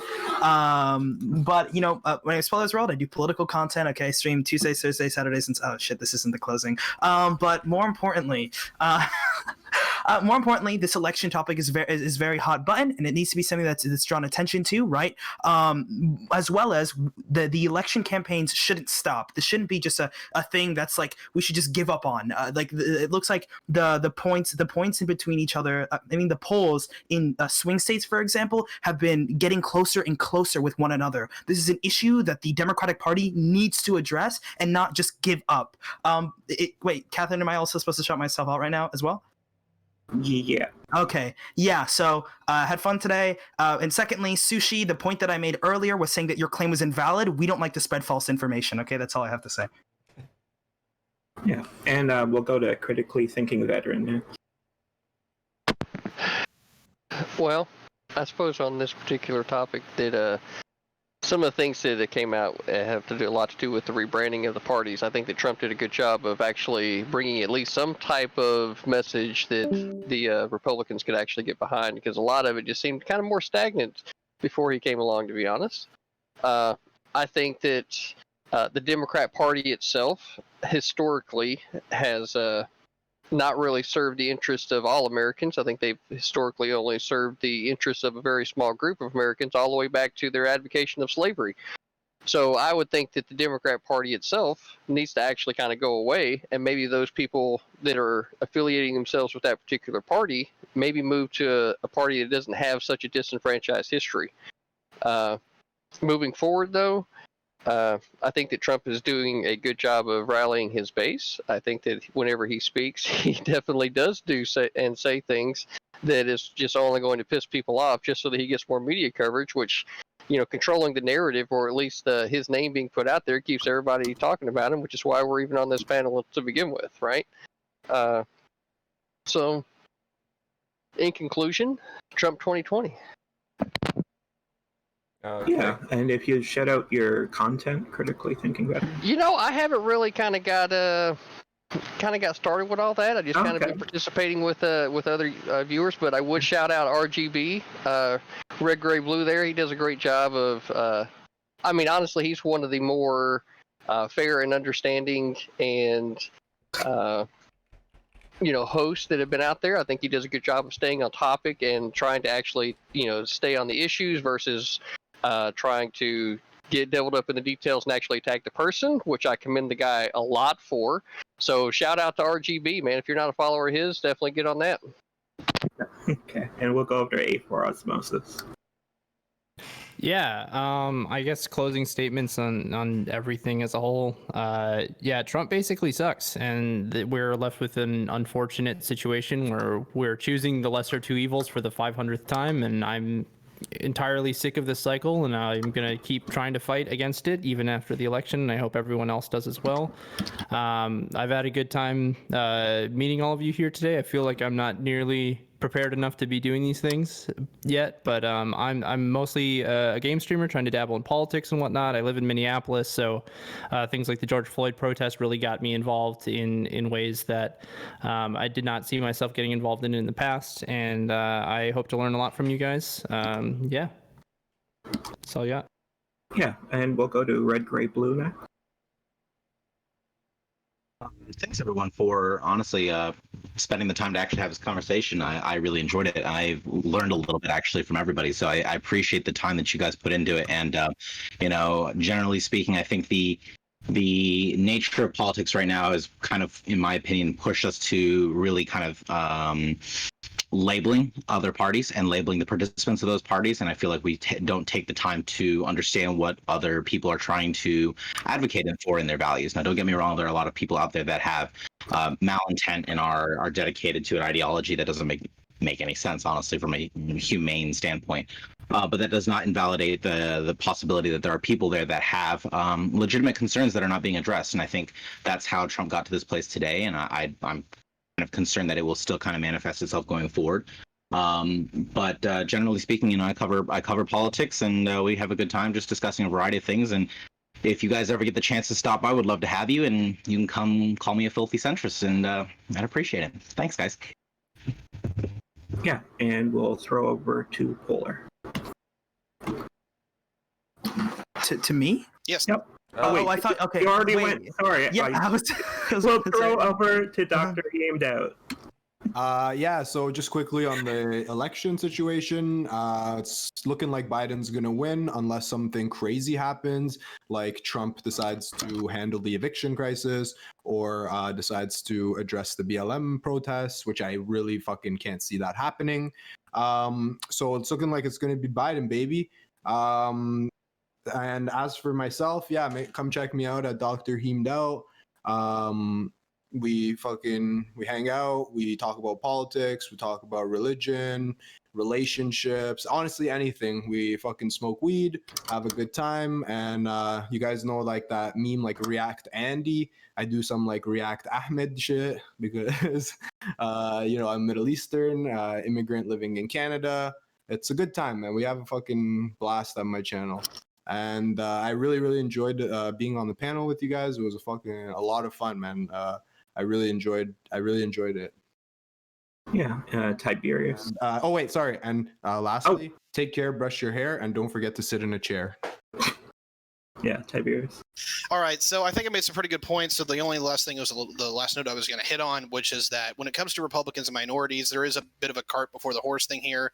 I hope they can turn this around, but obviously there's not very many minorities that vote for the Republican Party, so they're going to have a hard time convincing people to vote for them because it's kind of like an entrenchment kind of thing. They're obviously not going to push for a lot of policy for minorities if minorities aren't going to vote for them. And then if they want to go the other way, they're going to have to sell that they're actually for you. That's a really weird conversation, and it's really hard to get out of it, if you will, an entrenchment, or even if you want to call it a dogma. As far as myself, I am Tiberius D. I hope you have loved my points. I'm very thankful for being on the stream. I'm about to have an open panel in my Discord right after this. Most of you are either a part of it or now have an invite to the server, so you're welcome to jump in after that. I'm already streaming. I'm going to shout out to Polar and RGB for making this one kick-ass fucking panel. Thank you very much, guys. It's been a blast. For the chat, I'm just going to say this. I want to make this a thing. Boycott blood sports. I'm tired of these fucking partisan-ass panels. This panel has been awesome. Thank you very much, gentlemen and lady. Last and best, throw to Riley. Yeah, I think if we can agree on anything from this, that Destiny was destroyed in this debate. But for real. So the question is, what chance is Trump having in 2020?